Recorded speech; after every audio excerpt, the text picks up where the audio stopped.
The man out of Africa, Mr. Keisha Jones with the question, where's life? Und der hat gesagt in seinem letzten Wort, you can't fool me. Und deswegen sind Amok, Alex und Frank Stoner wieder da für euch an diesem 15. Februar 2017 um 20:05 Uhr, punktgenau auf der Rock'n'Roll Uhr.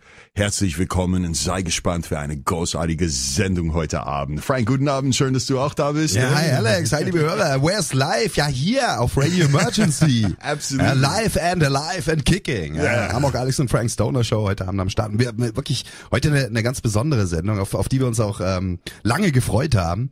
Und denn wir haben hier Special Treat für you heute Abend.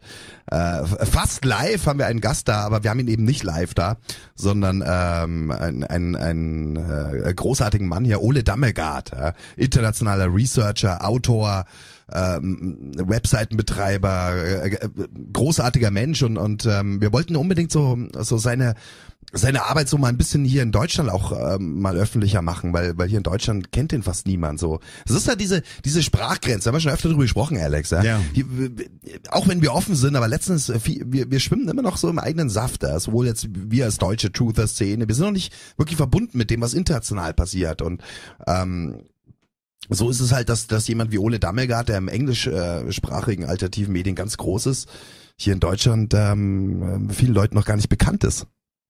Ja, auf jeden Fall. Und wenn man überlegt, ich meine, als wir mal mit Ole gesprochen haben, und man wird das auch hören, ist, dass Ole Dammegard war auch über 30 Jahre als Journalist unterwegs. Und so hat er mal erzählt, dass er hat angefangen, mal viele Fragen darzustellen und sowas. Und eine von den ersten Sachen, was er reingeschnuppert hat, war... Where's life? Ja, wohl ein von den Dingen, was er mal darüber gesprochen hat, ist ein von den ersten Dingen war natürlich auch unter anderem das JFK-Attentat.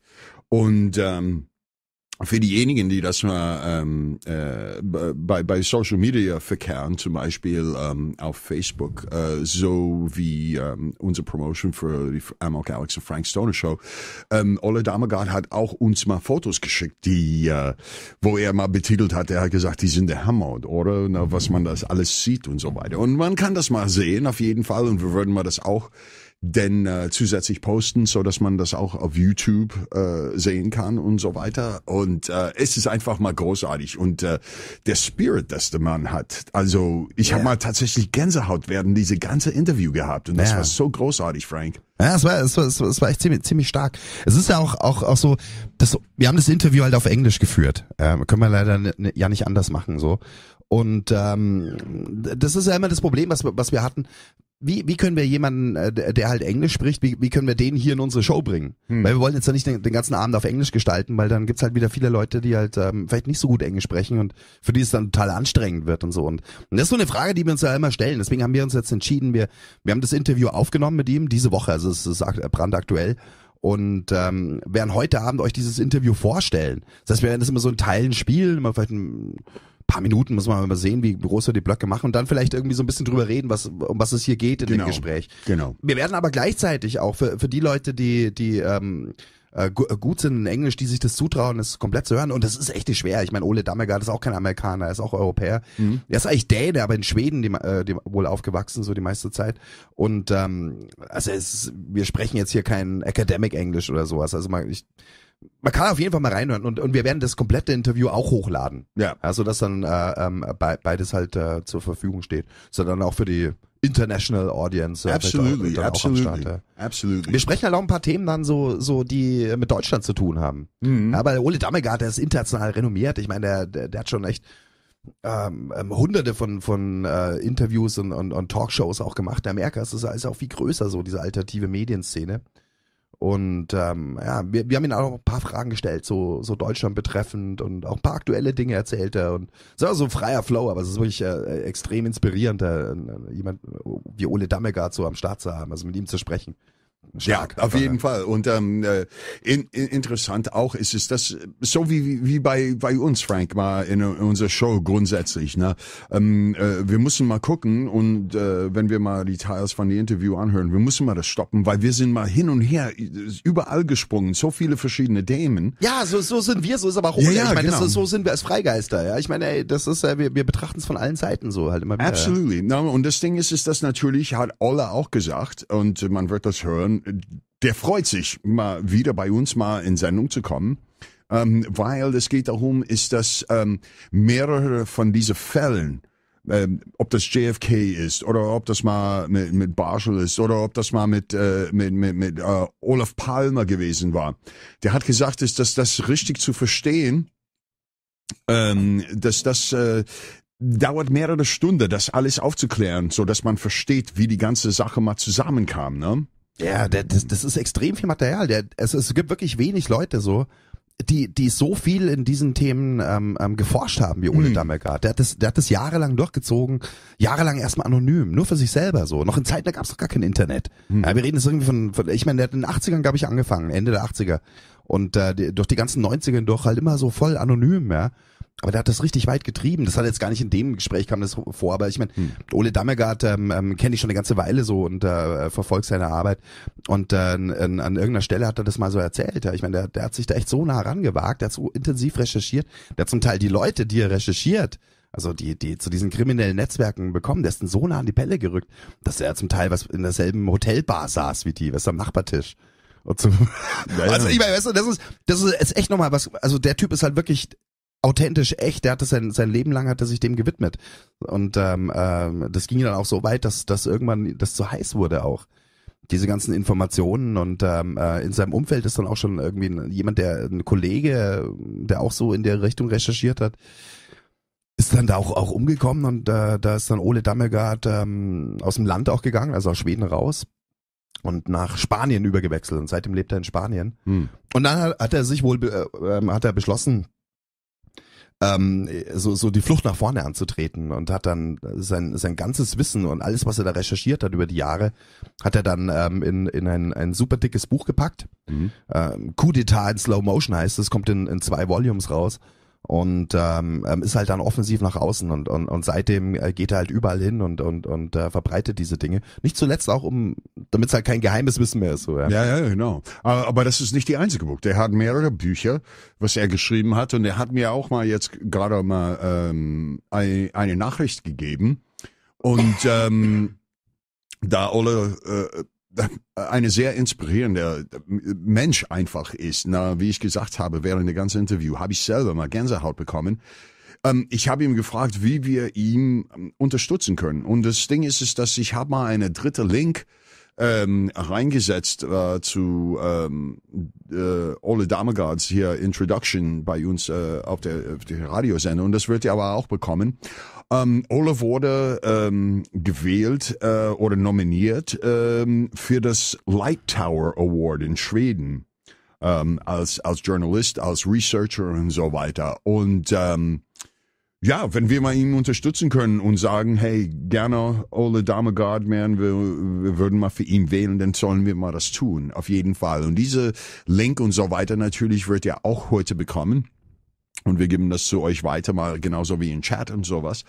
Und ja, das, wenn wir was tun können, dann das wäre mal eine großartige Ding, Ole Dammegard zu unterstützen, unter anderem. Ne? Er hat auch gesagt, so das kommt dann alles in dem Interview auch nochmal klar rüber, weil er sagt ja selber so, er geht überall hin. Ja. Weißt du, er widmet sich voll dieser Frequenz von Wahrheit und Liebe. Und wo auch immer ihm Menschen zuhören, spricht er.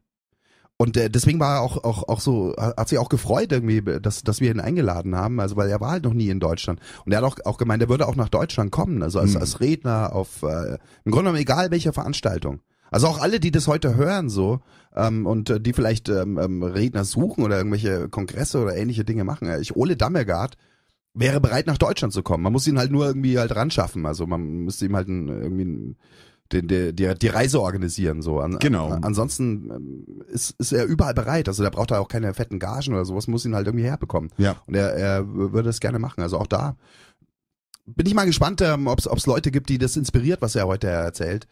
Und vielleicht dann mit ihm in Kontakt treten. Er hat auch eine ganz große Website, lightonconspiracies.com. Ohne irgendwelche Minuszeichen, alles zusammengeschrieben, lightonconspiracies.com. Und dort kann man auch mit ihm Kontakt aufnehmen, wenn man möchte. Und wir sind wirklich in gewisser Weise, Alex, oder? Sind wir auch ein bisschen stolz. Ja, Radio absolut. Emergency proudly presents, weil das ist wirklich echt ein großer Name so. Das ist ein großer Mann, ich habe da so viel Respekt vor dem, vor dem seinem Lebenswerk auch. Und das ist das erste Mal eigentlich das erste Mal in deutschen Medien. So hat er selber gesagt. Er war noch nie in irgendwelchen deutschen Medien. Mainstream sowieso nicht, aber auch nicht auf irgendwelchen alternativen Medien. Und er hat gemeint, er hat wirklich schon buchstäblich Hunderte von öffentlichen Auftritten so gehabt.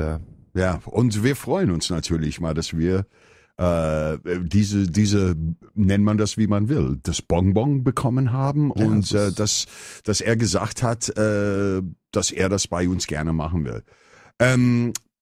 Wie wollen wir mal das angehen, Frank? Bevor wir mal in die Interview mal einsteigen, wollen wir mal erstmal ein paar kurze Dinge irgendwie erwähnen? Wir können ein paar andere Dinge erwähnen, genau. Ich meine, wie hast du den letzten Großpolizeieinsatz erlebt in Chemnitz? Der letzte Großpolizei, meinst du mal diese Dinge in Gablenz, ne? Kurz vor 18 Uhr war das mal, dieses Sturm wegen Sprengstoffe. Wir hatten wieder SEK in der Stadt, Sprengstoffkommando vom LKA, wir hatten die Generalbundesanwaltschaft wieder hier. Das ist in Chemnitz mittlerweile wirklich, also man gewöhnt sich fast schon dran, das ist echt erschreckend. Dieses Mal ging es um mehrere Wohnungen wurden gestürmt in 2 verschiedenen Stadtteilen. Ja, was dabei rausgekommen ist. Das wissen wir nicht. Wir erleben halt einfach nur, dass jeden Monat irgendwie so solche Einsätze sind. Wir haben es doch erzählt, im Januar was, glaube ich, also habe ich keinen mitbekommen, aber das heißt nichts. Aber dann im Dezember wurden in einer Woche mal 2 Einkaufszentren geräumt, also riesen so Malls, also Sachsenallee und so. Ja. Weil als ich mal an die Zeitungsladen vorbeigegangen bin, ich bin mal schnell über die Schlagzeilen, die lokale Zeitungen gesehen, aber außer dass Daniel Kübelbock seine Comeback macht, ich habe mal nichts gesehen über Chemnitz. Fake News! Der Daniel Kübelbock macht seine, okay, das ist wichtig. Das musste auch erwähnt werden heute Abend, ja. Mensch, Alex. Aber ein bisschen Recherche haben wir gemacht hier. Was gibt's Neues in der Popkultur? Tja, das Gurkensalat, der hat mal eine neue Gurkensalat rausgebracht. Wenn wir schon auf dem Niveau sind, hast du es verfolgt? Hier wurde jetzt auch der neue Kandidat für den Grand Prix d'Eurovision. Nee. Hier wurde er nominiert, ja. Hier, also wer da antritt. Weil Deutschland hat doch immer so eine Sonderrolle. Meistens blamiert man sich. Und du kommst als Amerikaner. Also, warte mal, ich muss mal wirklich sagen, mit Knorkator fand ich das keine Blamierung, ja? Ja, manchmal auch nicht. Ja, nein, also. Aber letztes Jahr sind wir, glaube ich, wieder Letzter geworden von, ich weiß gar nicht, wie viele Länder da mitmachen dürfen mittlerweile, weil es ist Nation Building Time und so. Also. Ja. Wer ist nominiert worden? Frag mich nicht, eine junge Frau. Okay, kennt keine Sau. Aber sie ist eventuell mal eine gute Kandidatin für das Pedo-Ring wahrscheinlich, ne? Also, ja, mein Gott. Aber hey, wo wir schon bei Show sind, das haben wir letztens auch gar nicht erwähnt hier vor kurzem mal Super Bowl in Amerika. Hast du das irgendwie verfolgt? Ja, weil da ist ja auch immer, jetzt, ob man der Sportfan ist oder nicht, es geht um das Gesamtding so. Ja. Und nirgendwo wird, finde ich, das deutlicher, dass das alte Rom nie untergegangen ist, wie bei so einer Veranstaltung wie den Super Bowl. Das ist das Finale in den USA im American Football. Ja. Und es ist wirklich wie bei den alten Römern. Also es ist auch diese Verschmelzung von Show fürs Volk, von Militär. Ja, da latschen halt tatsächlich bevor das Spiel losgeht, da kommen dann die Vertreter von Army und Navy und Luftwaffe mit ihren Fahnen und da wird dann irgendwelche komischen Zeremonien gemacht und so weiter. Wirklich. Ja, und also wie das dort so zusammenwirkt, Show, Sport, Militär als Gesamtpaket, perfekt natürlich inszeniert, diese extremen Stadien, die da haben, also das war da in Houston, auch so ein Riesenstadion, aber auch komplett überdacht und total modern, überall leuchten und blinken und zum letzten Akkord der Nationalhymne kommen dann immer so irgendwelche Kampfjets, die über das Stadion die 3 Farben so raus. Also wirklich, Big Showtime. Und dann ist immer die Halbzeitshow, die ja schon seit vielen Jahren ja auch im Ruf steht, immer wieder so ein bisschen so okkulte Messages zu haben. Und in der Truther-Szene gibt's da Spezialisten, die sich da auf diese darauf spezialisieren, so Shows auch zu debunken, Bühnenbild, Kostüm und jedes Wort und so weiter. Aber dieses Jahr war Lady Gaga am Start. Ja. Hast du irgendwas davon mitbekommen? So? Also ich hab mal das Game angeguckt und natürlich war ich mal überrascht über das Comeback from the Patriots, weil die waren nun mehr als, ich glaube, das war 20 Punkte oder sowas mal zurück und dann boom, boom, boom, war das Ding dann schon in die letzten paar Minuten gegessen. Und ich dachte nur so, okay, ja, da kannst du mal sehen, wie die Tide Turns in so einem Spiel.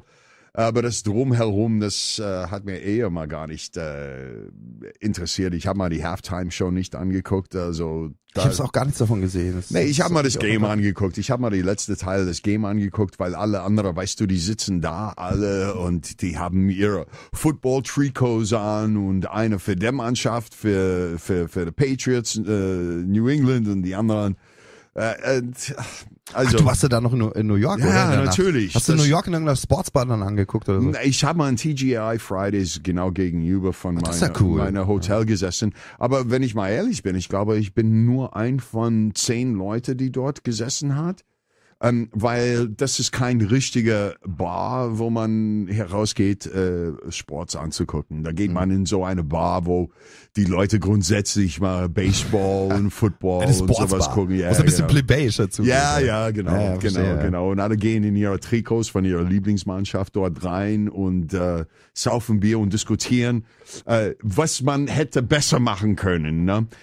Und das ist das Witz dabei. Ne? Darüber diskutieren alle, wie man das Spiel besser gemacht hätte und so weiter und so fort. Aber wenn das mal zu die wesentlichen Dinge, was mal die Politik angeht, das interessiert keine Sau, die halten alle die Fresse. Es ist wie im alten Rom, Brot und Spiele. Und das ist wirklich nicht nur so dahergesagt, das ist tatsächlich die staatstragende Definition, die Römer gegeben haben. Pane et circenses. Das ist, was Rom braucht. Brot und Spiele. Pane, also es muss halt dafür gesorgt werden, dass das Volk nicht hungrig ist. Und das war gar nicht so einfach. Also ich meine, es war eine Riesenstadt, ja, und das war nicht so einfach dafür zu sorgen, dass diese Stadt nicht hungert. Weil du hattest jetzt gar nicht so sehr das Umland. Die haben ja dann zum Teil die Getreidesachen so aus Nordafrika geholt. Ja, aber Frank rüber und so, weißt du, und das musste funktionieren. Well, look, und die Spiele mussten funktionieren. Während der Footballspiel habe ich auch nicht gehungert. Na, ich habe auch Chicken Wings und French Fries gehabt, ey. Okay, ich weiß es nicht, ob die Römer das zu der Zeit mal gegessen haben, aber ich meine... Das wissen wir nicht mehr. Ja, French Fries bestimmt nicht bei Kartoffeln, ja, kommt ja aus Amerika. Naja, auf jeden Fall. Ja, aber lass uns, ohne Witz, lass uns auch nochmal auf das Spiel eingehen, weil das ist ja eine interessante Geschichte. Also die New York Patriots haben gegen die Atlanta Falcons gespielt. Yeah. Jetzt ist schon der Name New England Patriots, Patrioten, Neuengland ist so die Ostküste, Boston ist deren Stadt da. Yeah. Und das ist ja eh schon so eine gewisse Symbolhaftigkeit drin. Jetzt hat es aber noch mehr Symbole gehabt, weil er hier diese New England Patriots, die sind so ungefähr wie im Fußball in Deutschland, so Bayern. Entweder man hasst sie oder man liebt sie. Also ganz viele Amerikaner mögen die nicht, weil die halt ständig gewinnen, weil die halt so besser sind irgendwie. Und jetzt haben sich auch noch, das hat sich jetzt dieses Jahr auch noch so hochgeschaukelt, weil bei den Patriots sowohl der Chefcoach, und der ist halt so eine legendäre Figur dort in diesem Sport, Bill Belichick heißt der ist halt da schon seit 20 Jahren Chefcoach und so ein Superhirn, ne? Sowohl der als auch der Superstar als Spieler. Der Quarterback, wa? Genau, Brady. Hier der Brady, der auch wirklich als vielleicht der beste Spieler in diesem Sport, in der Sportgeschichte gilt. Ja? Die beiden sind dort zusammen. Ja? Und die haben beide im vergangenen Jahr öffentlich mehrmals den Trump unterstützt. Also schon zu Wahlkampfzeiten war das schon so. Ja? Die waren pro-Trump. Und das hat die jetzt zu diesem Footballspiel dann noch viel mehr Schärfe reingebracht, weil sozusagen auch dieses Lagers. Die Patriots hat man gleichgesetzt mit Trump. Dieses Trump-Amerika. Ja, weil so auch noch dann eben der Headcoach und der Top-Spieler so sind. Ja? Und das hat da noch mehr Schärfe reingebracht. Und es ist das Spiel so gelaufen, dass die andere Mannschaft, die aus Atlanta, die haben wirklich unfassbar hoch geführt. Ich glaube, gab so einen Zwischenstand von 28-3. Ja, das ist vielleicht im Fußball vergleichbar mit ungefähr 4-0 oder sowas. Ja. Und normalerweise kann so ein Spiel ja nicht mehr kippen, wenn es mal so hoch ist. Ja. Und das hatte aber, dieses Spiel hat ein unglaubliches, ja, ich benutze gleich mal den Begriff Narrativ. Ja. es ist tatsächlich so gewesen, dass dann im letzten Spielabschnitt auf einmal ging es unglaublich schnell und jeder Spielzug war wie ein kleines Wunder. Also es sind so viele kleine Dinge passiert, die passieren müssen, damit diese sagenhafte Aufholjagd war. Es ging in Verlängerung und am Ende haben die Patriots gewonnen. Ja, das war die erste Mal in Geschichte, auch das mal eine Football-Game in Verlängerung. Genau, das erste Mal überhaupt Verlängerung und dass jemals so ein Rückstand aufgehoben wird, das gab es natürlich auch noch niemals vorher. Und warum ich das jetzt alles erzähle, Alex? Die Frage ist, meinst du, das ist wirklich ein Narrativ? Meinst du, das ist wirklich so inszeniert, um auch sozusagen diese Trump-Waves zu nutzen? Wunder, es kann alles passieren, wenn du nur an dich glaubst. Das ist ja wirklich, der Sport kann solche Dinge schreiben, ja, das erlebt man da immer wieder. Aber das ist ja echt so ein Narrativ, wie als wenn es von Hollywood kommt. Das ist so komplett diese Story so und dann verbunden mit Trump und am Ende gewinnen halt dann die Guten. Oder der Storyteller für die Frank, Guten. natürlich ist das so. Ich meine, wir sehen das allein hier im deutschen Fußball. Guck mal die ganze Korruption, was da abgeht. Das ist jetzt ständig mal in die Nachrichten, dass das alles mal mit Geld zu tun hat. Und das, guck mal, wir haben da oft darüber gesprochen, ist, dass man hat da gesagt, ist, dass die Olympics soll man nicht als politische Bewegung benutzt werden. Und wir haben das gesehen. Ob das mal damals mal die Olympischen Spiele in Berlin gewesen waren zu Hitlers Zeit oder ob das in Sochi gewesen war, während das Problem in der Ukraine her angefangen hat und so weiter. Es war immer wieder, guck mal, München 72, mal genau das mal mit den Israelis und Moskau 1980 boykottiert vom Westen, Los Angeles 1984 boykottiert vom Osten. So natürlich, das ist einfach klar, dass diese Sportereignisse mal werden als politische, wie sagt man, Bewegung oder Hammer benutzt, um Leute zu beeinflussen, egal welche Richtung du das siehst. Auf jeden Fall. Zum Beispiel so, wie du das gerade gesagt hast, mal. Natürlich, das ist für jemanden, der Sport gespielt hat und guck mal, ich habe mal Football in Highschool gespielt, ja. Und natürlich, dieser Underdog coming up from behind and winning and stuff like that, das ist immer eine große Euphorie für die Fans und alles drum und dran. Und das ist auch so eine typisch amerikanische Sportstory, weil in Amerika ist ja immer dieses, ganz wichtig, so dieses Denken, never give up und so. Und das ist so in Amerika noch viel krasser als bei uns. So sieht's aus. Weil ich meine, realistisch gesehen, auf so einem Top-Niveau, weißt du, jetzt im Fußball du 4-0 hinten bist, dann ist es halt gelaufen, weißt du, dann schaust du, dass du halt nicht total abschießen lässt oder so. Aber da ist dieses Spiel gekippt. Und ja, die Frage stellt sich, aber ganz ehrlich, ich kann mir nicht vorstellen, wie man das wirklich dann nur inszenieren soll. Well, weil das sind ja so unfassbare Dinge, gerade mit sowohl der Ball als auch dann beim Football noch mehr dieses Ei, das macht ja auch, was es will. Das ist ja ein anarchischer Chaosfaktor. Und du kannst es nicht permanent kontrollieren. Ich meine, selbst den Besten der Welt, beim Fußball, dem verspringt dann der Ball oder dann geht dann an Pfosten oder sowas. Das sind dann minimale Dinge so. Und da beim Football ist es noch viel krasser. Da sind dann manche Aktionen gewesen, ich meine, unglaublich, wie der eine Typ da den Ball noch fängt.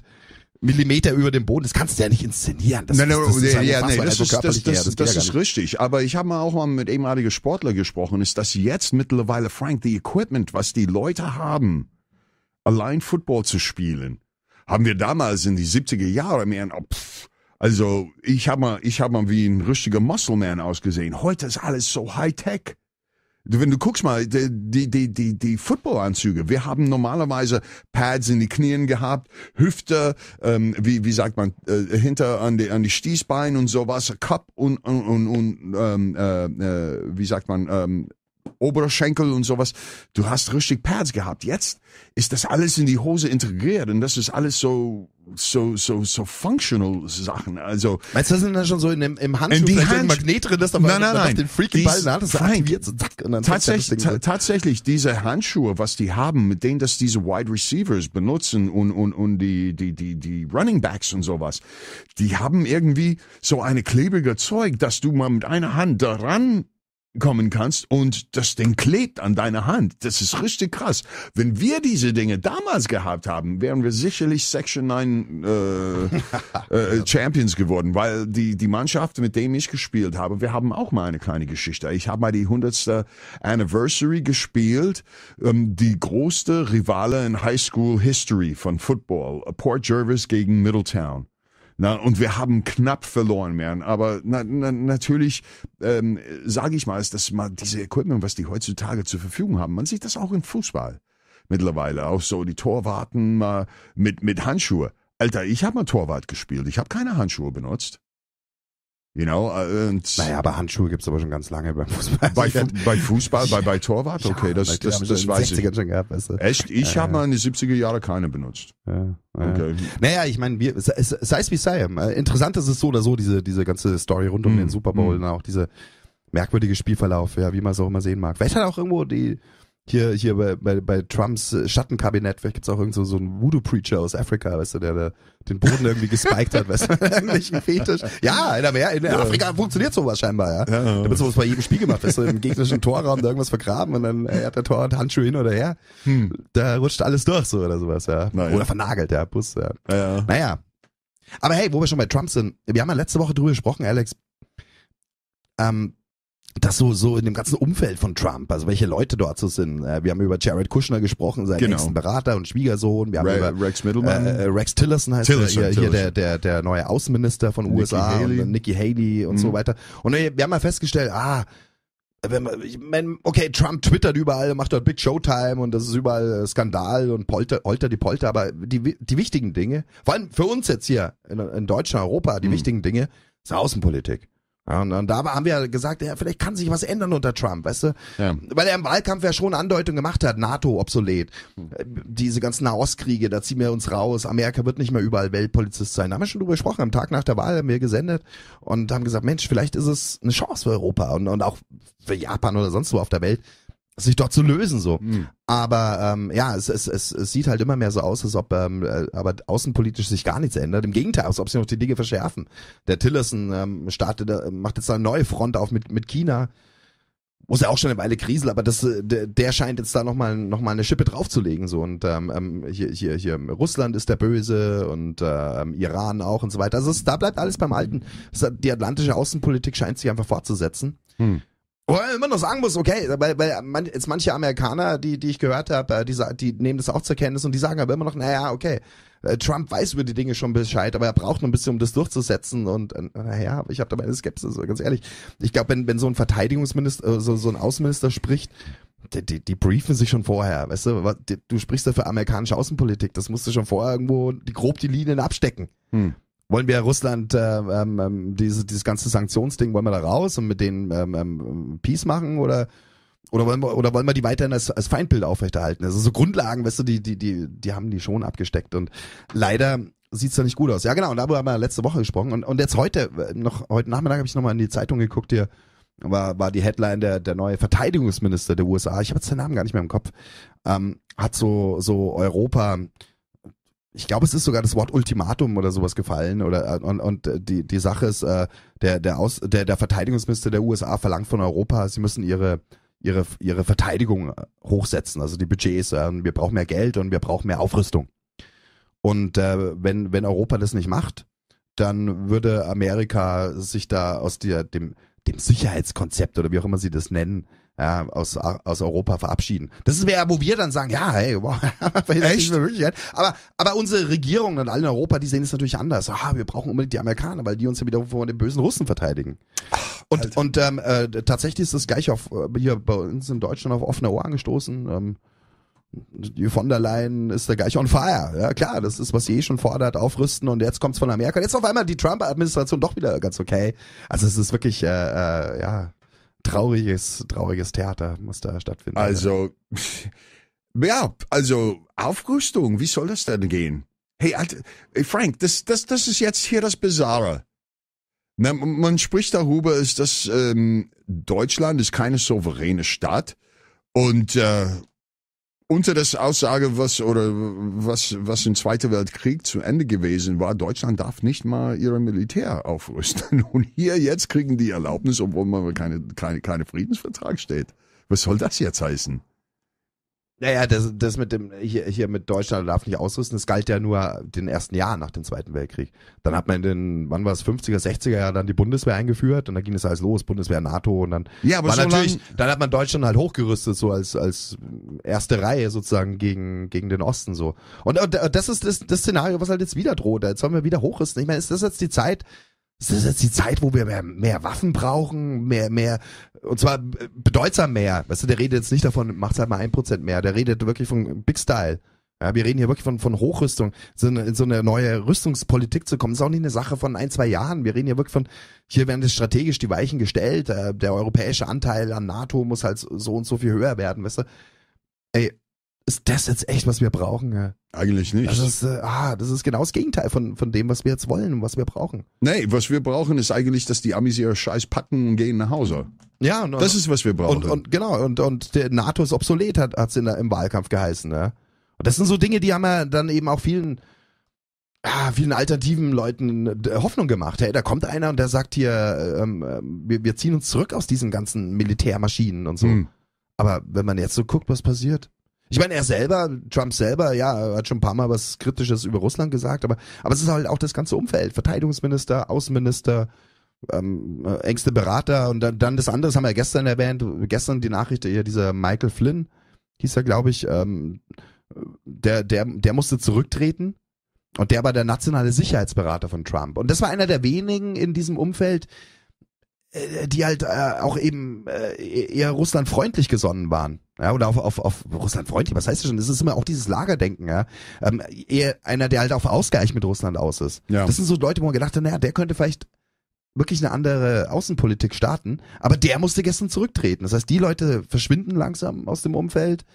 Und wir sehen halt dort in allen Ecken dort dann die Hardliner sitzen, ne? Inklusive solchen Leuten wie Rex Tillerson, der letzten Dezember, keine 2 Monate her, CEO war der von noch, Exxon. Genau, der Vorstandschef von ExxonMobil, ja. Ölindustrie. Ich meine, der ist jetzt Außenminister und macht halt jetzt die neuen Richtlinien. Das ist echt heavy. Genau, das ist auch interessant und ich muss das mal deutlich sagen, ist, dass viele Leute wissen, dass ich mal in diese Community von Ukrainer mal groß geworden bin und aufgewachsen bin, weil ich getanzt habe und sowas. Und das erschreckt mich immer wieder. Zum Beispiel, was habe ich mal jetzt gestern gelesen? Ne? Viele von meinen ehemaligen Kollegen aus der ukrainischen Community schreiben jetzt, obwohl die Trump nicht gemockt haben, aber jetzt, dass es erwähnt wird, dass die Krim muss zurück an die Ukraine zurückgegeben. Genau, das hat er selber gesagt. Und sowas. Ja. Plötzlich sagen die alle da, naja, ich beginne irgendwie Trump zu mögen. Ja, genau.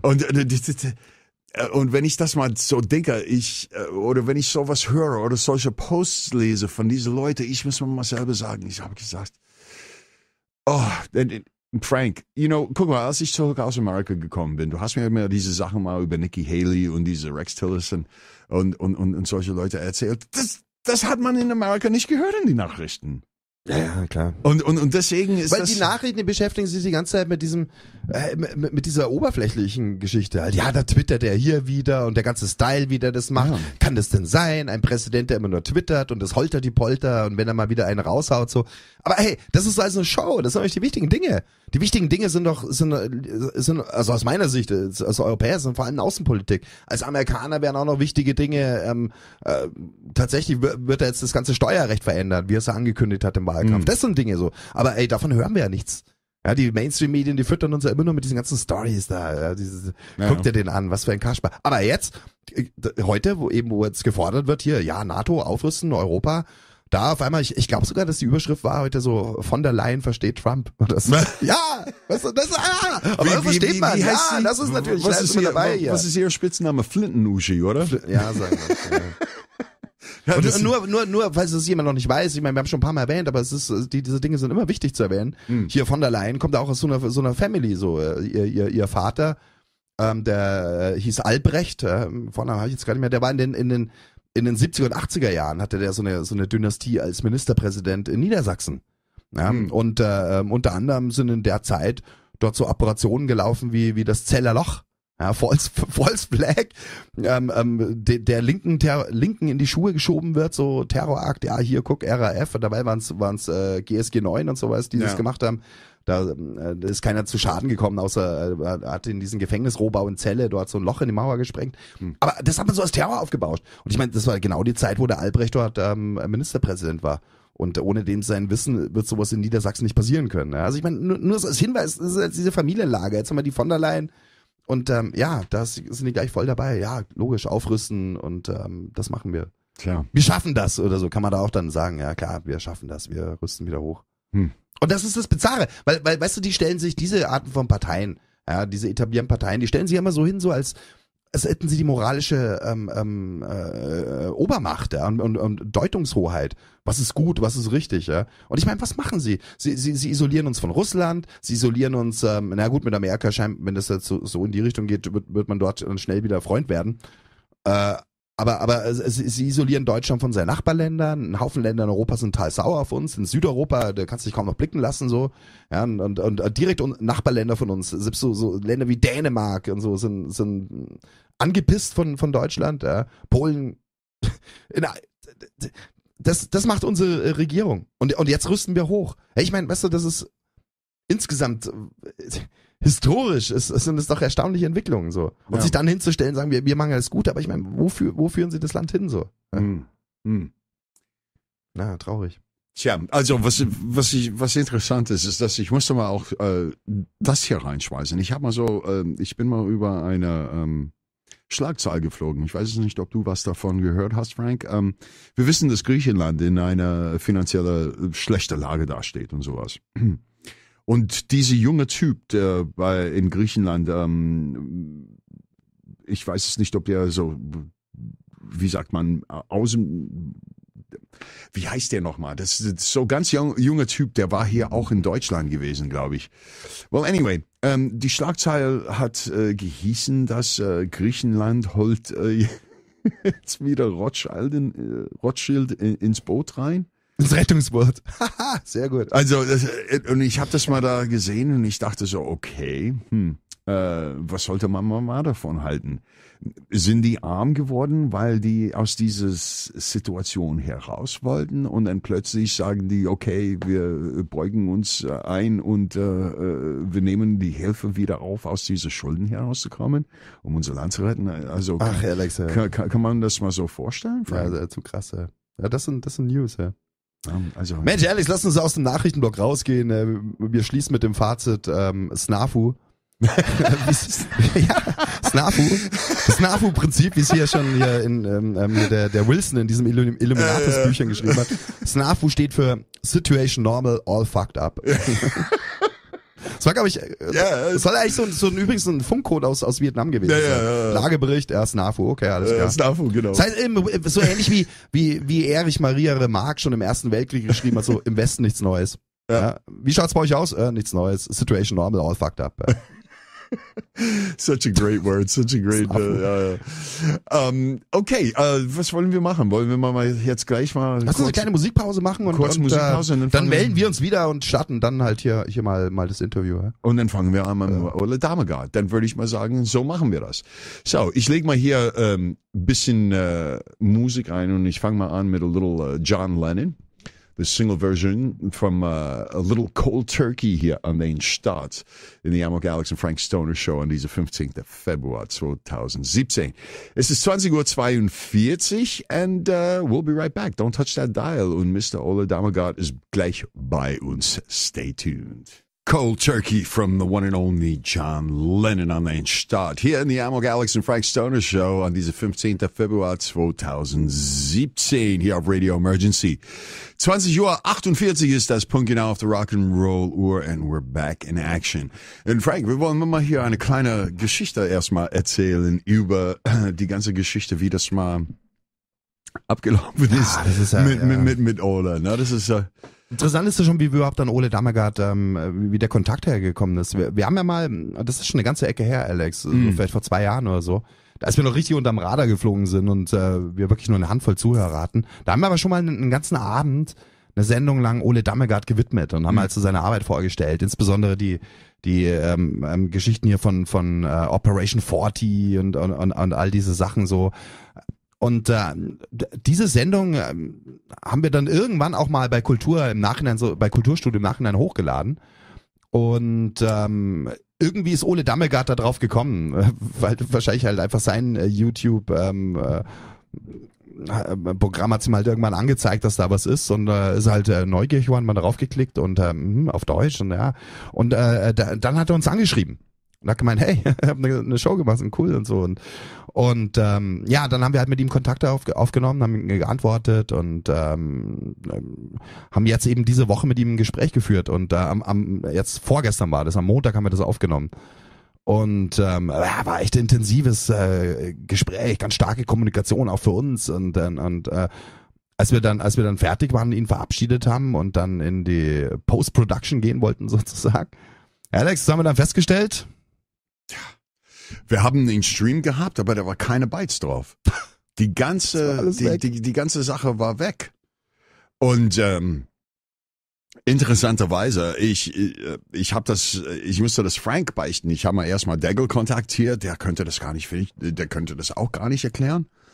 Natürlich, ich habe Frank das gesagt, weil denn Frank hatte am Abend mal seine Vintage Club. Natürlich, Frank war traurig. Wir waren geschockt, also alle beide. Ich meine, die ganzen Daten waren weg. Also wir hatten nichts. Ja, und das ist ja in mehrerlei Hinsicht schockierend. Man kann ja sagen, dann wiederholt es ja nochmal, aber so einfach sind Dinge nicht zu wiederholen. Weißt du, jede Kommunikation hat einen speziellen Moment und einen gewissen Flow und so. Du kannst nicht einfach sagen, ja komm, machen wir das nochmal hier, 2,5 Stunden, komm, wir reden nochmal. Ja, das ist das Original, das ist weg und wir wussten nicht warum und dann natürlich ist es auch blamabel. Wir stehen ja als alternatives Medium von Deutschland, also so Radio Emergency, laden da jemanden ein und dann müssen wir ihm danach sagen, hey, sorry, Ole, wir haben die Aufnahme vermasselt. Weißt du, wie klingt denn das so? Ja. Das klingt auch so unprofessionell und so voll peinlich und und Alex und ich, wir haben uns wirklich Montag so mies gefühlt. Ja. Oh, das war terrible, man. Und ich habe gesagt, okay, ich nehme das auf mich an ich melde mich bei Ole und ich entschuldige mich 10.000 Mal, 100.000 Mal. Aber ganz wichtig, wir wussten nicht, was der Fehler war. Das war das Ding. Es ist nichts passiert, aber wir wissen nicht, warum es nicht passiert ist, so. Ja. Warum es nicht aufgenommen hat. Das wissen wir nicht. Also wollen wir dazu sagen. Aber wir haben es natürlich auf unsere Kappe genommen, weil willst ja auch nicht rumeiern und sagen, ja, ich meine, wir haben ihn eingeladen und unsere Aufnahme hat nicht funktioniert. Das ist halt, was am Ende da steht. Ja. Und auf jeden Fall, ich habe mal Ole angeschrieben und natürlich mit Tränen in den Augen und so, also habe ich ihm gesagt, ich weiß es nicht, ich entschuldige mich mal 10.000 Mal und sowas, ich weiß es nicht, wie ich das erklären kann. Der Gang nach Kanassa. Ja, und also die Tatsache ist, dass Ole Dammegard hat mir mal zurückgeschrieben, Frank, und soll ich mal das mal vorlesen? Ja, lass uns das machen. Ja. Okay. Ole Dammegard, das ist jetzt, ich zitiere, was er mir zurückgespielt hat. Alex, my friend, believe me, this is not you having made a mistake. It has happened many times. Every time just as impossible to explain. It just shows you that we are on the right track. And of course, I will be happy to come back on the show. But surprise, surprise. Since I am used to these type of things, I made a recording as well. Give me your email address and I'll send it to you by wettransfer.com. No need to forgive anything. No need for embarrassment. Just shows you that they fear the truth. Tja, das ist doch krass, oder? Der Hammer. Ole hat eine Aufnahme gemacht. Ole hat selber eine Aufnahme, weil das geht doch nicht. Weil er das wusste, weil er schreibt, ihm ist das schon ein paar Mal passiert. Ja, dass er irgendwo eingeladen ist und dann, und tatsächlich kann mich auch erinnern, dass er das in irgendeiner Sendung auch gesagt hat, wie er auch das ist schon ein paar Mal passiert. Du bist bei Radiostationen eingeladen, zum Teil live und dann setzt ständig Skype aus, du kannst keine flüssige Kommunikation führen. Irgendwelche Dinge passieren da ganz oft, weil der das schon wusste hat, dass er aufgenommen wird. Also, das gibt's doch gar nicht, oder? Ich saß da, als Ole das gesagt hat, und wie mir das geschrieben hat, ich habe gesagt, hey, Frank, die Aufnahme haben wir. Das ein bisschen Echo an Frank und meinem Mikrofon, aber das soll das eigentlich gar nicht dafür sprechen. Wir haben die Aufnahme und wie ich gesagt habe, die einzige Sache ist, dass das alles in Englisch und ja, wir würden mal versuchen, Frank, teilweise. Aber lass uns kurz darauf eingehen. Ja, bitte. Ich meine, ich bin ja wirklich nicht paranoid so.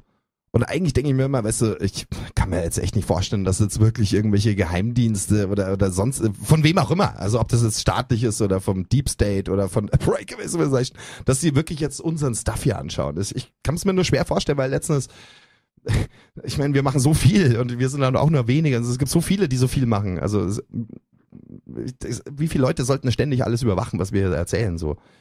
Aber das ist natürlich schon eine seltsame Geschichte. Und ich meine, Ole Dammegard ist schon einer, vielleicht haben sie ihn halt genauer im Blick. Und wenn der da halt mit irgendwelchen deutschen Radiostationen wie uns da auf einmal in Kommunikation tritt, via Skype, dann geht vielleicht irgendwo ein Lämpchen an. Und ich kann mir allerdings immer noch, weiß nicht, wie das da gehen soll, dass wer auch immer dann, wie auch immer Einfluss hat auf unseren Rechner, dass bei uns an der Aufnahme was nicht hinhaut. I have no Aber wir lassen es einfach mal so stehen, wie es Ole geschrieben hat. Ich meine, bei ihm passieren diese Dinge.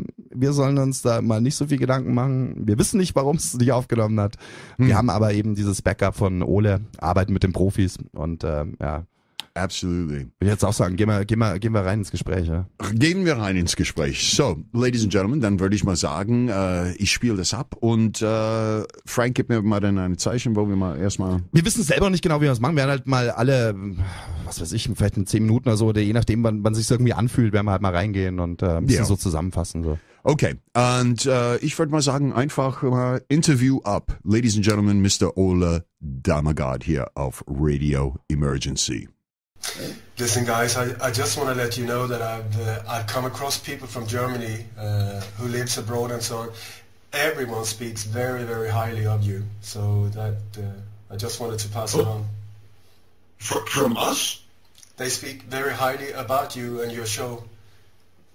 Wow, that's great to hear. I mean, and it's catching us as a surprise, you know, because I mean we have so much respect for people like you, Ole Dammegard. I mean, you're such a great researcher, and now from your side to receive compliments like that, I mean, this is really giving us goosebumps. Yeah. I just wanted to let you know. Wow, that's an honor. I gotta say, all this. Wow. Thank you for that compliment. Okay, so let's. I'm gonna run the tape, and we'll just take it at ease as it is, and we'll have a good time. Yeah, it's a free flow conversation, and you can bring up any points. I mean, we might get some focuses on German questions, but we can go in any direction. You know, I mean, we can also talk about America because or Trump or whatever you want to go. You just anywhere you want to go. Just lead the way, and I follow. If I don't know, I'll just let you know. Okay, you're right. So. Ja, guten Abend, Damen und Herren, und eine ganz besondere Sendung heute Abend hier, die Am0k zu Radio Emergency. Und es ist eine unglaubliche Ehre für uns beide und natürlich auch mal die gesamte Radio Emergency Community, dass wir eine ganz besondere Gast heute Abend haben hier live bei uns im Show. Und die Rede ist von die einzige und alleinstehende, natürlich mehrere Jahre, über 30 Jahre schon mittlerweile dabei, Mr. Ole Dammegard. And Ole, wonderful good evening, and thank you so much for taking the time to spend with us in our show. And welcome to your emergency in the Am0k and Frank Soda Show. Thank you so much, guys. It's a real pleasure and honor to be invited. Well, the honor is just on our side. I mean, you're a long-term researcher on political assassinations, international criminal networks. You run the webpage leiderconspiracies.com, which is really recommendable. And you're the author of the outstanding book Coup d'etat in slow motion. So really, it's I mean, we talk in our show a lot about this stuff. And it's the honor is on our side to have a researcher of your caliber in our show here. Absolutely. Ole, one of the last YouTube videos that I saw from your presentations that you had, I think it's a couple of years ago. You were working as a journalist over 30 years. Now it's got to be, I think, 35, 40 years at least. Ole, tell us about that a little bit. No, I used to work as a journalist, but that was only for like 5 years or something like that, and as in quite a small town in southern Sweden. And but these years taught me how to ask questions, how to listen, not interrupt, how to hear what is being said and what is not being said, because very often it's you will find the truth in what is not being said, what is left out, and so on. And also to see that we're being fed a lot of propaganda, even on a low level, on a town, town hall level, but all the way up to state levels, and now on a global level. So there were very good years for me when it came to what I was going to do later on, but which I had no idea about that time. I mean, 30 years ago, that I had no plan to end up in this position at all. It's just that I hate being lied to. I hate people dominating others. I hate people manipulating. Normally I'm not into hate at all, but these things I hate. I hate lies, and I love the truth. I love it. I absolutely adore the truth, because the truth is so simple and so beautiful, and it makes sense, even though it can be very, very hard to find it sometimes. It's there. And so these things, I don't know what took me into these areas, but it was like when I looked in my bookshelves many years ago, I was quite stunned, because either there were books about spirituality and life beyond death, or reincarnation, or all of these type of spiritual searching books, or they were about serial killers or top political assassinations or terrorism and so on. So it was like almost a little bizarre for me. It was very into black and white, just like a yin-yang mark, Yeah. that this is what is in this universe. I was looking at the extremes, and my choice was for the light, and the way to accomplish this light is by aiming it at the darkness. And so this is what I've been doing for many years.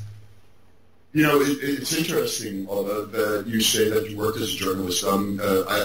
The parallel for myself and hearing what you're explaining is sort of the same, because I was working in mainstream radio, and my problem was that I was always being put under pressure because I always had an opinion. And the mainstream radio didn't want that, and after I got thrown out of German radio, I started doing my own thing, and here with Frank, we found this direction, and I really don't know how it came about either to find, but according to some of your history that I've heard, listened to, and read about, it seems that your whole looking for the truth, which I have to also say I agree with, because when you get the truth, it's sort of you feel free when you find this information out. It's sort of a weight off your chest. But it seems that this whole research inspiration you got through the Kennedy assassination. Is that right? Or am I wrong? No, that was where it started for me, where really it was, I remember almost the hour when it happened, because that was the first time in the early 1980s where I was staying at a friend's and I couldn't sleep at night. He had satellite TV, and that was something really new at that time, so I was like, whoa, check it out. And there was this documentary about the JFK assassination where they showed the so-called Zapruder film, which is said to have been taken by a bystander, where you see the whole assassination of JFK. And in some of the frames you will see the final headshot, where it's very obvious for anyone with a logic working brain that the shot was fired from somewhere to the right and the front of him, not from the back and up to the right, where Lee Harvey Oswald, the alleged assassin, is said to have been. And so, in 5 seconds, it was super obvious for me that, whoa, hang on, that was a lie. I couldn't understand. These were some high-level news agencies, that were backing this whole thing. That was so obvious that, a 5-year-old that knows if you throw a ball at something, it will bounce in a certain direction. It's exactly the same thing. And this is where I felt that what I try to lead me is what I call Farmer Brown logic. 1 + 1 = 2.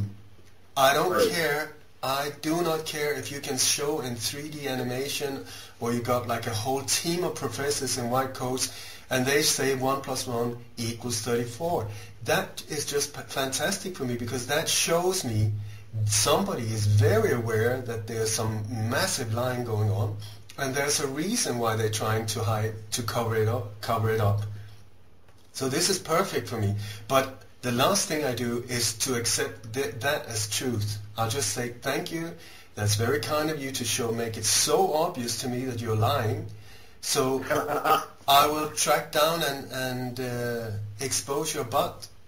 Because the thing for me, all of this is a matter of healing. That is the whole point for me.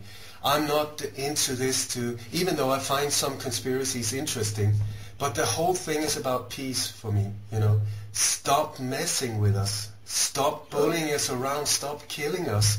Stop doing horrible things to our kids. What the hell is going on? And the rest of us being totally brain dead and asleep, accepting it, that, to me, not okay. So I will do everything to expose them. And the thing is, what is wonderful with all of this is also that I don't know if there's any kind of criminality that can go on in the open. It's only in the dark that they can do it. It's only in the shadows behind closed doors, real cowards. These people or forces that are involved with this, I mean, really, it sucks to such an extent that it's unreal. And so what I try to lead is courage to have the courage to face these forces, because they're very scary sometimes. I mean, and especially someone like myself, they see me if I do my part right, I hope I will be a major problem for them. So, but to not let them dominate me by fear, because fear is the thing that they use against all of us to control us, to stay in love and totally fearless, just aim the light at them and say, I see you, and I don't care if you're Hindi, Sikh, Jew, Nazi, Christian, Catholic, blue, green, red, I don't care. I am aiming at criminals, I am exposing criminals. And so whatever area it takes me into, the truth will lead the way. I'm not here to make a point or a political standpoint. I don't care about politics at all. I'm here to do my part in creating peace in this beautiful world. And the thing is, when you look at how many of the things today that is going on, how much of this mayhem that is going on, and you see that it comes back to the same people, the same power structure.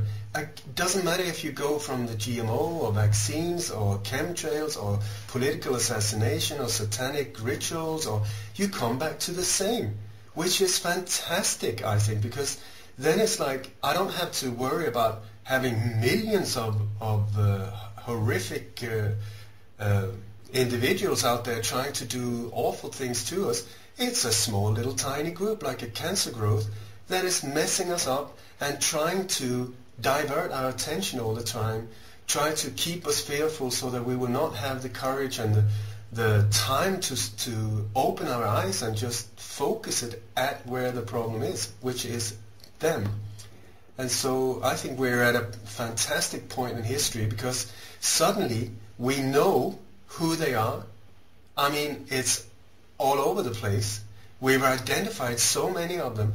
One of the things that I focus on is trying to expose the few methods they have, because the methods they're using against us are so few, so few, and they have absolutely no creative mind or skills or imagination when it comes to sort of maybe alter the theme from time to time or spice it up with a little like that. No, it's the same old, making it so easy for us if we become aware.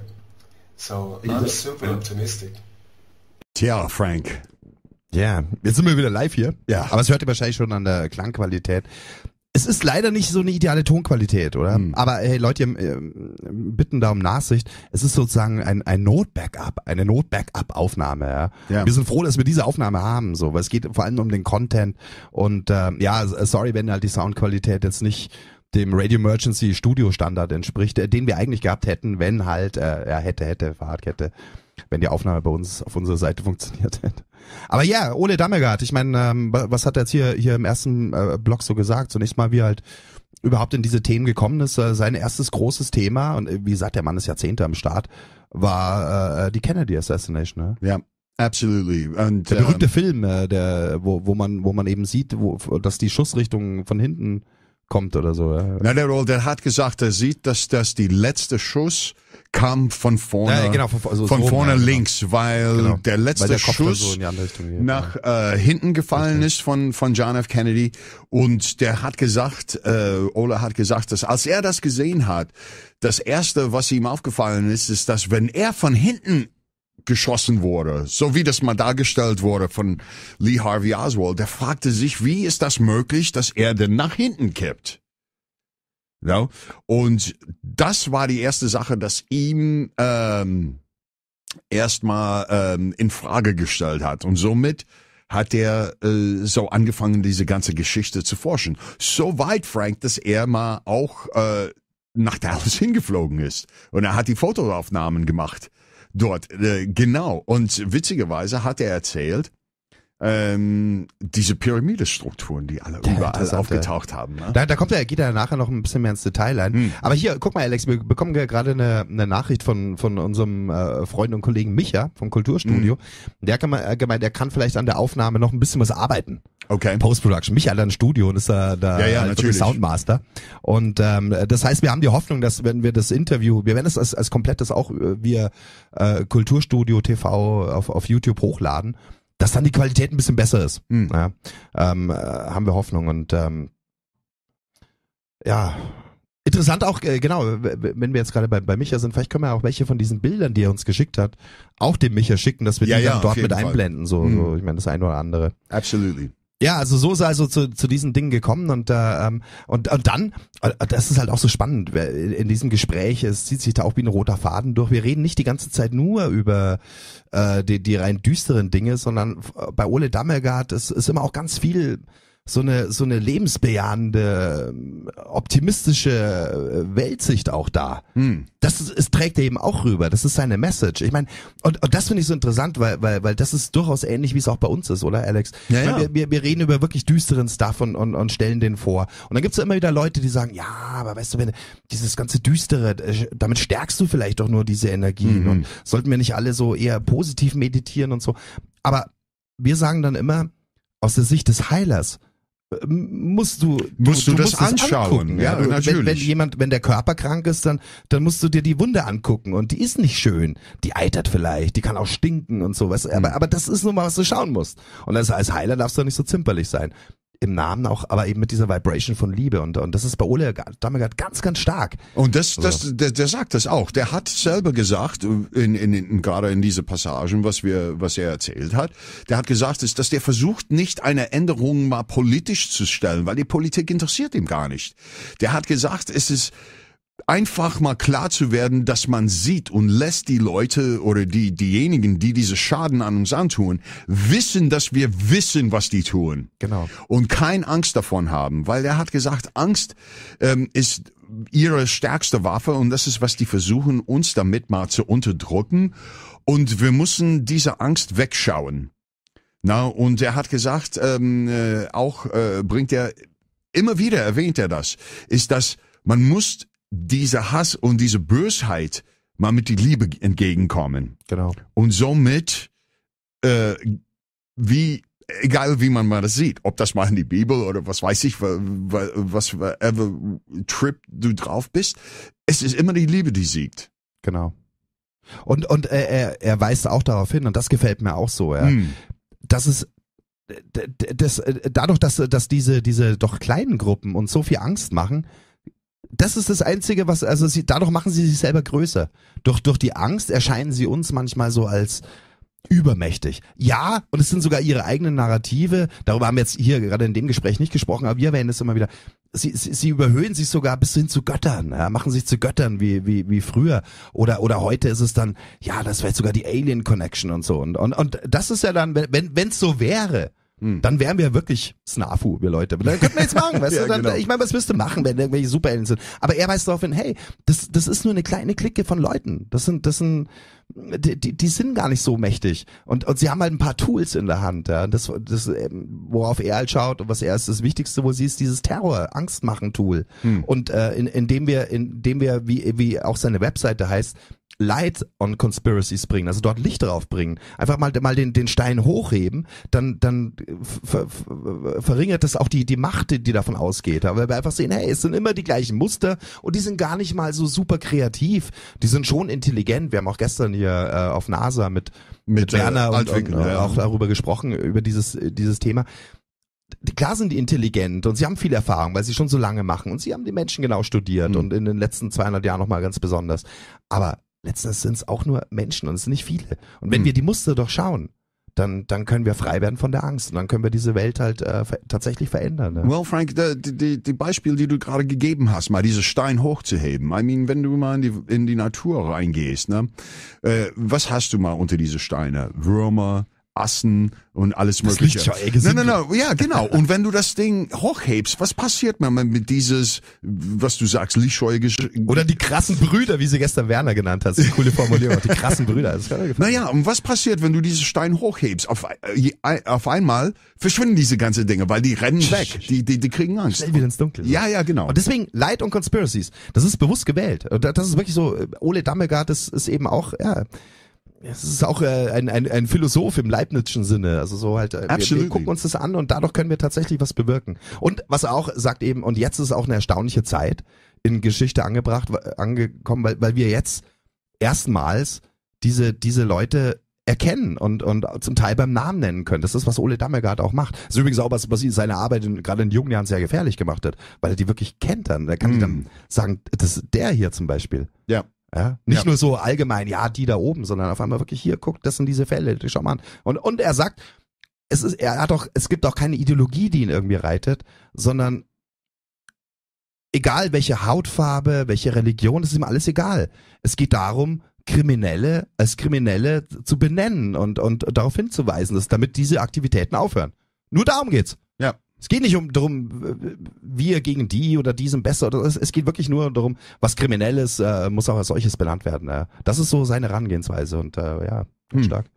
Wollen wir mal weitermachen? Ja? Okay. So, wir gehen mal zu dem nächsten Teil von unser Interview. Denn es geht weiter. It's so great to hear your encouraging words, and I guess we have a similar attitude towards this entire stuff. We're talking about healing. We're talking about getting rid of all these calamities, which are not just some divine stuff, but it's human beings. It's human beings, and we are also regular people or common people, and we can heal because all this stuff it's not coming from some semi-gods or from some aliens. It's people, it's human beings, and it's only a few of them. And we can make this world a better place. I mean, just this optimistic view is really very, very great to hear and encouraging. Because a lot of people in these days, they wonder, how can you look at all this dark stuff? I mean, isn't that influencing your mind? Maybe you even make it bigger if you look at it. But we are like you. We say, no, we just follow the truth. Truth is the frequency. Truth is the power, and we look at these things. Same way that a healer does. If your body is sick, you also have to look at the sick parts. You're not saying, oh, no, this doesn't look nice. I mean, you have to look at it. It doesn't smell nice. But if you want to heal it, you have to face it. And this is just so great to hear your words and the attitude that you go towards it. That you don't become cynical, but you're a man of love and peace. And that you bring together these... like you said, the spiritual perspective and the criminal perspective. Like when you started out, these things are separated in your books, but we have to bring this together. And it's a healing in a spiritual way as well as a healing in a worldly way.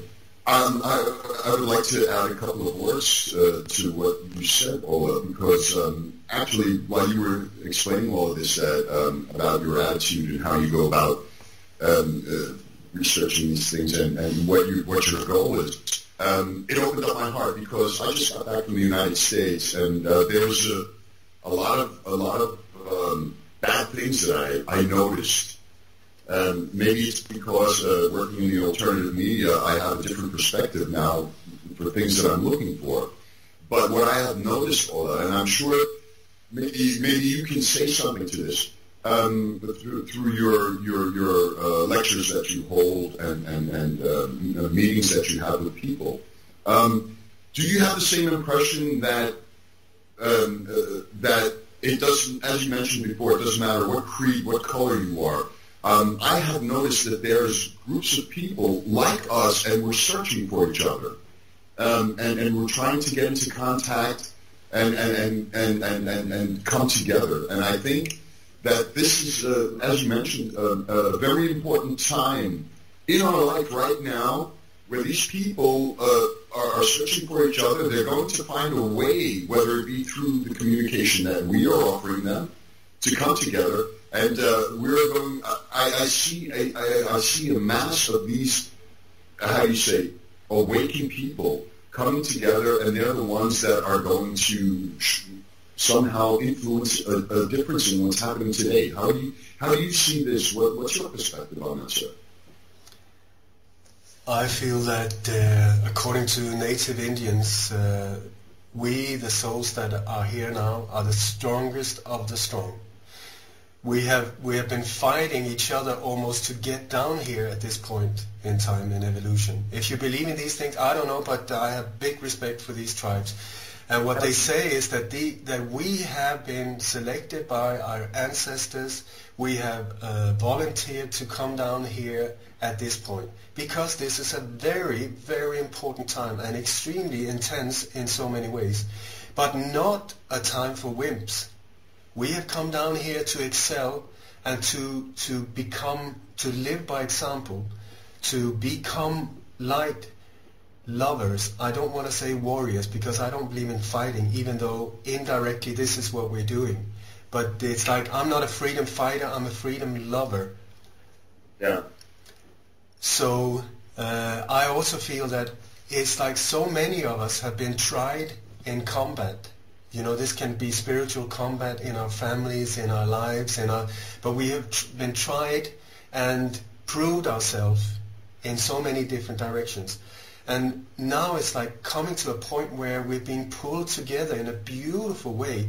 I mean, when I go to, I just came back from London and I did a mini tour there. I'm just, you know, I know there are people waiting there that I'm going to love. I'm really, you know, I can see, and I just look out in the crowd, I see their eyes, and boom, there's one. And there's another one over there. And from that on, boom, we're brothers. I mean, really, brothers, because I know this is someone who has gone through this whole thing, purified himself, purified his mind, transcended above hatred, anger, all of these things, even though the background and history have been brutal to most of us. But this is what I call boot camp. The thing that we have gone through in our life, I call boot camp. You have the choice to be a victim, or you have the choice to see it, thanks a million. This was absolutely horrible, but I have really practiced my spiritual muscles and my physical muscles so that I am now in a position where I can meet this in balance. Because their incoming waves, I mean, they are big. So it's like you need to be able to surf. And it's not a time to chicken out. Also, as soon as you get afraid, you get stiff and you fall. You know, so you have to be able to move forward smoothly, not stupid, because you are in dangerous areas. I mean, I feel often I'm walking in a minefield where I need to move forward with tenderness, you know, not just bum, bum, bum, bum, bum. I'm going to prove that you're wrong and I'm right. That is a major problem. So you need to move forward, gentle but fearless.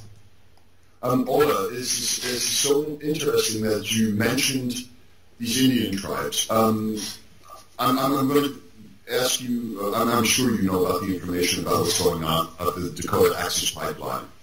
In the United States, these protectors of water and their property and their sacred burial areas, it's why I want to mention this is that this historic happening with all the Indian tribes that got together and they said, what happened in the past, we're putting that we're going to call peace to that, and we're all going to stand side by side, where they actually have people coming out of the Amazons, in U.S. as the Amazons, South America, that all came to South Dakota to stand with this tribe together with these people to protect their trees and things that were made. And if this sign that all these Indian tribes that made peace with one another is possible, isn't that a sign for us to show that it's possible that all the different cultures can do that with one another? Yeah, big time.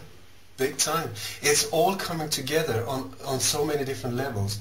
Indian tribes, us, Muslim, Christians, and the people behind the so-called New World Order, they're freaking out. That's why they really try to hammer us with all of this propaganda, divide and conquer. It's the Muslims, it's the whatever, it's the blacks, it's the whites, it's the refugees, it's all of these things. It's divide and conquer. It's one of the few methods they have against us. So whatever they try and throw at us, you can see the key in all of it is fear. They want us fearful. They want us to fear each other. That's the whole thing. So I say, if that is how you try to control me, I'm going to go the exact opposite way. I'm going to love. You say I should fear this person, I'm going to go straight to that person and see, are you really fearful? Is there a reason for me to hate you? And I tell you, I have been welcomed in such weird areas that you cannot even believe it. This week, just a week ago, I was invited to a conference or some kind of thing in London. It was very secretive, you know. Just 2 hours before the event took place, we were told where it was. I didn't know who the group was because I will go and talk to anyone at any place at any time. You know, if they don't censor me, I'll be happy to go into whatever, you know. So I came there, and these words are easy to say, but once you're in a situation where you suddenly look into the crowd and like, holy shit, what is this? And that was my impression. It was mostly men, elder men, you know, and they were like National Front flags. There was the EDL flags. There were skinheads. There were many of these people looked like if you wanted casting for a Second World War movie, my God, they would just fit perfectly. And I was standing there with banners on both sides of National Front and this thing. So I thought, okay, here you are. You say that you're willing to go anywhere, so let's prove it. So anyway, while I was preparing, because had I known it, maybe I would have chickened out. Maybe I would have felt this is not very clever, you know. But thank God I did not know about who it was. And so while I was preparing, on the outside of the hotel, we started hearing, whoa, whoa, whoa, whoa, whoa, whoa. We looked up, there was about 50 to 100 people in black masks and all dressed in black with black flags and smoke bombs. So police arrived and there were helicopters outside. I was just like, this is just amazing. How bizarre is this? Anyway, so I thought, I looked, it was my time to speak, and I thought this crowd will not enjoy foreigners. That is for sure. I can see that. I can get that feeling. And I'm sure they won't like refugees. I'm sure they're not going to like colors and so on. So what I started talking about was my journey, and where one time many years ago I took an old bicycle and I left Sweden, just going out into the world on my own, just trying to understand what was going on. And so I took this old bicycle, left Sweden, and I was aiming for South Africa. But instead I ended up in the middle of the war between Iraq and Iran, and this was in '84, which was, at that point I thought that Iran was filled with people, fundamentalist, extremists running around screaming Allah Akbar, shooting each other, praying all the time. That was what I thought. So how I ended up there, it's very strange, but I felt this in my heart, go, go, go, even though the borders were closed. Anyway, so I managed to get in there, and instead of finding these awful people, religious fanatics, I found extremely beautiful people, but in a very, very difficult situation. I mean, they threw bombs at them on a daily basis. Almost Tehran was being bombed. There were roadblocks everywhere, police, revolutionary guards that just pulled people off the buses, threw them on trucks and took off. Mass executions. I mean, scary, scary. But the people that took me in, sort of, I really came to love very, very quickly. And since the borders were closed and most embassies had sent out their personnel and so on, there were no Westerners at all. So they saw me as a possibility to get information out to the world about what's going on, which was incredible for me, because then they drove me everywhere, and pointing out, there's the old Savak, the old secret police officers are there. Now it's taken over by their committee over there, the different control organs. There's the secret agent over there, the guy over there. The whole structure, the police, how they worked, everything, where the underground prisons were, and all of these things that you would never see if you just went straight through. You would just see, oh my God, they're mad, and just leave. And also, there were all of these frightened women in the street, with chador, with these, black things like a tent over their head, walking around looking bizarre to me. To me, it was the first time ever I saw these things. And then you come home to them, they lock the door, off with a chador, and boom, on with Michael Jackson. And just like have a normal party. It was like jeans and sweater. Everything was just like mind-blowing. It just like so hard to see that, my God, we're just the same. We're the same, same music, same feelings, same being in love, same being miserable, same, being frustrated with Monday to Tuesdays, Fridays, whatever, but in different circumstances. And they had made a massive mistake, because they managed to throw out the fourth strongest army in the world. The Savak and the Shah was one of the most powerful nations in the world, but very oppressive against his own people. They managed to do a revolution without weapons and threw him out. I mean, when you look at it, unreal, totally incredible. But what they did not do was check out who the so-called savior was, because he came in on stage more or less identical to Obama. It's the old problem, reaction, solution. A massive problem to get the emotions going for us so that we don't think, and in comes the solution. Where did Obama come? I mean, in from, on a rock star, on stage from absolutely nowhere. Nobody had heard of him. And Khomeini was sort of a symbol, a gathering symbol to get all groups together. But nobody really checked him out. So he was just this, people saw his face in the moon and all of these type of things. And then he came as this fantastic savior from Paris. He had been in exile in Iraq for many years. Then he came and everybody was just dancing in the streets. All the resistance group came up in the open. Everybody was finally free to speak and do and be and so on.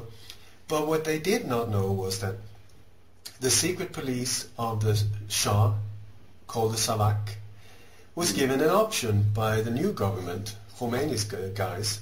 They said, okay guys, you want to work with us, you have an option, work with us or we'll chop your head off. So most people said, okay, I'll work for you. So when when I mean, can you blame them? No.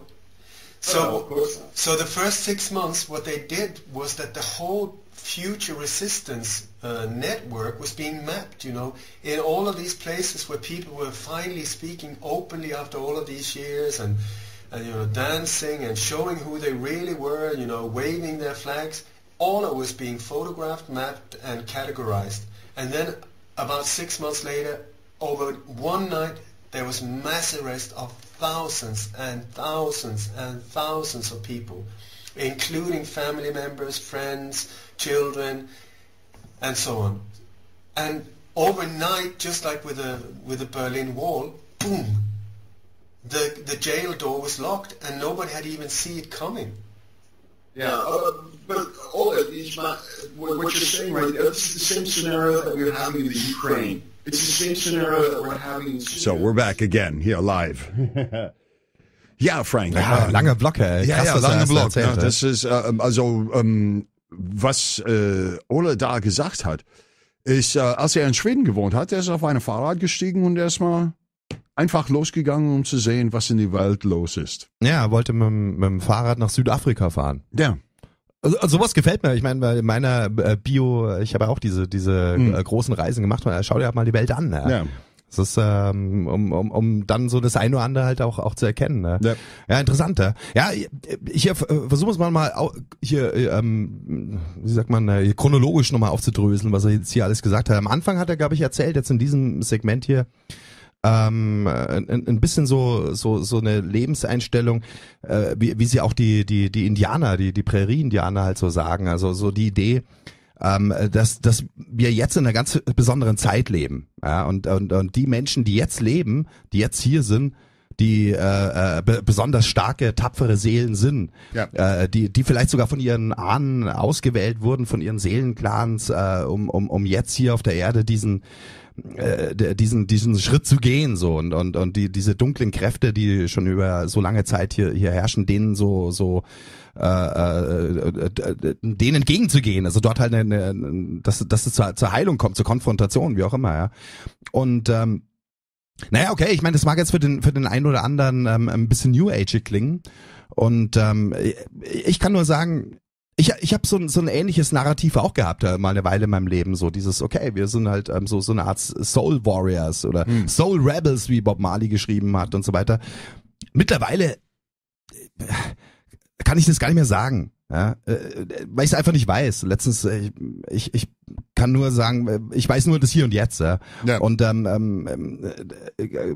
brauche halt vielleicht auch also überhaupt kein so Narrativ mehr und auch nicht so eins. Aber was ich damit sagen will, es ist auf jeden Fall ein Narrativ, was einen stärkt. Das ist halt jetzt nicht irgendwie so eine Story, wie wir von den großen Religionen bekommen, die halt den Menschen niedermacht, sondern das ist halt, was einen inspirieren kann, halt mutig zu sein, ja, und halt einfach diesen Kriegerweg gehen sozusagen. Ja. Und den geht halt Ole Dammegard und der führt ihn dazu, wie er erzählt hat, dass er halt überall hingeht und konsequent ist. Also er geht da keine Kompromisse ein. Er spricht überall, wohin er auch eingeladen wird. Und dann hat er diese krasse Story erzählt. Über das er nach Iran und Irak Ja, aber vorher, wie er dann nach England eingeladen wurde. Ach so, ja, bei diese ganzen Nationalisten und sowas, ne, wo Hubschrauben und sowas. Ja, hat er erzählt, er ist erst 2 Wochen her oder noch weniger, kam er gerade erst aus London. Da war er in London, war er eingeladen und er hat erzählt, er wusste bis 2 Stunden vorher nicht, also was für eine Veranstaltung und wo. Richtig, aber die war ganz geheim, ja.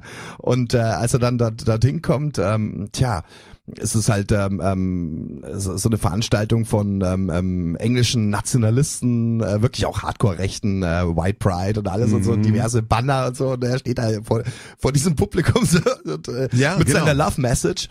Und In dem Moment hat er gesagt, okay, die Situation ist so, ist das natürlich, würde ich nicht über das Flüchtlingsprogramm sprechen und auch der wird keiner über Rassengeschichten mal gesprochen, sondern der hat das ganze Gespräch auf sich bezogen und seine Sache, der Weg, das er benutzt hat, um Sachen mal herauszufinden. Ja, der hat auch gemeint, das ist halt die Frage, redest du jetzt so, wie das Publikum das gerne hätte? oder sagst du deine Wahrheit? Ja? Und er sagt halt seine Wahrheit. Und er hat dann auch vor diesem Publikum, ich glaube, das erzählt er dann später noch, greife ich wahrscheinlich vor, aber er hat halt zu denen offen gesprochen. Draußen übrigens war schon Gegendemo so am Start, halt Antifa und so weiter, ja, Polizeieinsatz und halt, aber Ole Dammegard geht dorthin, weil er eben in alle Richtungen geht. Ja? Jetzt könnten manche werden das vorwerfen, wie kannst du vor solchen Leuten sprechen? So, weißt du, damit verbindest du dich doch mit denen. Aber Ole Dammegard sagt, er geht überall hin, wo er eingeladen wird und wo er Gehör findet. Ja? Das war schon so eine Christus-Attitüde, oder? Ja, ich meine, Christus ist auch zu allen gegangen. Der hat auch der war beim Zöllner mal beim Mittagessen, also er ist überall mal hingegangen. Und wo halt eingeladen wird, geht er hin. Ja.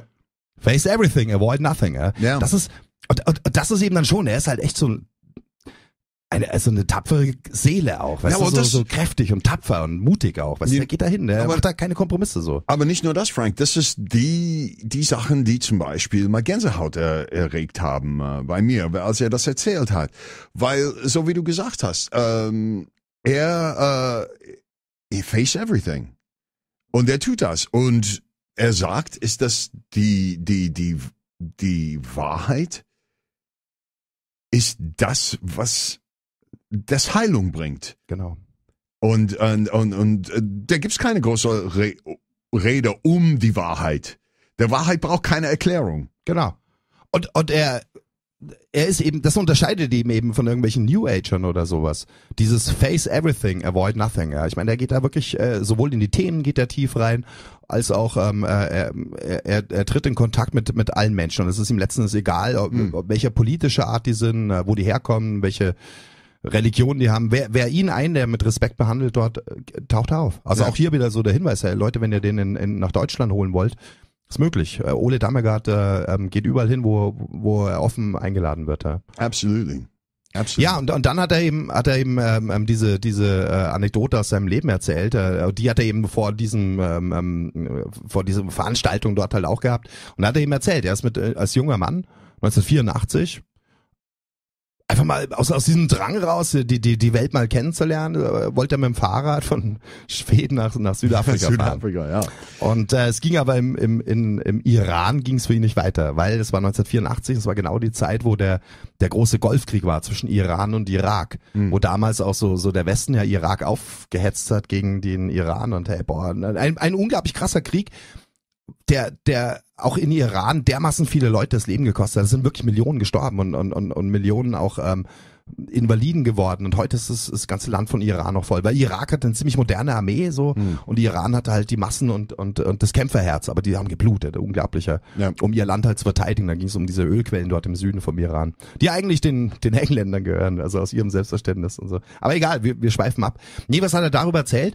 Und das war halt auch so ein großer Augenöffner, sagt er, weil Iran, er kommt dorthin und er denkt halt so, wie wir es alle damals halt gedacht haben, wie man es halt erzählt bekommt, hey, Iran, das sind alles nur welche radikalen Islame und Frauen nur in Burka und alles so. Alles irgendwie, weißt du, durchgedrehte Leute so, ja.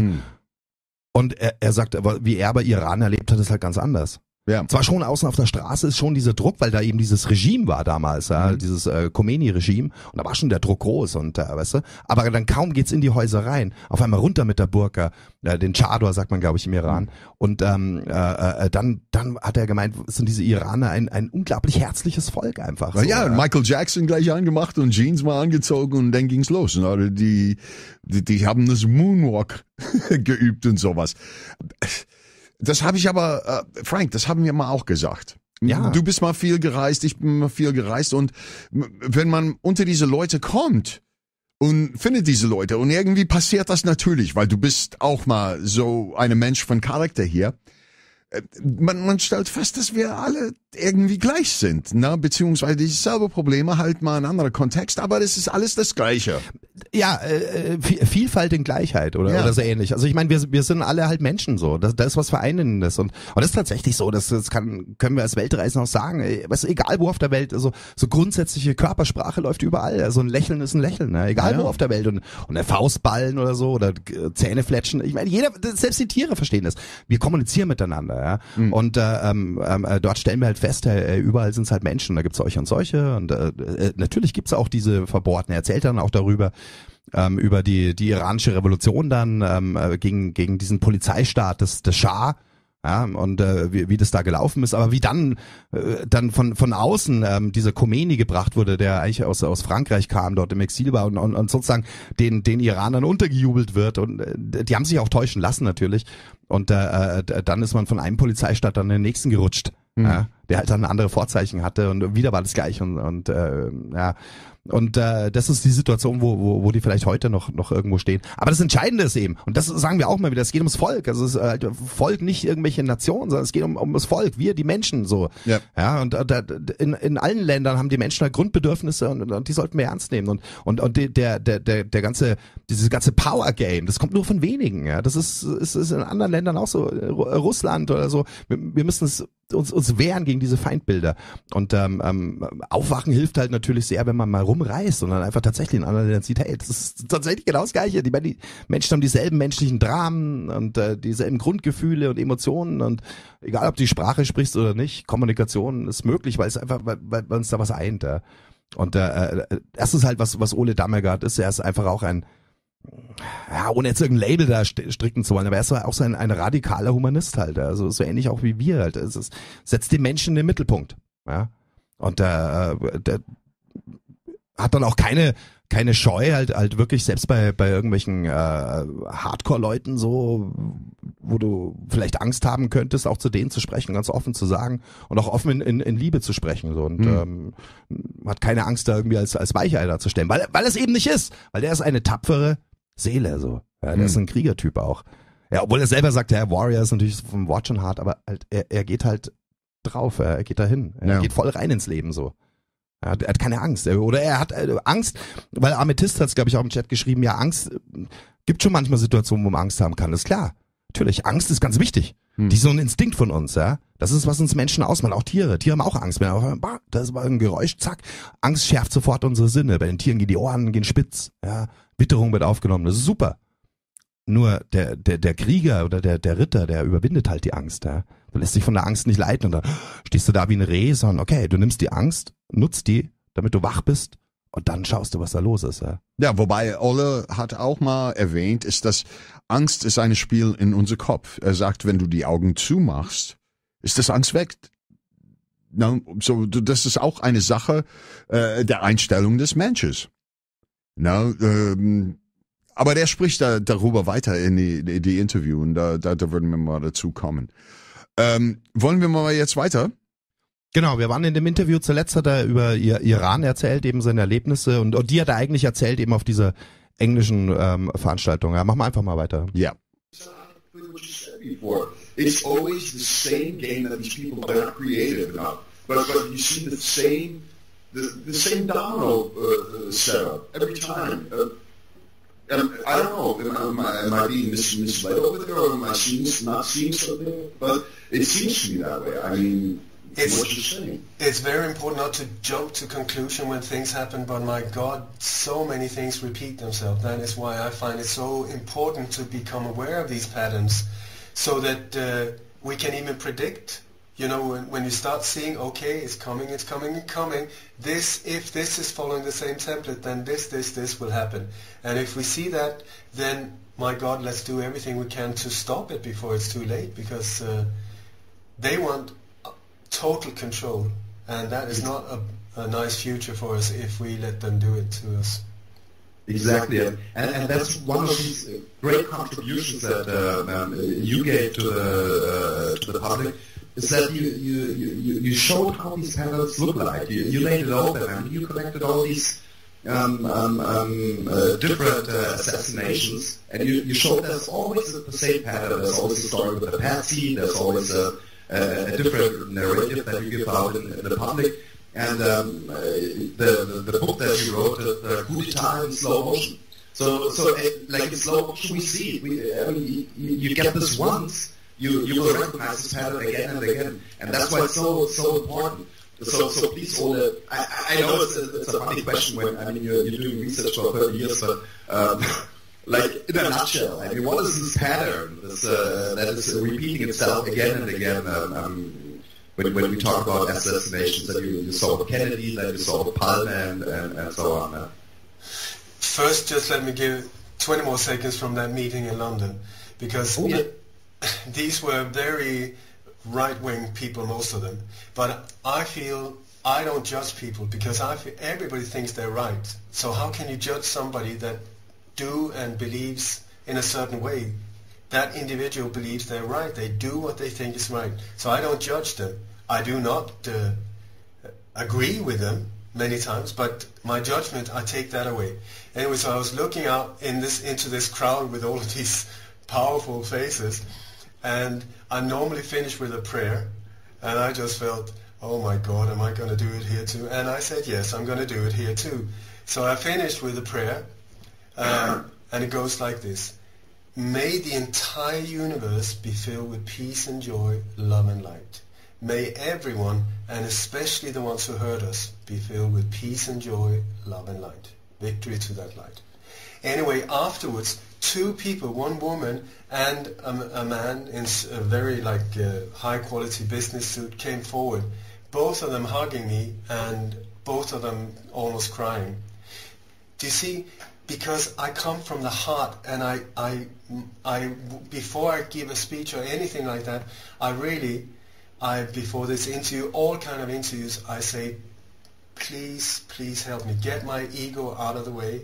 I call for the help of all saints and sages, all the angels, my ancestors. Please support me in what is needed to be done. Give me the words. Let me use this body vessel I'm in to deliver a message of love, compassion, forgiveness, and transcend this whole thing so that we can lift this beautiful world to the next level of fantastic harmony. Okay, so that is what I try to do at all times.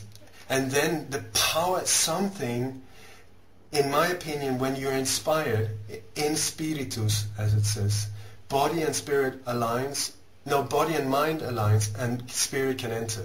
So I think everyone who's inspired when they paint or write or whatever they do will notice that it's almost like a phenomenon where time stops, and you've been trying to write some lyrics for 6 months, can't do it, and then suddenly in 4.5 minutes, bam, bam, bam, bam, bam, it's all coming down.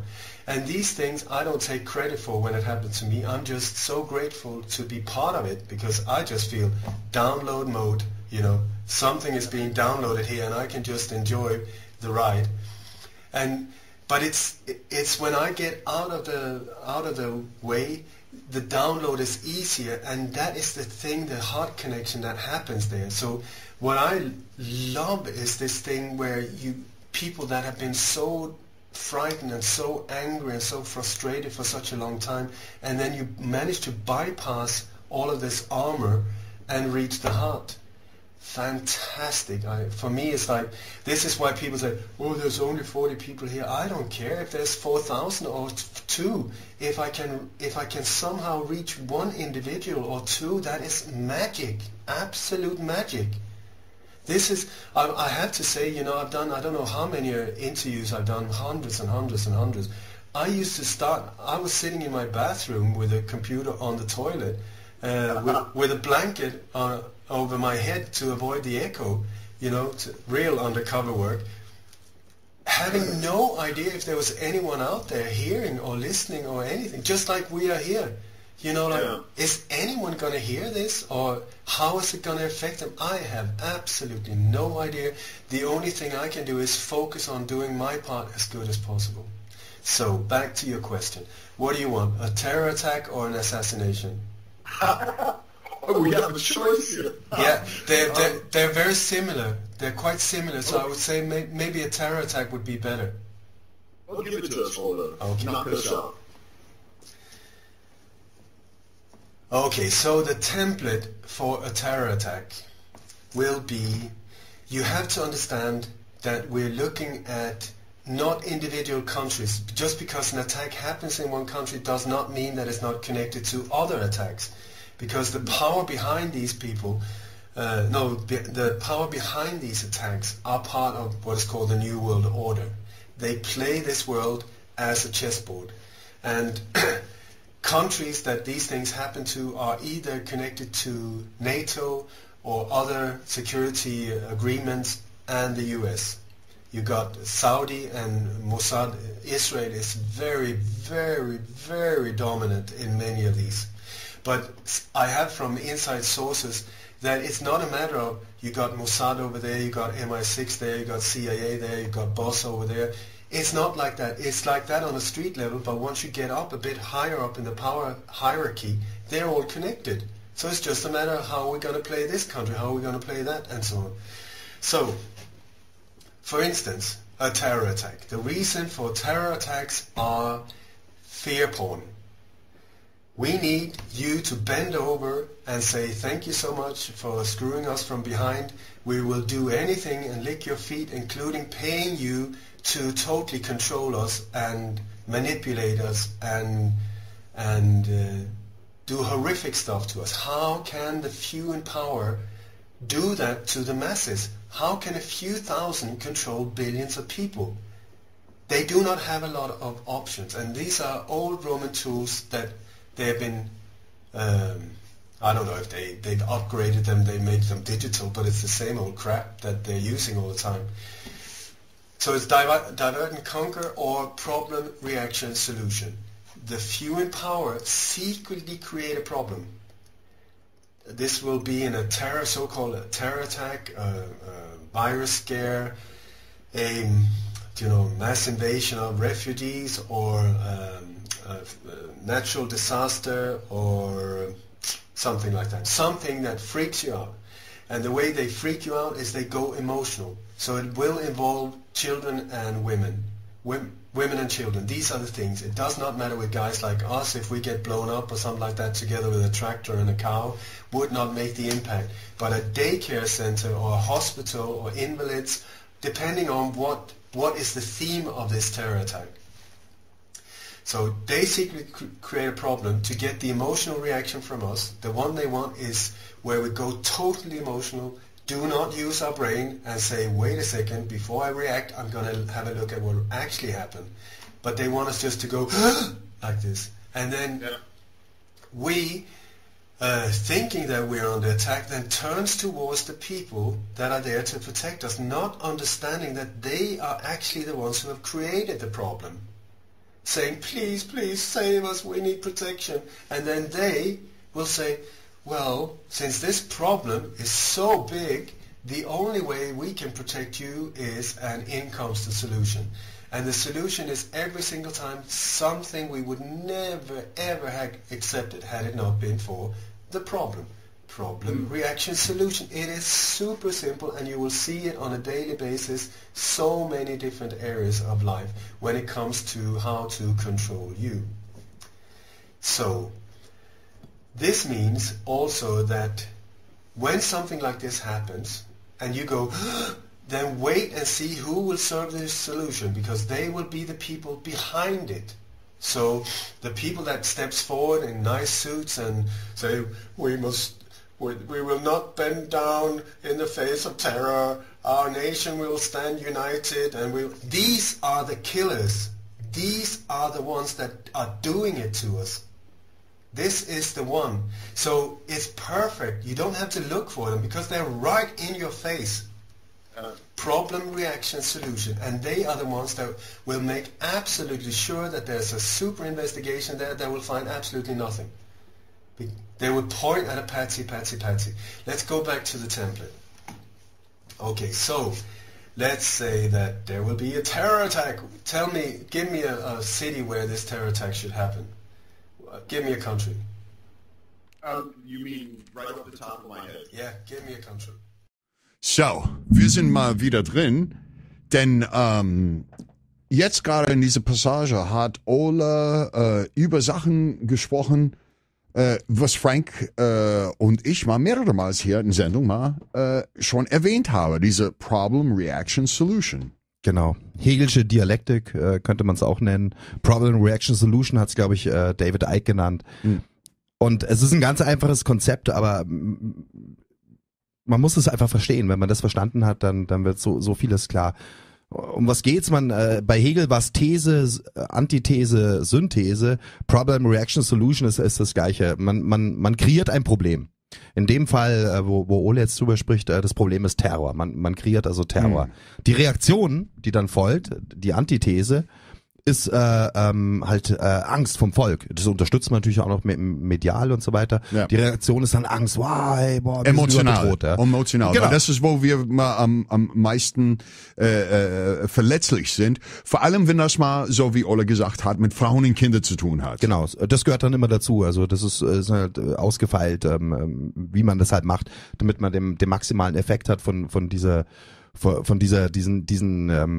Dialektik, ja. Genau. Und ich meine, also wir haben das Problem Terror, die Reaktion Angst und die Lösung ist dann eben mehr Autorität, also mehr Macht im Staat. Und das ist genau, was wir vorhin gehabt haben. Ja, weißt du, heute steht es in der Zeitung, ja, wir müssen aufrüsten, so. Ja. Der böse Russe droht einzumarschieren. Erst nimmt er die Krim weg, als nächstes das Kraichgau oder sowas, weißt du, muss man aufrüsten, ja. Genau. Ja, das sind so, genau das ist das. Problem, Reaction, Solution. Es ist super simpel so. Ja. Trotzdem müssen wir es immer wieder uns klar machen, weil so funktioniert tatsächlich diese Welt. Also diese Hegelsche Dialektik, die haben halt die Herrscherkaste hat das für sich so als Main-Tool irgendwie halt benutzen die das. Halt. Ja, und was auch Ole dazu gesagt hat, und das ist sehr wichtig, Frank, ist, dass die Leute, die dort sitzen, ist, dass wir müssen jetzt aus einer Union zusammenstehen und diese Kämpfer, der sagt, das sind die Leute, die in your face sind, die diese ganze Scheiße mal von vornherein gemacht haben. Genau. Und weißt du, Alex, als er das gesagt hat, was mir sofort, welches Bild mir in den Kopf gekommen ist, das ist wieder hier vor 2 Jahren da diese ganzen Staatsführer bei Je suis Charlie, weißt du, da in Paris da irgendwie standen und das so inszeniert wurde, als ob dahinter wirklich dann die Massen wären und die Staatsführer führen das an und in Wirklichkeit hat sie dann so eine Seitenstraße abgeschlossen, haben da kurz ihre Show gemacht, danach wieder gelacht und gute Laune und so. Ja. Das ist genau das. Ja, absolut. Ja. Und der hat gesagt, dass wenn man das endlich versteht, ist das mal sehr, sehr einfach, um zu sehen, wer die bösen Menschen sind. Sozusagen, die das Schmerz und diese Leid an uns mal weitergeben.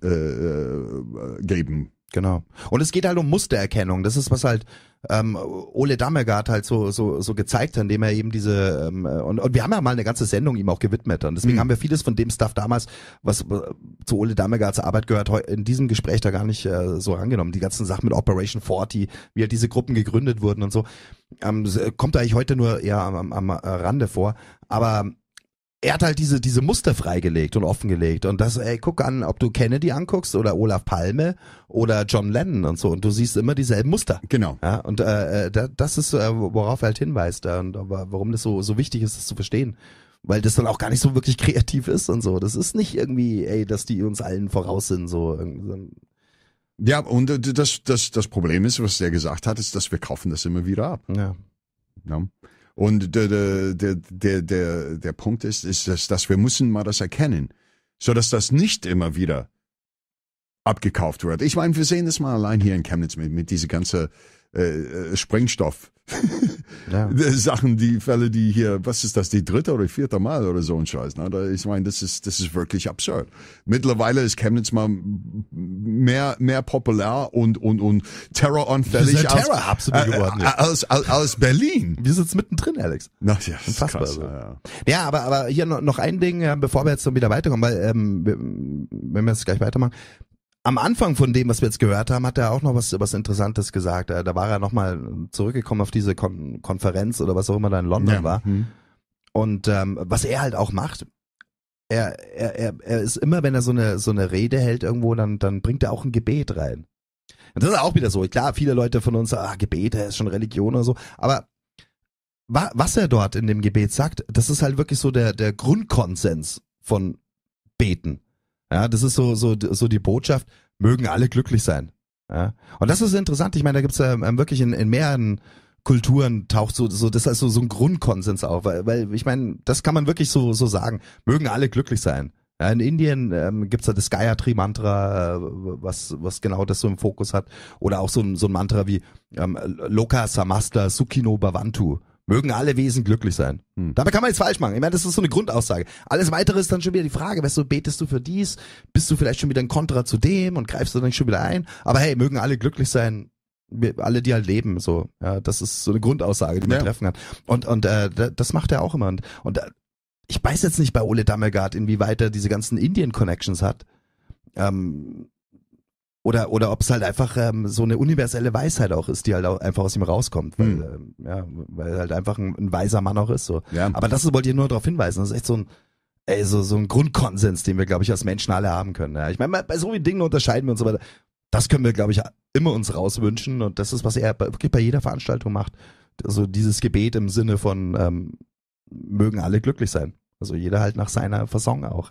Ja, auf jeden Fall. Und der bringt auch mal Licht, der sagt da auch Licht auf die Wahrheit zu bekommen. Licht auf das Wahrheit, das Weg zu zeigen, dass hier ist, wo die Wahrheit ist. Genau, und kompromisslos so. Ja. Also Wahrheit braucht keine Kompromisse und Ja, wollen wir mal denn... Genau, wir haben jetzt geht's wieder in diese Terrorgeschichte und er fragt uns jetzt so, können wir mal so ein kleines Fallbeispiel machen und nennt uns mal irgendeine Stadt und wir haben dann so Berlin rausgehauen und da führt er jetzt mal so aus, wie so muss das stattfinden und es war ja auch erst letztens was in Berlin und darüber spricht er jetzt. Ja. Hey, Joseph, Berlin. Berlin, okay. Berlin is perfect. I mean, now you're going to think that I'm just going to copycat what just happened there, but the thing is...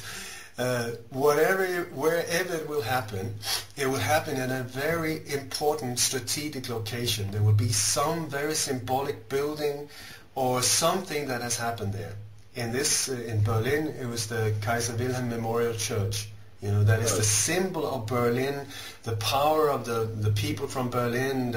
We can do it, but at the same time also this is what happens when you totally mess up everything. Then very close to that building as well, there will be some kind of Freemasonic symbol. In your case, it's this horrific church that is, I don't know, built straight next to the Kaiser Wilhelm one. I mean, awful looking, totally Freemasonic, modern type of obelisk thing. But there will be one kind of Freemasonic symbol, obelisk, pyramid, eternal flame very close to it.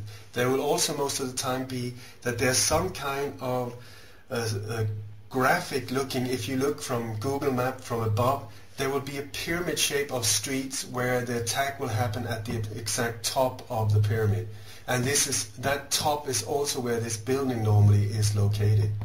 Okay, so look out for these things. Why they do it, I don't know, but they are so into these things. And it will happen on a specific date, a symbolic date, to get the emotions going. It will be Halloween, it will be Valentine's, it will be Veterans Day, it will be Homeland Security Day, these type of day. I don't know if there is such a day, but something on National Day like in Nice, you know, the Bastille Day or something, to get the emotions going. It depends on what kind of theme they're trying to play, because they have different themes. I can go through them. So, the date is important. Also, it will very often happen on a Friday night or Friday evening, because then, once this terror attack happens, they will close down the stock market and say, "Oh, because of we care so much for the families of the victims, we will close the stock market, and you will not be able to find that we have made a lot of illegal dealings before. You can see these stock options and stuff like that put in place where it starts accelerating right before it happens." Okay, and then they close the stock market because Friday, Saturday, Sunday, and then Monday they open up again. They will have plenty of time to clean their tracks, and it will be so much harder for us to find out what actually happened. But you will see every single time things like this happen, somebody is making billions. Okay, so... Yeah, I'm sorry, Ole. What I wanted to find out is that you're mentioning this obelisks and these particular dates, so numerology, indirectly you're mentioning numerology there. Being that you're such a spiritual person, I just have to throw this question in to find out, how do you feel about this occult theory that everybody's talking about, that these elite people are following, whether it be satanic or Kabbalistic or Talmud type of beliefs? How do you feel about that? Does that actually really play such a big role? I have no idea. I can just see this is what's being repeated. And the mentality behind it, I can say, is the exact opposite of the mentality of a normal person. Whatever we want in the form of love and compassion and forgiveness and happiness in life, they want the exact opposite. I mean, I do not understand the mentality at all. But it's like nowadays, whatever they say, turn it upside down, and you will see the real thing. You know, whatever they call it, Operation Care and Tender Care or something like that. You know, like that is an army operation. Operation Tender Care, turn it around, Operation Rape and Slaughter. That would be the correct one. The White House, the Satanic House. The FBI, Federal Bureau of Investigation, no fraud, bribery, and intimidation. You know, CAA, Central Intelligence Agency, no, absolutely not. Cocaine Import Agency. And so, you know, like, give it their correct names. You know, like Hillary, Hitlery, or Killery, that are more direct names. Name them, and it will be so much easier to understand what's going on. Also, when it goes into these satanic things and with children and so, it's awful, awful, awful. Because very often you have these organizations that care for children, but they are actually the ones that supply the children into these chains. Awful. But so look at the names of these different ones, and then turn it around and see if it makes sense. I'm not saying it's like that everywhere, absolutely not. But this is how they do it. This is how they play us. So let's get back to the template. If I answered your question, I can only say they use numerology a lot. They put all of these, I mean, many of these pyramids and obelisks, and these are massive things to create. So why do they put such an effort into it? I can't say for sure. I can just say they keep repeating. And I tell you, I was one of the key speakers at Dallas, at the JFK assassination conference in Dallas in November. And I was walking around Dealey Plaza looking, where is it?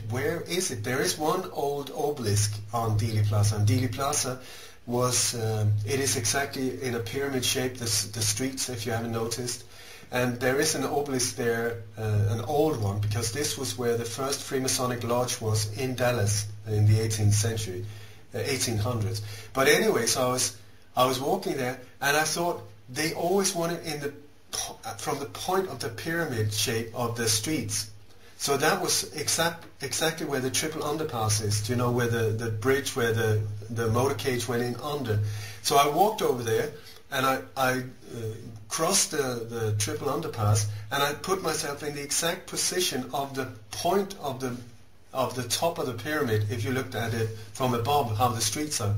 And at that exact point, when you look towards the school book depository, where it said that, and the Deltex building, where some of the shooters were located, where everybody said, oh, Oswald was up there, meaning anyone in that position will look exactly in that angle. If you look there, behind, there's a massive skyscraper, where the top of the skyscraper is a pyramid, you know. But you don't see the pyramid unless you stand exactly at that point, and then it's a perfect pyramid put on top of these buildings. I can send you photos of them. It's just like mind-blowing once you see it. Anyway, so it's a symbolic place. You will always find, like when this, for instance, the last Melbourne crap thing, where this car thing, where they were driving around doing donuts, and then said to massacre people in the street. I can debunk that right away. I'll be most happy to do that. The car that he was doing donuts with had a tow witch. Do you know this hook where you can put a trim? Yeah. Okay. And the car that was abandoned, all smashed up, where they pulled out the driver, did not have one. So we're back to it's not even the same vehicle, thank you, and goodbye. So anyway, so we got the location and the time is important. Then there will be a drill. There will be some kind of drill nearby, and the drill is there for your security, if you weren't aware of it. But what they will do with this drill is they will cut off shut off the streets. You will see different kind of vehicles there that you would you would notice otherwise, but since they have a security drill, I guess it's okay that they come in with all these weird kind of looking vehicles. There will be the reason for this drill will be to get crisis actors in position, lighting in position, cameras there, a possibility to rehearse a few times. There will be marketing agency involved as well, preparing logos and slogans for the media. And also there will be,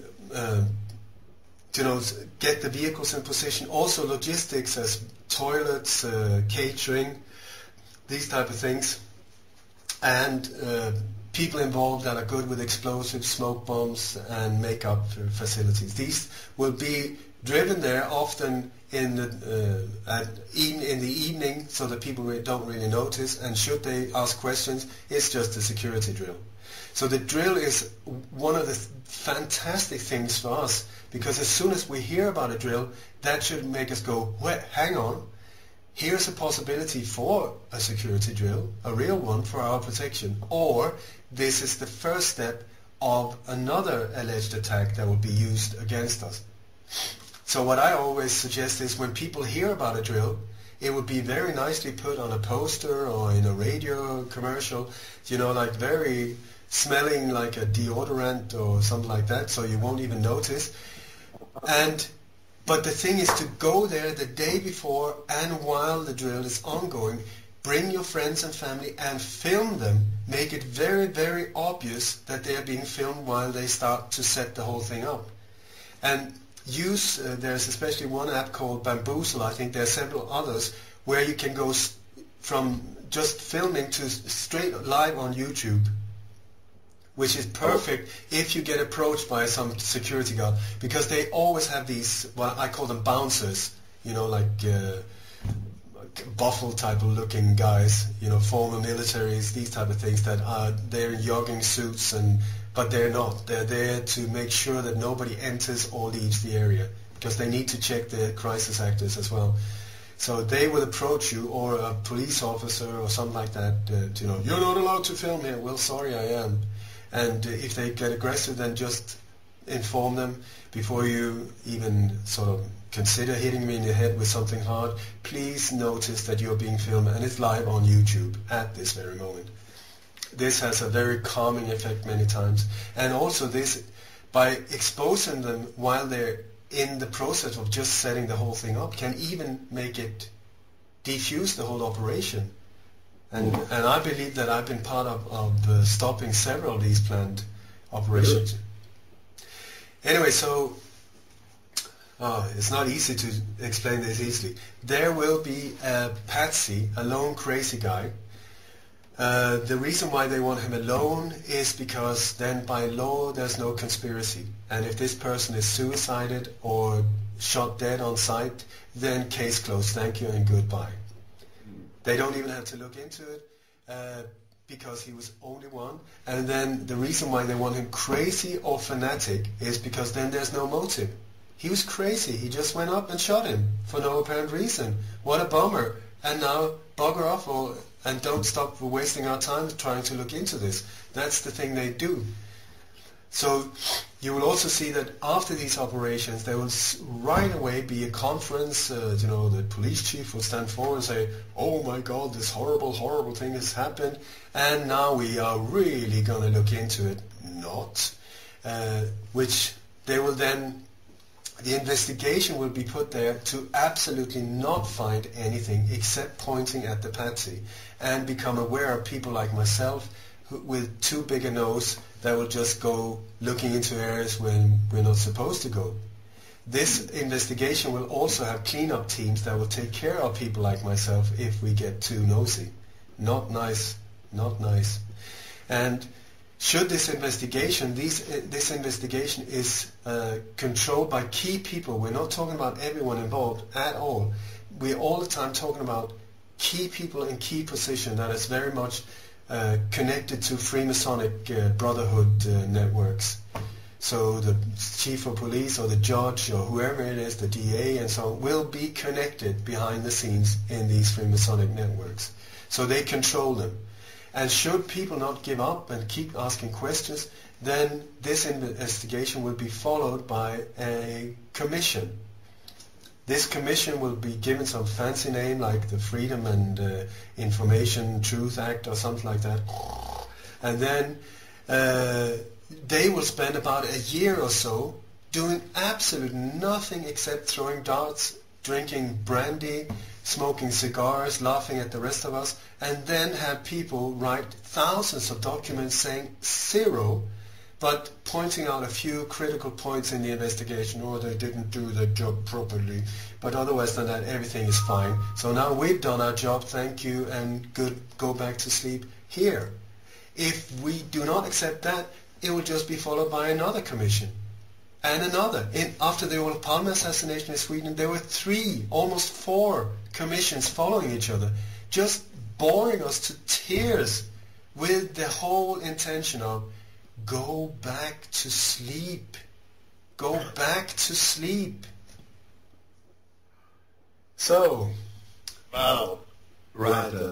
Wow, da machen wir mal eine Pause. Das war aber ganz schön krass, was er jetzt gerade erzählt hat, na Frank? Ganz schön krass und auch ganz schön viel. Und ich weiß, es ist schwierig. Es ist schwierig für euch Hörer und für uns wahrscheinlich auch, weil wir wollen halt Ole Dammegard seine Informationen hier bringen. Aber wir haben halt dieses Sprachproblem. Ja, deswegen haben wir jetzt sowieso ihn nicht live in die Sendung genommen, weil da müssten wir dann irgendwie, während wir mit ihm kommunizieren, das noch irgendwie für euch übersetzen. Ich meine, das können wir auch nicht und so. Aber apropos, ich meine, das ganze Ding wird da wieder hochgeladen, also das komplette Interview. Und die Idee ist natürlich auch da, also das hat Micha vom Kulturstudio auch gesagt, solche Sachen sollten wir auf Deutsch übersetzen. Ja. Jetzt ist es aber so, ganz ehrlich, Alex und ich werden das nicht leisten können. Das ist halt auch durchaus auch eine Menge Arbeit. Wir haben ja schon das ein oder andere Projekt auch zusammen mit Micha gemacht und auch mit anderen Leuten, wo wir auch mal übersetzt haben. Und wir können es halt im Moment nicht leisten. So, Micha hat auch schon Leute an der Hand, die sich da einbringen. Aber hier auch nochmal der Aufruf, wenn Leute von euch richtig gut sind in Englisch und dort mithelfen wollen, meldet euch bei Kulturstudio TV, direkt bei Micha anfragen. Man muss halt nicht das ganze Ding machen, aber vielleicht, wenn sich jemand bereit erklärt, okay, ich übersetze 10 Minuten oder sowas, ja. Oder normalerweise macht man so, zunächst mal müsste man das skripten, das heißt, das, was dort erzählt wird, aufschreiben, dann kann man es leichter übersetzen, so, ja. Also muss man halt auch gut aber verstehen, so, die einzelnen Worte auch, also das, da gibt's auf jeden Fall Bedarf, wenn da jemand sich engagieren will, gerne, weißt du. Wir wollen, dass diese Sachen rauskommen. Das ist wichtig, was er sagt. Ja. Wir wollen diese Vernetzung international. Und wenn uns schon die Technologie keine Instrumente gibt, einfach mal die Dinge simultan zu übersetzen, müssen wir es halt oldschool machen. So. Ja. Wir machen es halt heute auf den Style. So. Ja, auf jeden Fall. Und ich meine, einfach natürlich ist das nicht. Aber was hat er jetzt alles erzählt? Es ging viel um diese Muster eben. Ja? Diese Muster, das ging darum, ist, dass der hat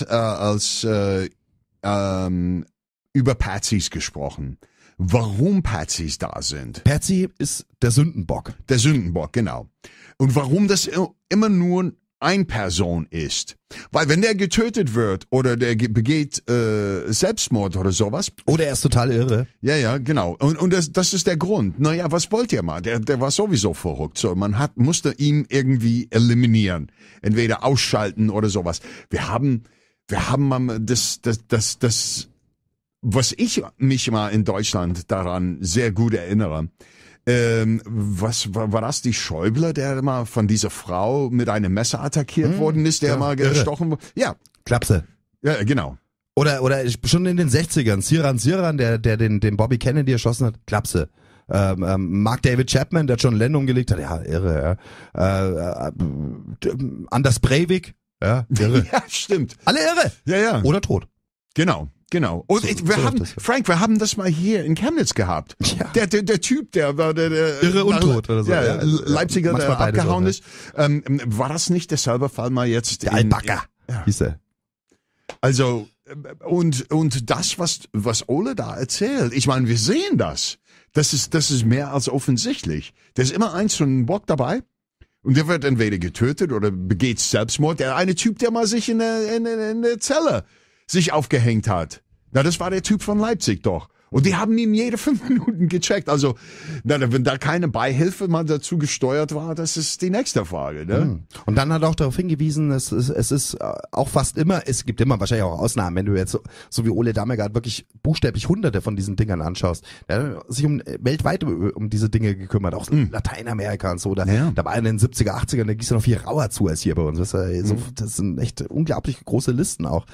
Aber es sind halt sehr häufig sind es auch immer so symbolhafte Plätze, Orte schon, an denen am besten auch irgendwo symbolhafte Gebäude sind. Und da verweist er eben in Berlin auf die Kaiser-Wilhelm-Gedächtniskirche, die natürlich ein symbolhafter Ort ist für Berlin.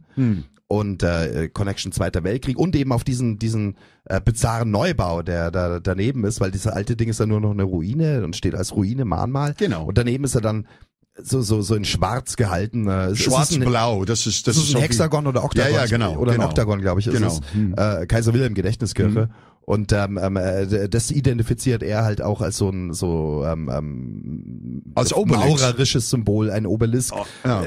Man könnte auch sagen, hier der schwarze Stein oder so. Diese Bilder kommen halt immer. Also er sagt, wichtiger Ort, Connection zu solchen Gebäuden, oftmals aber auch die Straßenanordnung, wie es auch bei Dallas dann war. Genau, die beziehen sich auf eine Dreieck und normalerweise, so wie er gesagt hat, das passiert immer an die Spitze dieses Dreiecks.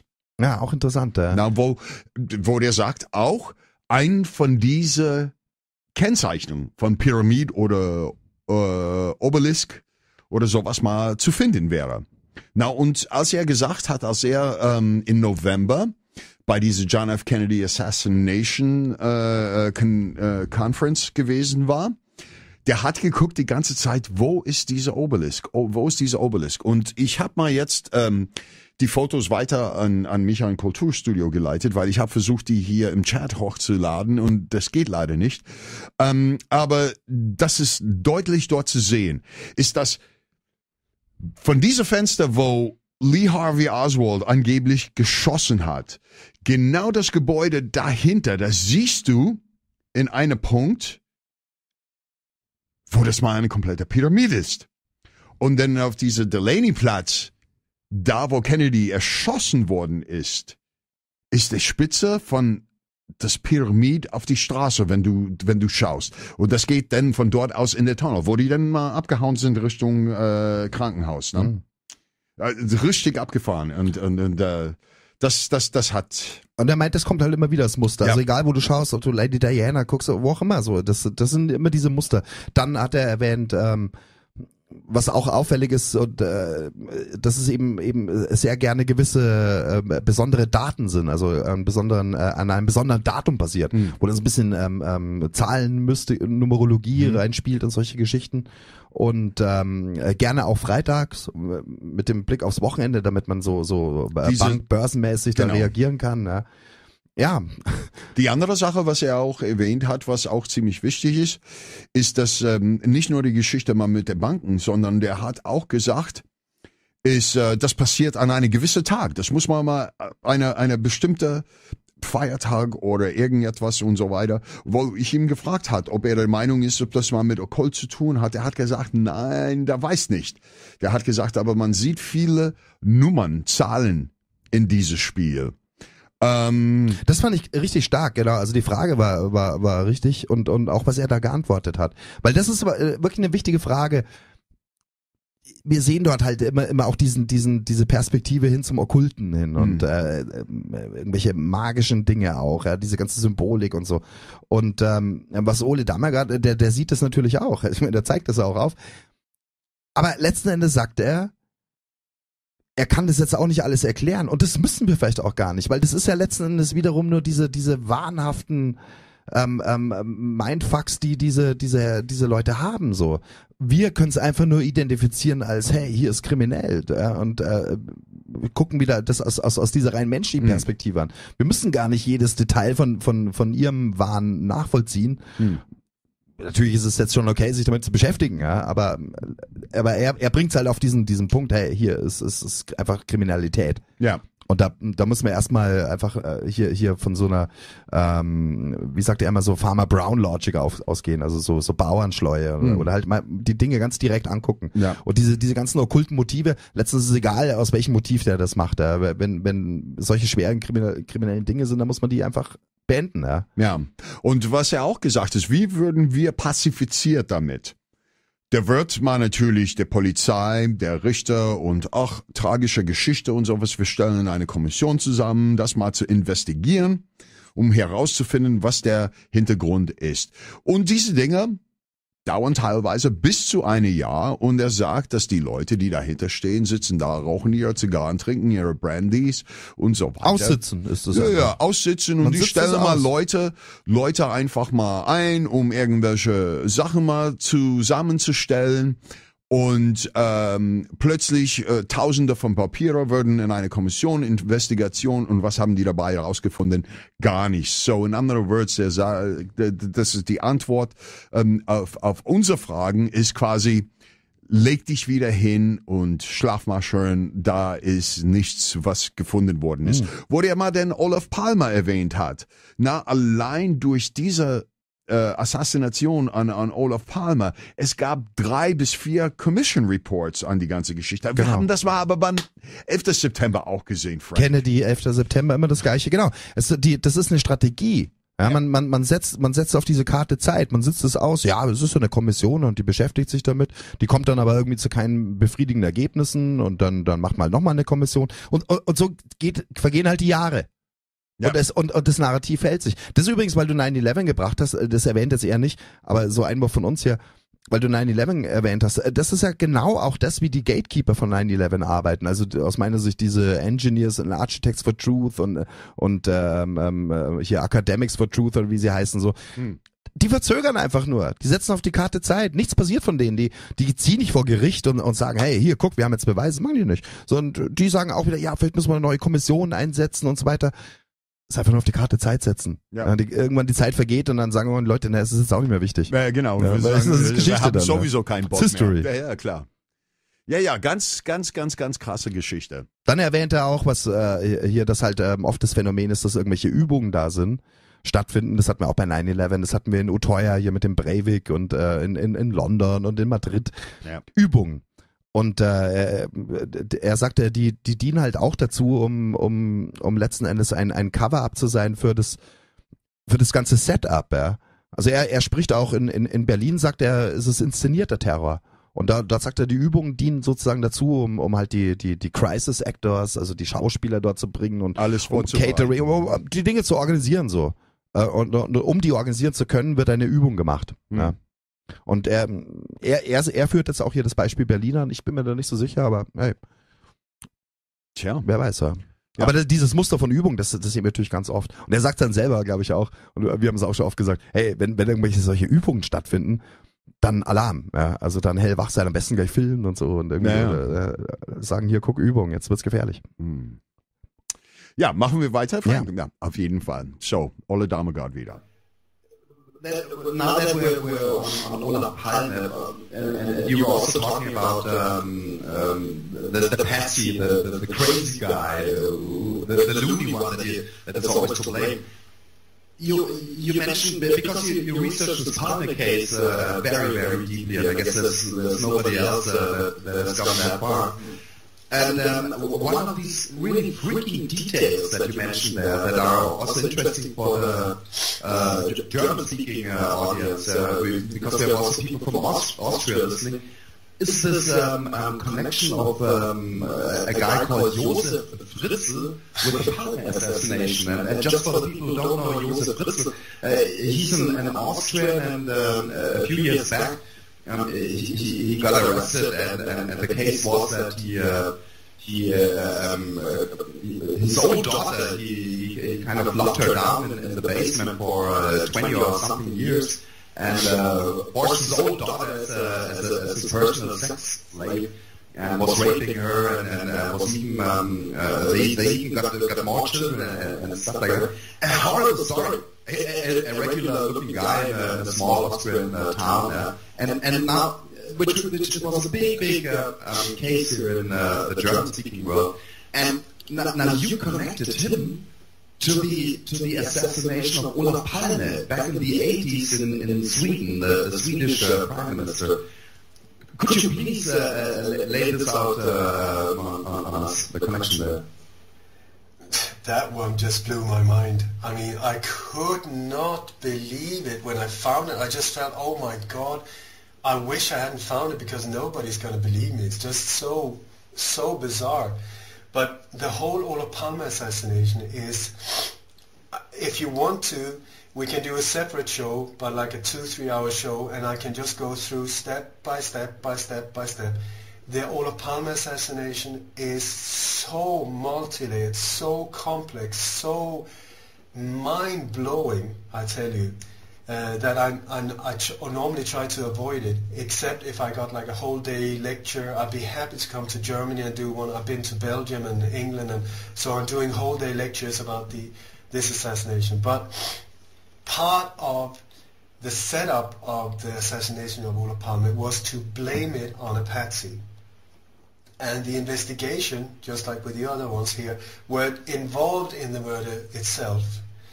So it's through Hans Holmér, who was the first investigator. It was in his books that I came across this person for the first time, but he went under the name of Wilhelm Kram, the crazy Austrian Wilhelm Kram. And he was the one that was supposed to take the fall for this whole thing. But instead, the whole thing got messed up, and they tried, well, like I say, it's super complex, but the whole thing was that the idea was that this should be a shot, and clear and open shot case overnight. The whole thing was not supposed to take forever and ever and ever, which it has done. It was supposed to be do, bang, and once again, thank you and goodbye, cruel world, and go home. And the guy who was supposed to take the fall was Josef Fritzl, who was in Stockholm that day. I don't think he was aware of that he was going to go down. He was just being told, be in this location. He was standing at Slussenplan, just about a kilometer south of where Olof Palme is said to have been shot, and was there to be picked up and then taken straight into the police station and accused for the murder. In '86, he already had his daughter for many, many years in his basement. As far as I know, also, Josef Fritzl was supplying the Mossad with different type of IDs and fake passports and so on. So he was somehow involved in criminal activities with these so-called intelligence services. So I don't know if they chose him because he looks like a perfect patsy. He looks weird. Because the thing is, you can't be cute and cuddly and then people say, well, this is the terrorist or this is the assassin. It needs to work in media, so you need to look like brutal or violent or something like that. And Josef Fritzl, he's got the looks. And also maybe because they had him, I'm sure they were very aware of that, this thing with his daughter in the basement and so on, so that they could keep him quiet, accepting whatever he was going through in court and so on, maybe with a promise, yeah, we're going to put you in for life, but not really. We're just going to tell people you're in jail, but you're not going to be there. You're going to be transported out, and which is what they do many times. They execute you, not really. They take you out the back door, and then they get you back into the operation world. And so I think maybe that was the reason why they chose him. But as far as I've been able to find out, that's the guy. It's just so freaking that these things connected, because, I mean, it looks like separate things. And this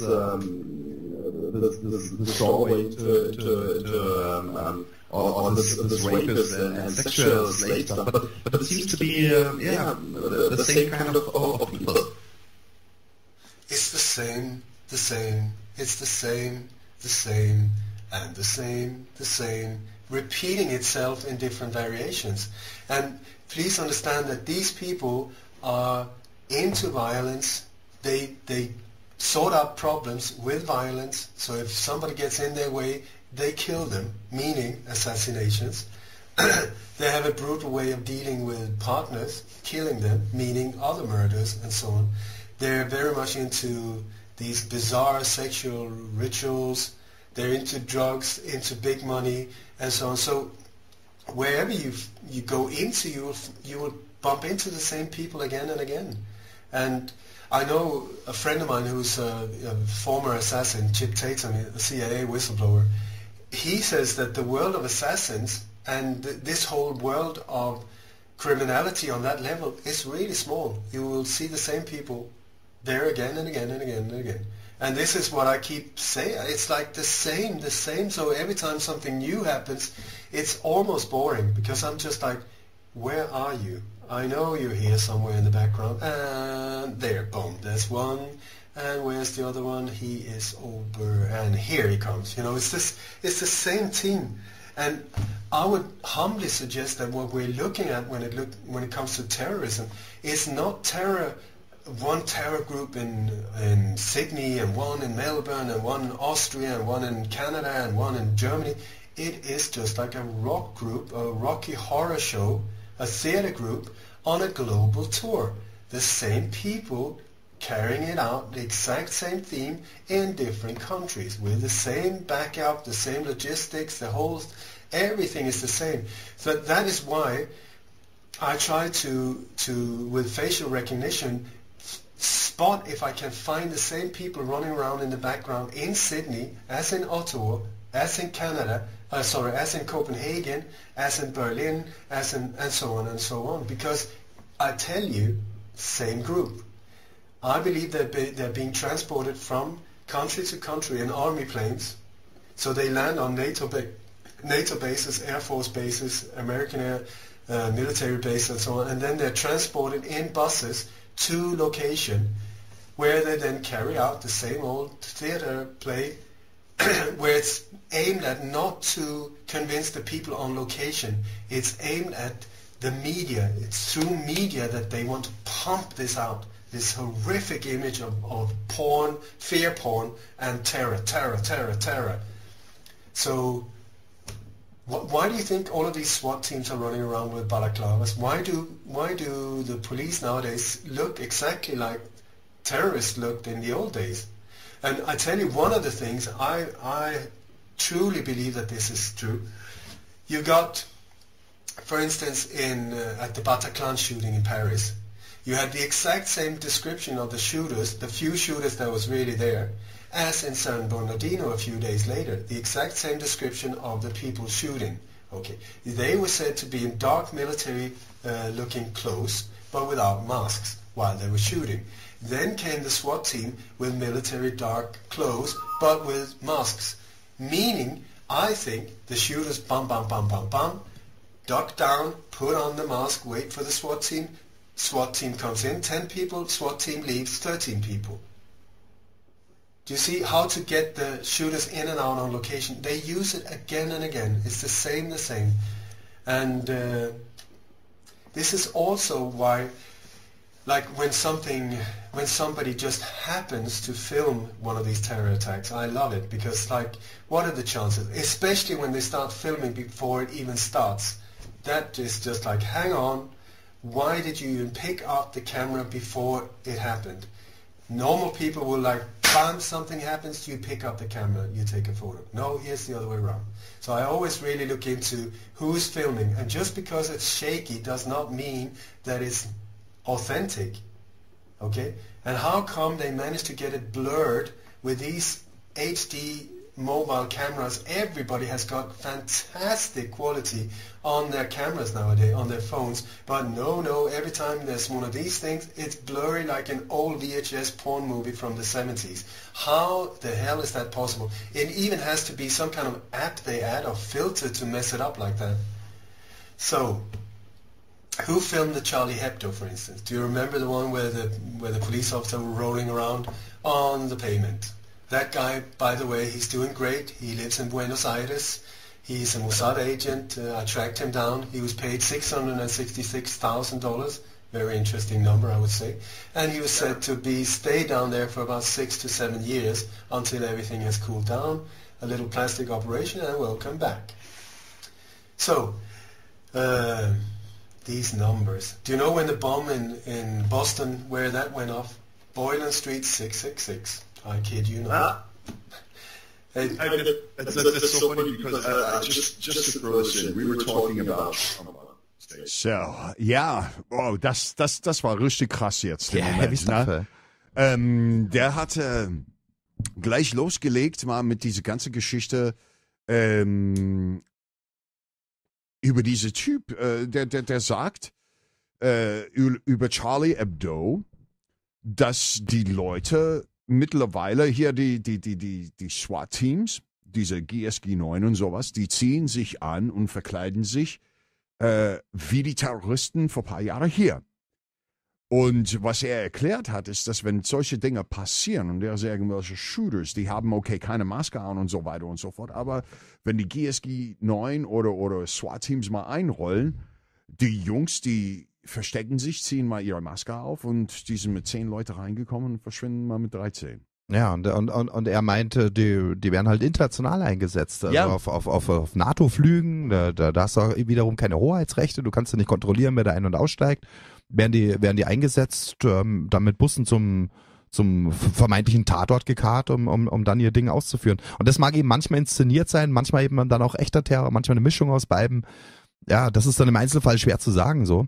Aber er sieht halt da wirklich Profiteams, also sowohl Täter als auch dann vermeintliche Opfer, als auch die Spezialeinheiten, die dann da auftauchen. Es sind alle, werden alle eingeflogen so. Ja. Well, lass uns mal kurz das Maidan-Geschichte angucken. Alle diese Scharfschütze da waren in Schwarz verkleidet, so wie er das gerade erzählt hat. Das haben wir bei Charlie Hebdo gesehen. Das haben wir auch, denke ich mal, bei Bataclan gesehen. Der war selber dort.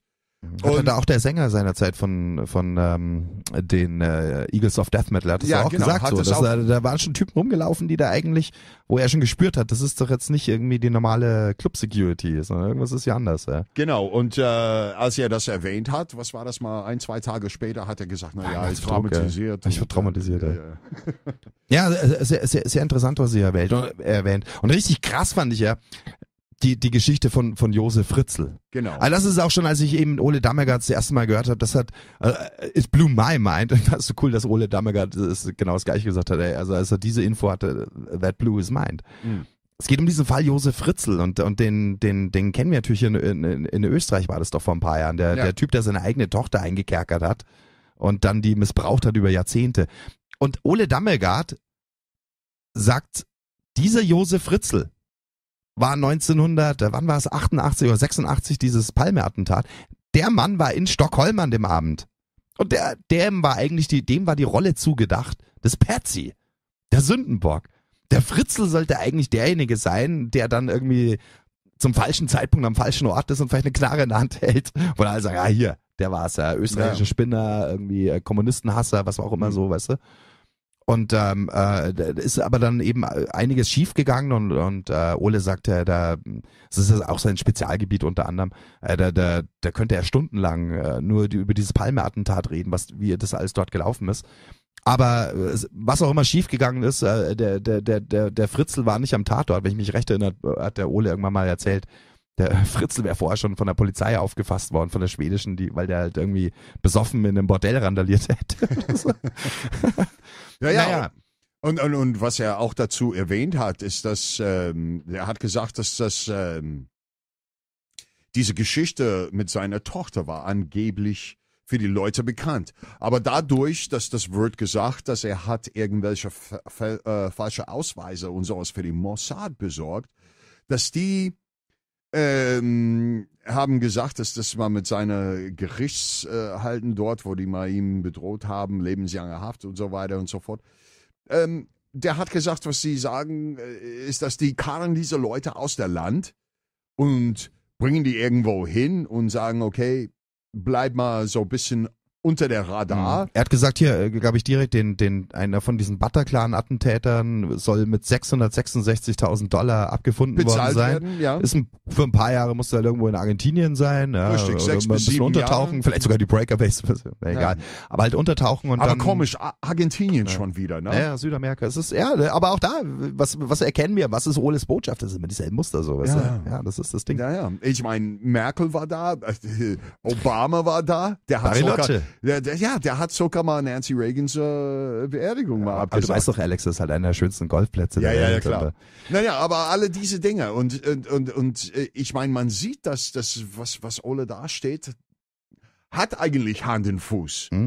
Und wir sehen das alles wieder in diese ganzen Muster und dann, was mal passiert, Frank. Und warum diese Fritzel-Sache halt so heiß ist. Und so unglaublich wichtig ist.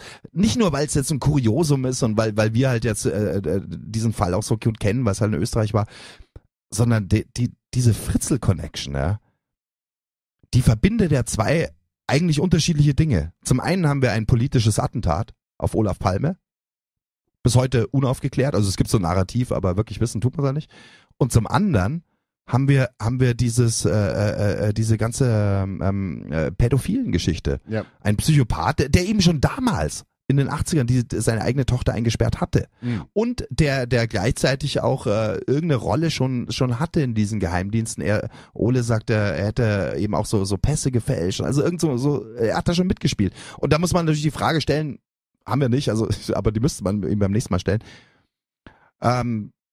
Ist vielleicht dieser Josef Fritzl schon seit wann ist er da schon in diesen Geheimdienstkreisen? Vielleicht ist er da auch genauso Opfer, wie er Täter ist. Also vielleicht eben auch schon in ganz jungen Jahren eben, wer weiß, wie man den behandelt hat, dass der wiederum so ein Leben führt. Und also auch das weist ja alles hin auf diese ganzen Pädo-Ringe, so dass er dort jahrzehntelang das machen kann. Und man weiß, dass der das macht. Gleichzeitig hat man den aber dann auch irgendwann mal in seiner Vita als Patsy gehabt in so einer Geheimdienstoperation, politisches Attentat. Und dass diese Dinge miteinander verknüpft sind, das ist heavy stuff. Ich meine, wir haben das schon immer so geahnt, aber ich meine, hier bringt das dieses Detail, was hier Ole Dammegard bringt, ist wirklich hot. Ja, und das Witzige dabei ist, dass wir brauchen nur nach Washington zu blicken. Dann sehen wir mal die ganze Situation wie diese Pizzagate-Sache. Wir brauchen nur nach England zu schauen. Und wir sehen auch mal, wie diese ganze mit Jimmy Savile und alles drum und dran verbunden ist wieder.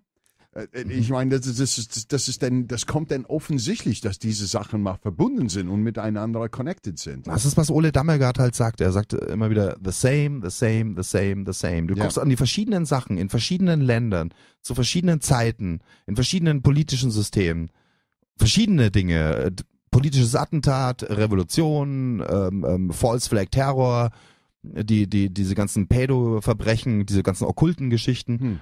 Und wenn du genau reinguckst, dann ist es halt überall dieselben, die dahinter kommen. Also, dass diese Dinge verbunden sind miteinander. Ja. Das ist so, was vielleicht eine der wichtigsten Dinge ist, die Ole Dammegard halt in seiner Arbeit macht. Ja. Dass er diese Connecting Dots, wie wir auch so schön sagen, ja. Er verbindet da die Dinge miteinander, verwebt die.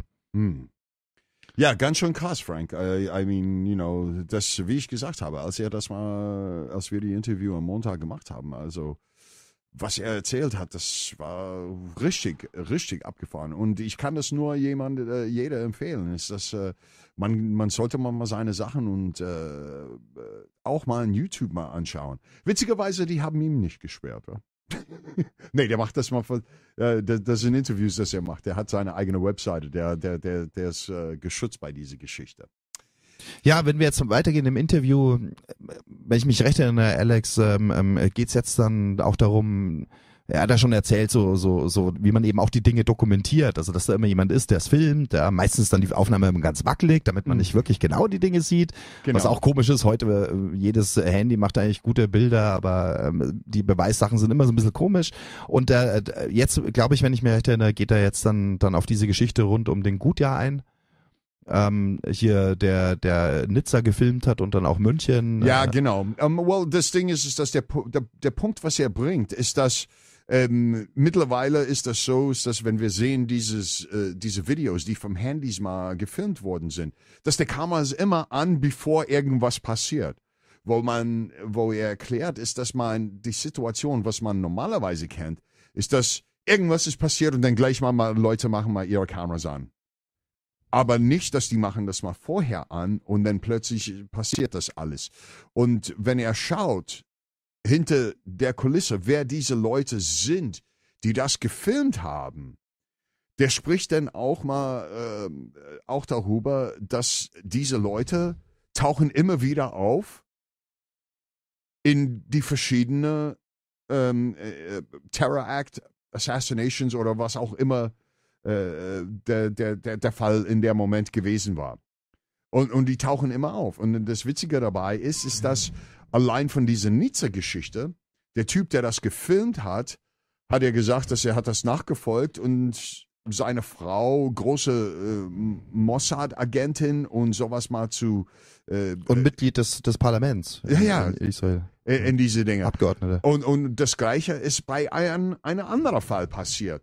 Ist das, wo er das wieder gefilmt hat und dann plötzlich dieselbe Verbindung steht da. Und man fragt sich, was ist das für ein Zufall, dass dieser Typ das filmt, der verheiratet ist mit einer Frau, die eine höchste Security Clearance bei Mossad und solche Dinge hat. Ne? Und ja, was soll man mal dazu sagen, Frank? I mean, wenn das mal immer wieder auftaucht, ich meine, das ist auch mal ein Hinweis dazu, dass das irgendwas nicht bei rechtlicher Dinge dort geht. Sagen wir nichts dazu, lass mal den Ole sprechen. Alles klar, dann machen wir mal weiter. Donald Trump and his son-in-law, Jared Kushner. It's just so funny. Frank brought the point up that he bought one of actually the most expensive memorabilia. Yeah, it was the most expensive purchase of a building, of a single building in the United States history. For $1.8 billion a few years back, he bought in New York City the building called 666 Fifth Avenue. Yeah, 666 Fifth Avenue, right opposite of the Rockefeller Center. It was just a crazy price, but because of some reason he had to get it. And now this guy is now the closest counsel advisor of Donald Trump. I mean, absolutely. And talking about Iran like we did before. And well, the other thing is that when you look at the way he was brought up under the Taliban, and Orthodox Jew. I'm not saying that to express any type of anti-Semitism or anything like that. But the thing is that you see the pattern that he comes from this Zionist type of background. Out of your perspective, do you look into this Zionism and things like that? I would like to know your side on this perspective. Voltaire said, to find out who controls you, see who you're not allowed to question. And you will see here that the Zionist involvement, the Jewish involvement in the whole part. I mean, I don't even know a Jew, so to be called a Jew hater, which I've been called several times, it's a bit strange to me, because I'm looking for criminals. But I can say the percentage when you look into these crimes is just skyrocketing, like unreal. So not to point at it would be a major mistake, I would say. And also, I know you are in a country where if you speak too critical about certain things, you can even be put away, which I find absolutely incredible. I don't want to go into it now just because of concern for you, but I feel like a researcher or historian, what else than look for the truth should be supported. And also, your country, when we come into the Holocaust, your country should have an incredible interest in finding out the real truth, because your country has been put such a heavy burden of guilt. So it should be in the interest of Germany to find out, okay, if there was something that didn't match up or the evidence or anything like that, then it would be an interest. But here is that Germany puts people in prison, and I would say maybe because Germany is more or less an American army base when you look at it from a control perspective. And I try to avoid the Holocaust because that is the one. It's like putting a bazooka to your forehead if you want to go down in flames. But I have made, you can find on YouTube, it's a 2-hour interview on Red Eyes Creations called Making Critical Thinking Illegal.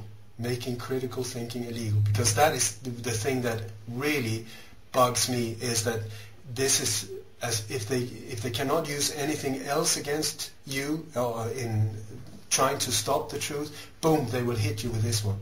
And I've seen incredible things like I saw an interview on CNN where they were talking about Building 7, 9/11, the Building 7 that came down in the afternoon, just a small little fire, and then boom, controlled demolition just went straight down.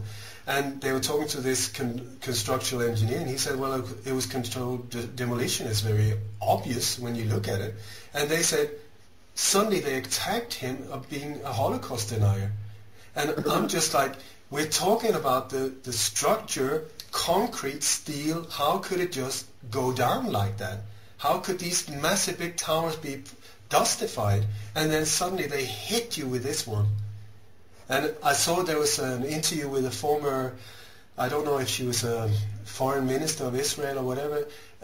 She spoke, I think, on Democracy Now! She spoke very openly about that. Yeah, it's standard. If you can't shut them up with anything in, just bring in the hand grenade, boom, and that will shut them up. So this is why I think extremely important that we expose that one as well. And I've been to Berlin before. I touched these things because, boom, and you're behind bars just because you're asking questions. Not okay. Yeah. Talking about Germany and Austria as well, here we have also quite a list of political assassinations in let's say, the last decades. Political assassinations as well as terror attacks like the one on the Oktoberfest in the 80s. And it's quite a list of assassinations and also mysterious deaths like the cases of Möllermann or Haider. And now you say there's an international network operating. This is a global thing. And can we connect some of these cases with this network? And I guess the case with the most obvious international connection is the one of Uwe Barschel. Do we have any information how to connect these cases to these networks that you researched about? I would suggest that when you look at many of these deaths, you will see that they are in key positions when it comes to international illegal arms dealing, drugs, pedophile trafficking. It's the same networks, and these are people that have corrupted themselves or become too greedy or a threat to these networks, and thus being taken care of. Uwe Barschel, I think, he survived several attacks on his life before they finally got him. And as far as I've been able to find out, the team that took him out in a very bizarre form in that bathtub in the hotel was led by Ted Shackley, who's a CIA operative. He was the chief of COVID operation for the Western Hemisphere, CIA top. He was Ted Shackley was also working extremely close to David Atlee Phillips and E. Howard Hunt in a group called Operation 40. They were super central in taking out JFK. They were very central in taking out Robert Kennedy at the Ambassador Hotel. They were part of killing Che Guevara. They were part of killing Robert Smith in South Africa. They were part of killing Pablo Neruda in Chile. They were part of the killing Salvador Allende and take over in Chile. They were part of Operation Phoenix in Vietnam, that whole thing. They were part of Operation Condor in Latin America, killing thousands there. And David Atlee Phillips was The control, maybe it's too much details. Is it, or do you want details? Go for it. Go for it. Okay. David Atlee Phillips, Ted Shackley. Ted Shackley was the station chief of JM Wave in Florida, the biggest CIA operation station in the world at that time. And David Atlee Phillips, who was a close associate to him, he was the controller of Lee Harvey Oswald, the man that is said to have killed JFK. Absolutely not. Lee Harvey Oswald, in my book, is an absolute hero who knew that Kennedy was going to be taken out. He knew from about the end of July 1963 that he was going to be the patsy, and still he stayed to do everything he could to stop the assassination, even though he knew that he was going to give up his life. In my book, absolute hero. But David Atlee Phillips was his controller, using that also to paint him absolutely black as a patsy to be used. David Atlee Phillips was also the controller of James Files, which is the shooter behind the picket fence who fired the last final headshot. He was also the controller of a man called Michael Vernon Townley, who was very close to this Operation 40, the ultra secret hit team. That was also part of the assassination of Olof Palme 23 years later. So you see, these key people, they pop up everywhere in these assassinations. And Ted Shackley, when it comes to Uwe Barschel, extremely important. And the paymaster for this team of operation, of secret hit team of assassins, was George Bush Sr. That's what I wanted to ask you. And Bush Sr. has used this team. They changed the names over the decades and the structure and so on. They changed them many times, but he has held them very close to him and used them in so many operations. So Bush Sr., not Boy George or Jeb Bush, they're like jokes, but Bush Sr., he is one of the most evil individuals in this whole jigsaw, I tell you. Well, this is really interesting, what you're telling here about Uwe Barschel and that Ted Shackley was in Geneva. Because we have different narratives, of course, in this Barschel case. The official one, which was always questionable, and I guess it was in the 2000s. There came this guy called Viktor Ostrovsky, and he's a former Mossad agent, and I think he wrote a couple of books. And in these books, or at least in one of them, he claims that the Barschel murder was an alteration of the Mossad, and he also laid out the quite complicated way of how they killed the guy. And but now you bring in this information with Ted Shackley, which is new for me, and I guess for most listeners. But you make a mistake when you said it was a Mossad operation or it was a CIA operation. The answer is yes. They combine their efforts. They do that. Like the same, just with different labels, but we're talking about the same. Do you know Chip Tatum? Chip Tatum, he's a former CIA whistleblower. I know him personally. He was a deep cover agent for 25 years. He was a black Night Stalker helicopter pilot. He was involved in several false flag operations himself. He was one of the pilots in the Iran-Contra scandal, flying weapons out and drugs into to the States, to Mena and Arkansas, delivering tons of drugs to Bill Clinton and George Bush Sr. personally, and Dan Lasseter. And I mean, he's even filmed these things, but he was not aware of it. He was just a military guy. He was also a black op assassin for years, and he was later the commander of an ultra-secret hit team called Pegasus under the direct control of George Bush Sr. They carried out at least 17 assassinations in the Western world. Okay, so Chip he became a whistleblower in '92 after Bush wanted him to kill Ross Tatum.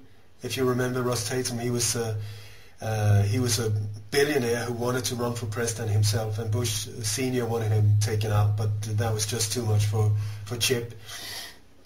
So since then, he has turned this whole thing around as a whistleblower.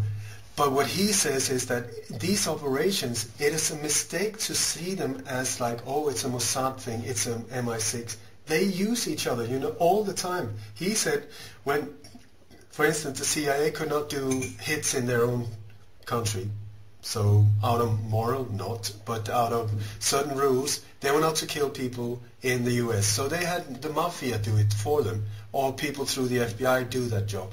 Then if somebody needed to be taken out in London, the MI6 would have problems doing that because they could easily be exposed. So they brought in like French intelligence agencies, or they would use soldiers of fortune from Turkey or Denmark, and so on. So these operations are often put together so that a team goes in, there will be people from the CIA, maybe MI6, Mossad, and somebody from that local country that are part of just the logistics and carry out the whole thing. So okay, well, two things that I need to ask you because we were talking about this. You're mentioning contacts that you have. So. Wow. Ja. Wir eiern ja manchmal ganz schön rum in dem Ding. Also, muss man aber sagen, wir haben unter erschwerten Bedingungen gearbeitet. Es war Vormittag. Und manche so echt so ringen um Worte. Aber hey, Hot Stuff, was hier Ole sagt. Allerdings war unsere Vorhersage falsch. Der Stuff mit dem Gut, ja, das kommt wohl noch. Aber auf was er hier eingegangen ist, diese Uwe Barschel-Geschichte. Und das halte ich auch für ganz, ganz wichtige Info, also die auch irgendwie neu ist. Ja, well, auf jeden Fall, was die CIA betrifft, war vor allem, als er erwähnt hat, diese Ted Shackley, wo du hast auf jeden Fall, das hat dich überrascht, weil dieser Name bis vorher wurde nicht erwähnt. Das ging eher um andere Dinge, was wir gesagt worden sind, oder? Beziehungsweise was mal hier in Nachrichten mal erzählt worden ist. Der Barschel-Fall, da könnte man echt mal einen ganzen Abend drüber sprechen. Und das sollten sie vielleicht auch mal machen, weil es ist wirklich auch so ein Ding, wo eben viele Fäden zusammenkommen. Und das ist, was Ole Dammegard eben auch wieder zeigt. Und ja, ich habe ihn ja da nochmal angesprochen auf diesen Viktor Ostrowski. Ja, der hier so die in dem Buch schreibt, wie der Mossad den Barschel umgelegt hat und auch warum. Und da ging es um Waffendeals und halt, es ist echt Geostrategie, so ein großes Ding so. Und faszinierend, wie dann, weil Ole hat gesagt, dass Ted Shankly derjenige war, der in Genf sozusagen die Aktion angeführt hat. Und das ist faszinierend, weil wieder verbindet er diese Dinge. Ja, wieder verbindet er Punkte. Zum einen hat man dort eben diese Mossad-Aktion und zum anderen ist aber dort Ted Shankly der Boss. Und wieder ist genau das, wie das Netz gezeigt wird. Ja. Das sind nicht unterschiedlich operierende Dinge, sondern es ist dasselbe. Es widerspricht sich also nicht. Die Info, die von Viktor Ostrowski kommt, wo man natürlich auch nicht weiß, ob es wirklich stimmt. Wir wissen es ja nie. Kann ja auch irgendwie nur Blenderei sein. Ja. Wie gesagt, bei dem Uwe Barschler gibt es viele Narrative. So letztens ist es auch nur eins. Wie die Wahrheit ist, wissen wir nicht. Aber das steht gar nicht unbedingt im Widerspruch zu dem, was Ole sagt. Und da ist dieser Ted Shankly. Und er hat jetzt hier so ein paar Namen auch fallen lassen und wirklich jeder einzelne von diesen Namen, den könntet ihr auch nachrecherchieren. Und das ist wirklich unfassbar, auf was für Biografien man da stößt, so Namen wie Ted Shankly oder David Adley Phillips, das ist echt richtig heavy stuff. Also ich meine, an diesen Leuten klebt wirklich buchstäblich das Blut von Tausenden von Leuten so.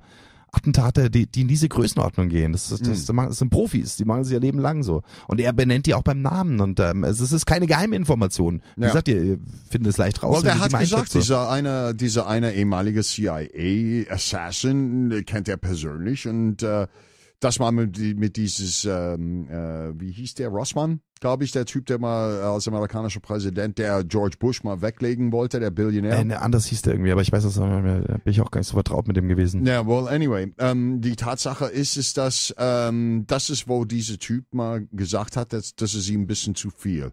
Na, weil das geht um eigene Leute. Na, und aber you know something, Frank, das ist so witzig, weil wenn ich ich muss mal mich zurückführen zu dieses Serie Homeland. Also das ist gar nicht so weit weg, mal was du siehst, was in diese Serie geht, mal was er uns erzählt.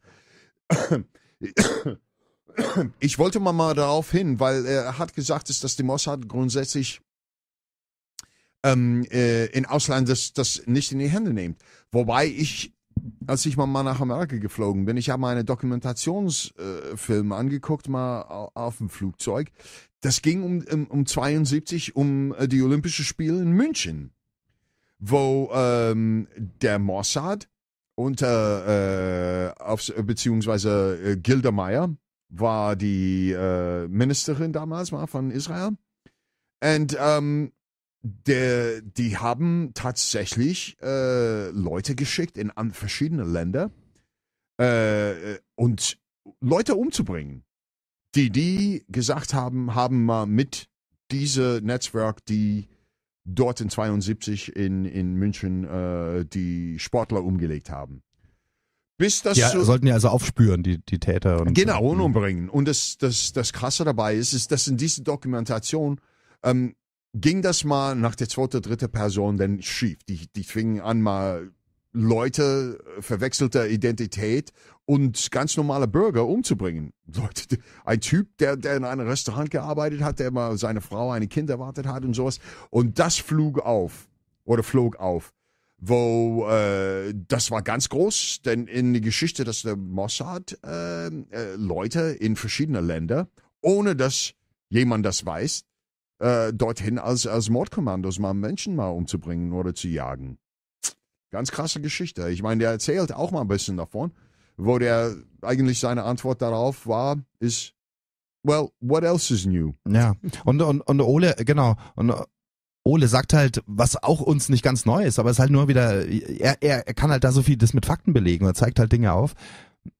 Diese verschiedenen Dienste, die können zum Teil sogar gegeneinander arbeiten auf einer gewissen Ebene, aber von einer anderen Ebene ist es dieselbe Hand, die sie kontrolliert. Mhm. Das ist dann ja auch die große Frage, die wir auch schon oft aufgeworfen haben, auch mit Micha und so weiter. Wie ist es mit Russland? Was so vermeintlich der Gegner ist, gibt es nicht noch eine übergeordnete Ebene, wo man wieder miteinander spielt? Aber da werden wir jetzt mit Ole nicht drauf eingehen, aber was wir halt sehen ist, verschiedene Dienste, verschiedene Länder, aber letzten Endes sind es alles Werkzeuge die von denselben Händen gesteuert werden. Ja? Und letzten Endes halt wiederum gegen das Volk gerichtet sind, also gegen die einfachen Menschen. So, das sind Tools. Und es ist letztens egal, ob du eben in Deutschland lebst oder in Tel Aviv oder in New York.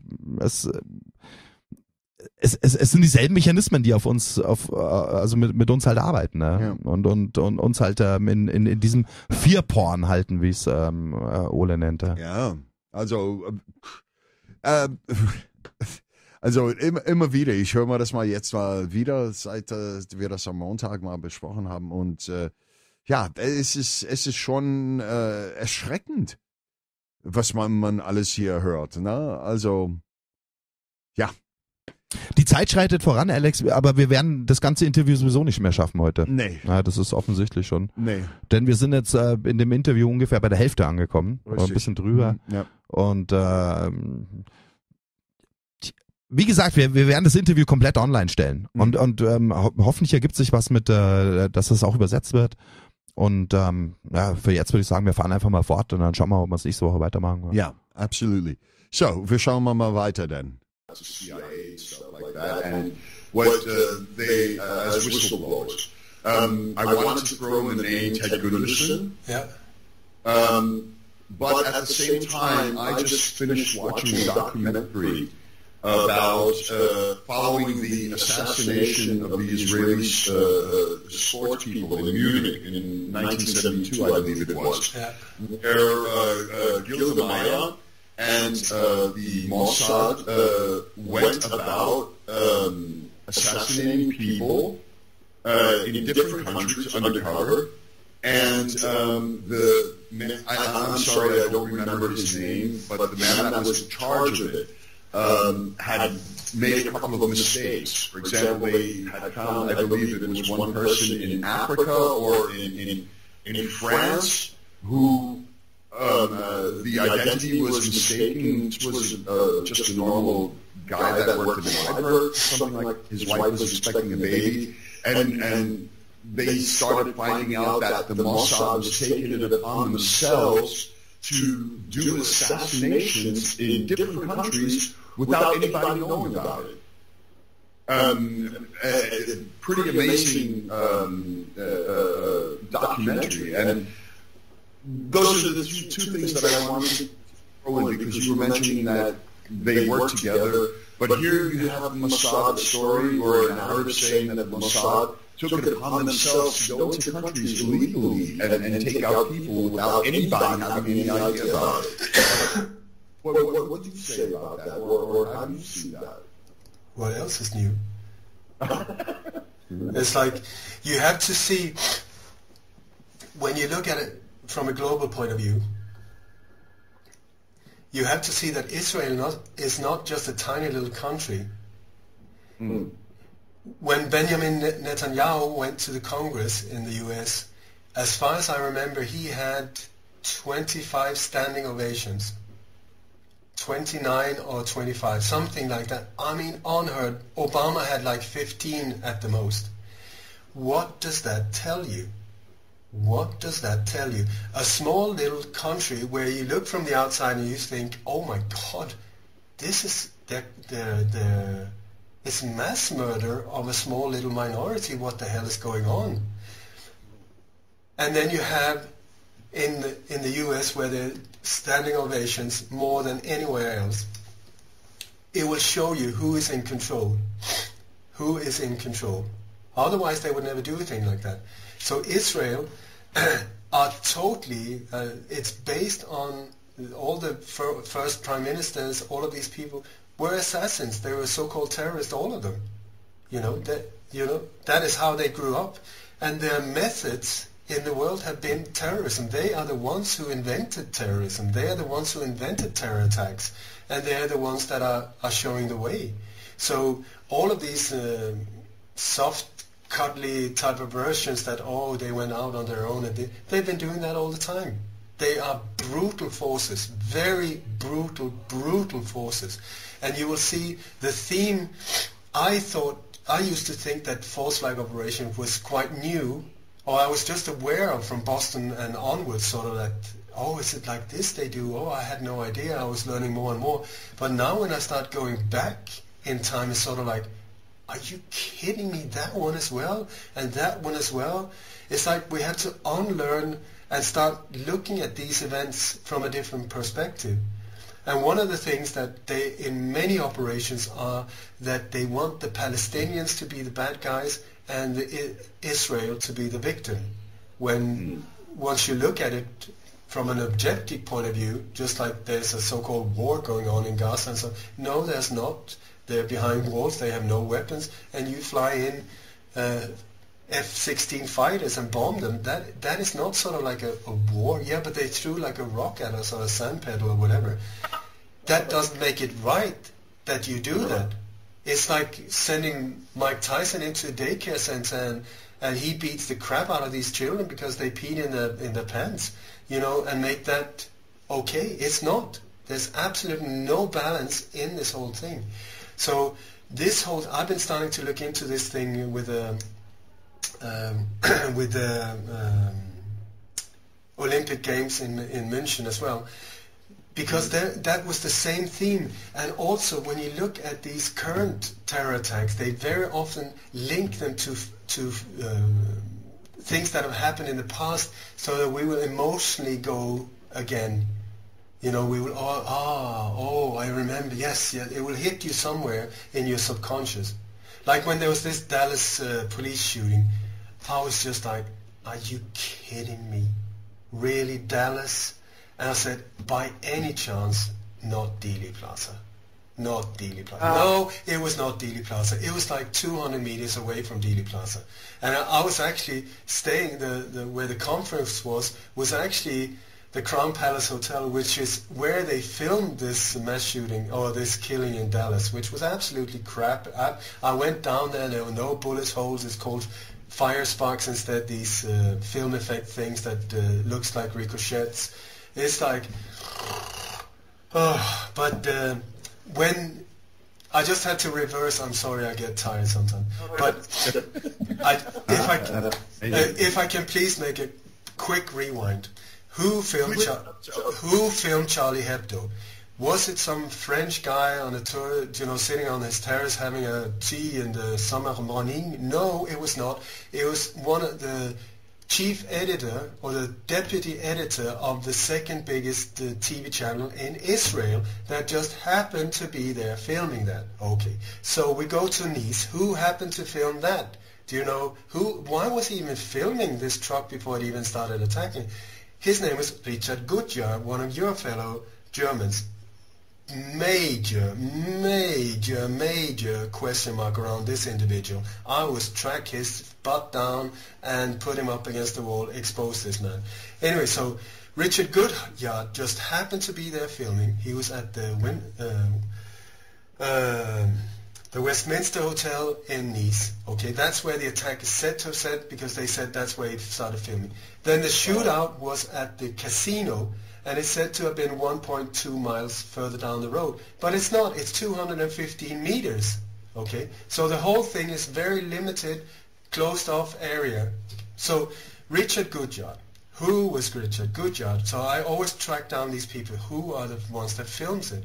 So one of the things I found around him was he's like this internet sensation as a journalist. You know, how to do internet journalism, which is interesting. Then he was the first person in the world that got an iPad. He was the number one in the line of people getting an iPad. I have no idea, but he was the one being filmed coming out with the first iPad. But who is he married to? He is married to an Israeli woman called Einat Wilf. And she is the former advisor to Shimon Peres. She was a member of the Knesset, and in her military duties, she was in Unit 8802, totally connected to Mossad. So here we have a photographer filming this whole thing with his wife that is an advisor to Shimon Peres, the former Prime Minister of Israel, and a member of Knesset. What are the chances? Then I thought that the next attack would be in Acropolis, because they were putting all of these hints in that the next would be Acropolis. So I went out and warned about that. Instead, it was the Olympic supermarket in München. So who was there? Well, welcome back, Richard Gutjahr. And who was the one being interviewed all the time? There was this girl called Tamina Stoll, who was being interviewed in all kinds of international media. Who is Richard Gutjahr's daughter? Welcome in on stage, yes, who had just happened to be filmed together with Hillary Clinton a month or two earlier. I mean, really, and now you have Berlin, who's an absolute crap operation with a truck that didn't even go through the Christmas market, but instead reversed into position because there were these metal poles so that he couldn't even get in there. He would have well, the whole thing is, I'm a former truck driver. You cannot do the maneuvers that he is said to have done. There were all of these victims. I kid you not, 0 dead. 0. You're welcome to come here and chop off my right arm if there's any real victims in that operation. And who had just happened to be there, left just a few minutes before it happened? Shapiro Shlomo, or Shlomo Shapiro, I think his name is. He is just the terror expert in Tel Aviv, Israeli terror expert, who just happened to be on location. And in his university, who is one of the speakers there, the lecturers there? Einat Wilf, the wife of Richard Gutjahr. I mean, come on. What are the chances? And then you have the Finnish woman, Miriam, I can't remember her name now. She's one of the press people from NATO who just happened to be there as well. And then the very next day on Facebook had a blurred picture of her giving a thumb up right outside where this massacre had taken place. Then you had the German journalist who was then on location 90 seconds after it happened, when he's just walking around filming. Oh, it's so awful. Officially, you have 12 dead and around 50 people wounded. Where are they? Well, there are 3 people you see, absolutely blurred, and there's sort of no screaming, no nothing. So that means 62 people minus 3. That would be like 59 people underneath the truck. Where are they? No blood, no nothing.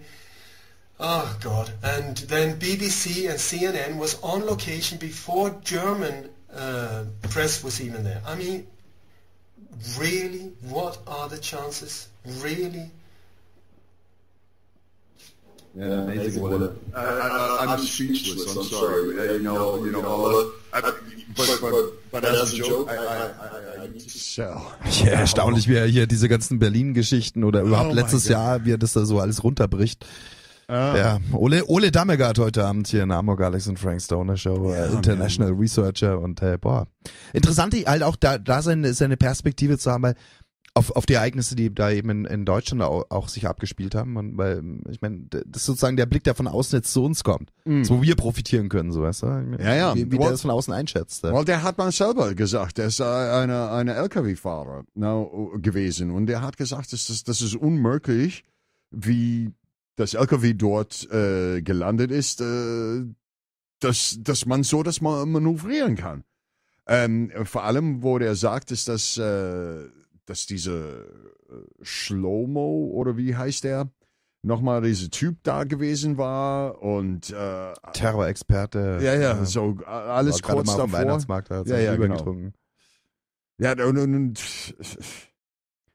da sitzt man da und man fragt sich dann schon wieder, ich meine, so wie Ole gesagt hat, der hat gesagt, come on, also was ist die Wahrscheinlichkeit, dass diese Gutjahr und seine Frau, die Sprecherin von Shimon Peres und so weiter, Nietzsche, die Tochter trifft sich mit der Clinton-Tochter und ist krass. Das ist echt so, ich meine, gerade bei der Berlin-Geschichte, ich habe ja ein paar Mal mich dazu schon geäußert, so auch und ich bin skeptisch, aber ey, ja, die Fragen sind natürlich drängend, die auch Ole ja aufwirft, so, das ist halt schon echt heftig, ja. Ja, vielleicht, also, und auch die Nizza-München-Connection haben wir auch schon andere drüber gesprochen, so, ich meine, letztens ist es immer so, ich sage immer, ich weiß es halt nicht genau, aber die Fragen, die sind schon krass, also, die sich da stellen, ne, das ist schon, auf jeden Fall. Und ich echt super, wie er es runtergebrochen hat, so, zack, zack, zack, hier, ups. Ja, was soll man mal dazu sagen? Der hat was selber gesagt. Der hat gesagt, wenn jemand ihm beweisen kann, dass da absolut eine Tote dabei war. Der hat gesagt, du kannst mal hierher kommen und meine Arme abschneiden. Ne? Der legt die hin. Aber der hat gesagt, der war absolut gar nichts dort. Er lehnt sich echt aus dem Fenster so. Aber das Ding ist, er kann es auch, weil er einfach eben schon so viel in diesen Dingen recherchiert hat und einfach auch verdammt viel Erfahrung in diesen Dingen hat. Naja, der hat auch mal in dem Interview gesagt, ich glaube, das kommt mal danach, wo der selber gesagt hat, hätte er das Geld gehabt, wäre er sofort in Berlin gewesen, bevor die Polizei gekommen wäre, hätte er mal auch sofort das mal angefangen zu filmen und alles drum und dran und Fragen darzustellen und so weiter, wie er in mehreren Instanzen mal gemacht hat. Aber das Problem ist natürlich, ist das so wie bei vielen, wo der sagte, wie wir in die Alternative-Sache arbeiten und sich befinden, wir finanzieren uns selber. Und das ist natürlich limitiert, wie man das mal machen kann. Das ist auch bei Ole wichtig, er sagt es auch an anderer Stelle, er ist wirklich eine One-Man-Show. Ole gehört zu keiner Partei, keine Bewegung, keine Organisation, er führt auch keine an, er hat auch keine Sekte oder sowas. Er steht für sich selber so. Und aber daraus nimmt er sich auch diese totale Freiheit, mit jedem auch sprechen zu können und in alle Richtungen sich zu bewegen. Und ja, kannst du hier nur wiederholen, wenn es Leute da draußen gibt, die Ole gerne einladen würden zu Veranstaltungen, nehmt Kontakt mit ihm auf. Aber ihr könnt euch auch sicher sein, ihr könnt ihn nicht irgendwie vereinnahmen oder irgendwie vor euren Karten spannen, wenn ihr also denkt, welche Parteidinge, sondern weil Ole, er spricht aus dem Herzen und er sagt das, was er zu sagen hat. Und aber wenn ihr Wahrheit wollt und auch diese der hat echt halt so die Ausstrahlung, man hört das ja hier auch schon, ne? Diese Ruhe, die da in dem liegt, da ist Liebe. Ja, Liebe und Wahrheit. Und ich meine, er ist bereit, das überall hinzubringen. Ne? Also kann man nur sagen, holt ihn ran und auch was Übersetzungen angeht, ich meine, wie gesagt, vielleicht werden wir dieses Ding übersetzt bekommen, aber nicht nur dieses, ihr könnt Ole Dammegard, wenn ihr das eintippt, den Namen nur auf YouTube, da kommt ganz viel. Also da gibt's ganz viel interessantes Zeug, was er zu sagen hat und vielleicht kann man auch andere Dinge übersetzen oder so. Viele Möglichkeiten, sich da einzubringen. Ne? Tja, wollen wir fortfahren? Ja. Wir haben noch mal eine halbe Stunde Zeit und wir kriegen mal so viel wie möglich mal jetzt rein. So, zurück zu Herr Dammegard. Are you a conspiracy theorist? I am not. No, because the word, it's a very good question, because Conspiracy theorist was a word that was created by the CIA right after the JFK assassination to put a finger at people like us just saying, you're a nutter. I ask, what are the chances, really, what are the chances that Richard Goodjarl's wife is from Knesset, who is the colleague of Shlomo Shapiro, I can never remember his name. It really doesn't matter in this instant, but it's just, it makes me speechless to see how obvious it is. I mean, when you see, and the funny thing is that when Frank and I review the show, often the theme is that all of a sudden you get into these subjects and it connects from one situation to another, whether it be these assassinations, political assassinations, went on 100, 200 years ago. You see the same scenario through whatever you want to call it, the elite, the bloodlines, or whatever it is that they're trying to serve, the people that want to control. The things that you're saying tonight make me speechless because it's just ridiculous. It's so obvious. And exactly. Let's connect some dots here. And like you brought this up now, Alex, looking back 200 years. I'm going to throw in the case of the assassination of Franz Ferdinand, who was for the Habsburg Austrian throne. How do you say that? He was the one who was supposed to be the next emperor, and he was assassinated in Sarajevo, which then triggered the First World War. If we look at this case, I mean, okay, this is not the modern Operation Point stuff, but it's the same pattern, isn't it? I mean, also there we have this one guy that is to blame. But there's information out that there was not only this one guy. There was quite a few people there, and there was even one day different attempts which were not successful. And then he was the one who did the job. But then everyone was blaming us only on him. But we see the connections into some. I think this guy was part of a so-called anarchy group called the Black Hand. And but they are also connected to some Balkan nationalists. Whatever. It's a connection to these secret societies. And do we see the same pattern there? If we look at cases like this one? I would say when you look at history books, which is where we mostly have to find information about these things, they're written by the conquerors. They're written by the people who won and took over whatever, you know.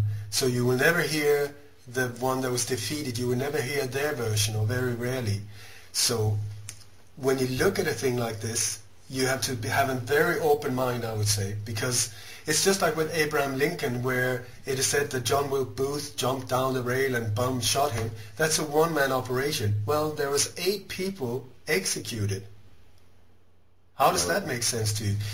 What I'm saying is that very, very, very often we have to look upon it, look at from a higher point of view.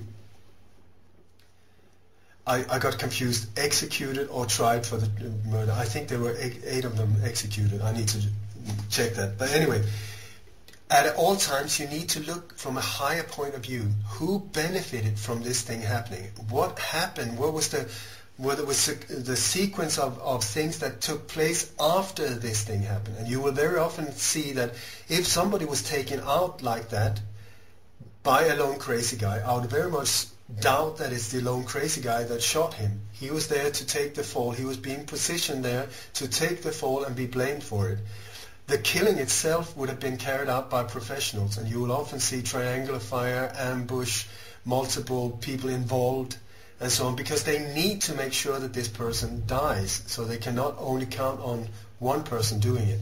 And then that individual that takes the place will then be blamed for being part of an, like anarchist or some kind of, I don't know anything really about this case, I haven't looked into it at all, but I am sure that I will find the same type of ingredients in this one, and that you will see the same global power structure behind the scenes. Because that is how, for instance, we're talking about this First World War. the Second World War. You know, the so-called Zimmerman telegram, that was the one that got the U.S. involved in the First World War. Who was part of faking that Zimmerman telegram? Well, it was Prescott Bush's dad. And Prescott Bush is the father of George Bush Sr., who was part of creating the Second World War, where he was one of the people funneling the funds into the Hitler war machine, with the backing of the Dulles brothers, who was later part of creating the OSS and the CIA. And then in Dallas, you had George Bush Sr. as the paymaster of Operation 40, which was where many of the shooters in this ambush came. I mean, he was taken out from many angles. It was such a brutal slaughter of this poor individual, JFK here. But George Bush Sr. was the one part of being in charge of that hit team, and who was on location as well. Well, we had George Walker Bush on location in Dealey Plaza, seeing the whole thing being carried out. I think he was only like 17 or something like that. It's through the generations they sort of get you involved, and it stays in the families, and then they just focus on concentration, the power to fewer and fewer and fewer and fewer. That's what I was going to ask. I was going to ask you, Ole, if you felt, because Frank and I, we talk about also breakaway civilizations, and if these bloodlines or families, whatever you want to call them, if this is a thing that's carried out through many of these years, you know, that they're always at the top of the list, and they're the ones that always look to see who can play the game and who cannot play the game, so to say. And I was wondering what your opinion was. Is that a certain group of families, bloodlines? Do you see maybe like what Frank and I talk about, a breakaway civilization that has nothing to do with actually who we are, and that is a completely different world compared to us? I have no idea. I have no idea. I work on a street level. I try to figure it out on a street level, and then I go up to, when you go up through the power pyramid, I go up to like the Bilderberg Group, the Trilateral Commission, the Council on Foreign Relations. These levels. The rest, what is the top of the pyramid, I do not know. Aliens, Jesuits, reptiles. The Illuminati, I don't know. I leave that to other people who are more devoted to that part. The thing is, what I found early on is that if I'm here to be part of making a difference, I need to focus on one little area and then, research the hell out of that point. Especially if it's somewhere where nobody else has really been before. That can make a difference and help the whole picture. So I've been focusing very much on state-sponsored terrorism and top political assassinations. These are the ones that I focused on. So then I guess we can nod in another phenomenon, which is present in Europe. Maybe some of the international audience might not be so aware of that. What I'm talking about is in English it's called the stay behind, NATO stay behind. I mean, in Europe we speak of, we take the Italian name Gladio, and there's quite a few terror attacks in different European countries, Italy, but also Germany, the Oktoberfest attentat, which is, as some people say, points into this Gladio stuff. And there again we have a Patsy who also died at the spot, and the case was closed pretty soon. But in Munich, ever since, people were not really happy with the narrative, because people knew that there was something more behind that. So can we connect this Gladio stay behind stuff? Can we also connect this into this international web? Big time. I think this is crucial to understand about the stay behind or Gladio. For people who are not aware of it, it was after the Second World War, when NATO and the Pentagon, the NSA and so on, they were having meetings, and the idea was, how can we protect our new territory against an invasion. At that point, it was the threat from the east was the problem.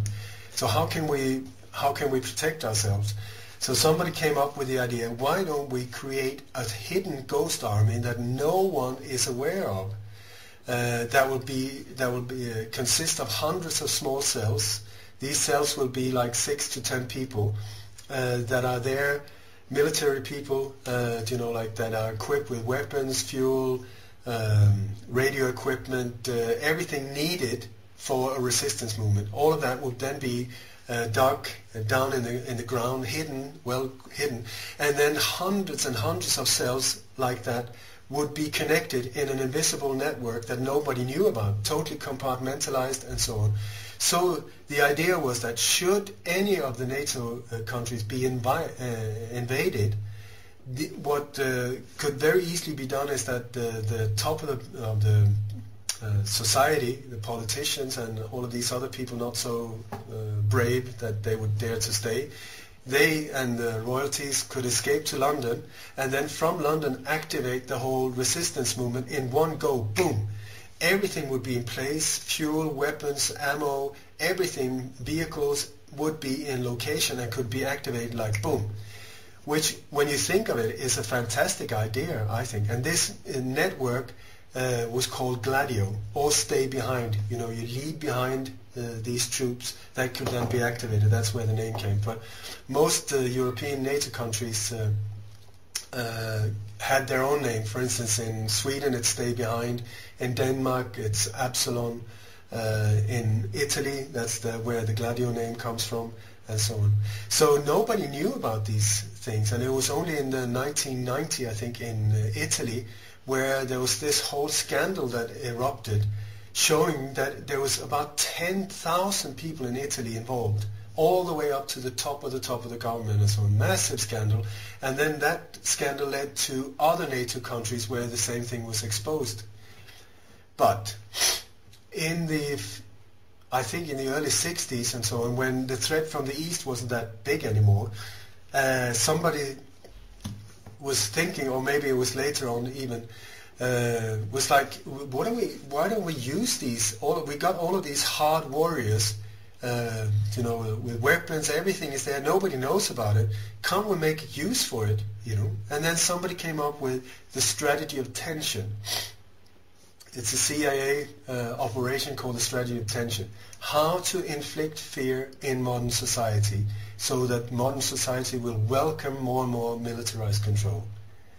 So here is the one that we're facing. So through absolute random acts of violence, they have to be absolute random and happen to people that are totally innocent for no apparent reason. That is the only purpose with this whole thing, and that is why they've targeted supermarket, train stations, ferries. There are many so-called accidents that are Gladio operations as well. And through these networks as well, they are using killers, for whatever operation is needed. They just take people out of the network, use them in a different country, boom, boom, boom, sleeping agents go back. And so Gladio is super important to understand. And then after the scandals in the 1990s, they said, no, please forgive us, we didn't really mean to do that, so now we stopped everything. Absolute bullshit. It's just still in action, still in place, and it's, as far as I know, a mandatory part of being a NATO member is that you have to create your own stay-behind movement. So I tell you, I don't know how many terror acts I've looked into, terror groups and so on, and every single time it takes me back to the Gladio network. I'm at a point where I don't even know if there is such a thing as a terrorist, a real one. No, I tell you, I kid you not, I don't know, because every time I come across one, it doesn't matter if it's the underwear bomber or the shoe bomber, or if it's the whatever bomber, or every time you look into it, it's the same behind it, the same structure behind it. And George Napolitano in the US, he totally confirms what I say. He says all national terror acts in the US have had FBI involved. FBI have equipped, trained, and sponsored them. So and let me drop a name in here. Big credit goes also to Swiss researcher Dr. Dammegard, who brought out a lot of this Gladio stay behind stuff. He brought it out in the German-speaking world. And just for the international audience, check out Dr. Dammegard and his work on that. He's a researcher at the Swiss University. He brought out a lot of information, and actually I'm not quite sure if this material is out there in English too, but I think it should be, because it's quite big. And he laid out all this stuff there. And it's still present there, because it has been really many cases of these sort of... There's so many. It's just not only just a few. I mean, so many. There's a former politician called Richard Cottrell, who he was a top politician in, I think, within the United Nations, or I'm not really sure, in the European Parliament, I believe. And he discovered this whole thing and has written a book called Gladio, the Dagger of Terror, or something like that, and where he absolutely, pinpoints it, and I think extremely important to become aware of this. There's a fantastic researcher now also called, her name is Sybil Edwards, I think, where she's very much into exposing what she calls Gladio B, which is like an updated version. They often say, no, we stopped using it. The only thing they do is just upgrade it and change the name of it a little bit, and then think, oh, they'll buy it now. So, but it's all a matter of fear.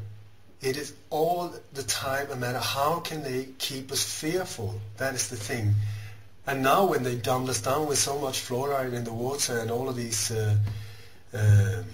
computer games where the Chainsaw Massacre soon is like a lollipop version, it's like, how can you keep people fearful? Not easy. So they're sort of like biting their own tail. And this is what I feel as well. It's like, if you start understanding that real terrorism does not exist the way we're being told. Real terrorists are the people that you believe you have selected to take care of you. These are the ones. It's not for nothing, it's called state-sponsored terrorism. When you really start thinking of what that means that the people that you think you have elected are blowing you up, are doing things to hurt you, to freak you out, so that you will accept that they will put more and more militarized control, the new normal, with tanks in the streets, with armed soldiers in the streets, with cameras everywhere, with body scanners here and there, with everything. It's their deed, and they need you to be fearful to accept it. So I say, every time something happens where you should get afraid, ask yourself, who benefits from me being afraid? Who benefits from me believing this? And you will get the same answers all the time. Terrorism. It was a former German Bundeskanzler and statesman, Helmut Schmidt, a man of the highest places in German politics. And he was, at his later age, he was in an interview, he was stating that much bigger threat is state-sponsored terrorism. That was what he was saying. And the guy doing the interview was even asking, what are you talking about? But then he said, well, we just leave it like that. But I know exactly what I'm saying. But listen, Eisenhower's goodbye speech, before Kennedy took over, what is he warning about? He's warning about the military-industrial complex that is taking over in every little town, in every little area, in every little area of life. And so I just have to tell you, the reason why I'm sitting here coughing, snorting and so on is not that I've got a cold. I feel crap, but it's not because I've got a cold. It's because, I'm sorry to be the messenger with bad news here, but a friend of mine who is a former commercial pilot, his name is Willem Felderhof, he was a commercial pilot for 25 years.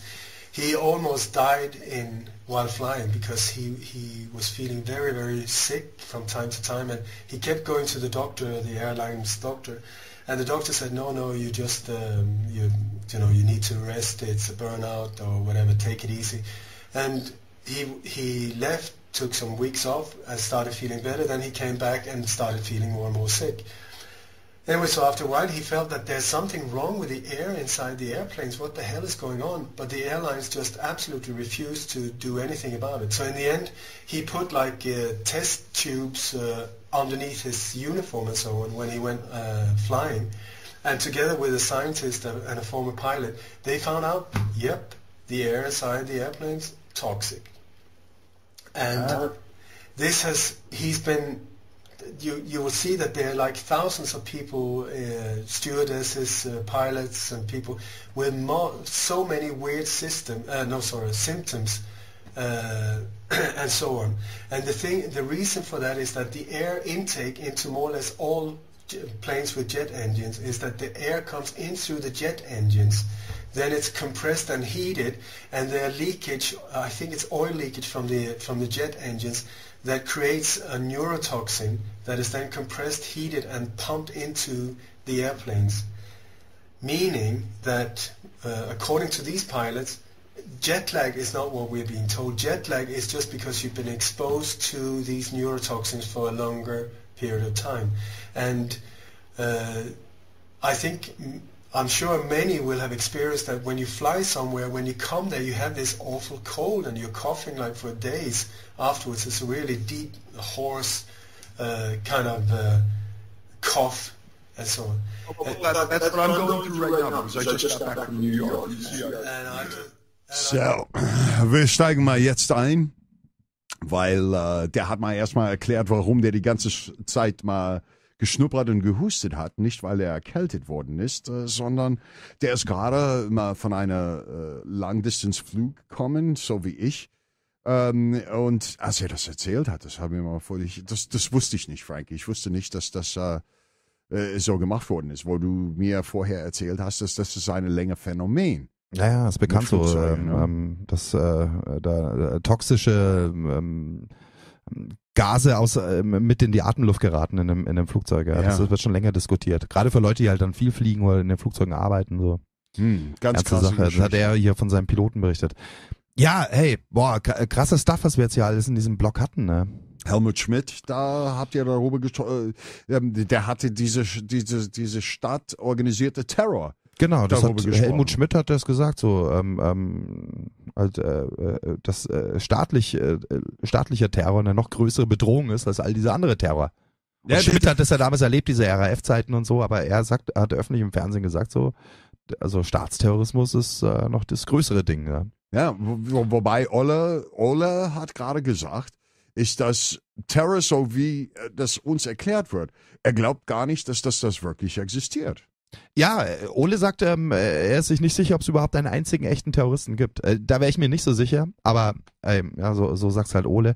Aber um was es hier geht, wir reden auch nicht, wenn oder auch Ole, wenn er von Staatsterrorismus redet, wir reden eben von diesen Strukturen des tiefen Staats. Ja. Darüber hat er jetzt gerade viel gesprochen, über die Geschichten Gladio, Stay Behind Armeen, die ganzen Sachen, die auch hier Dr. Daniele Ganser intensiv vorgestellt hat.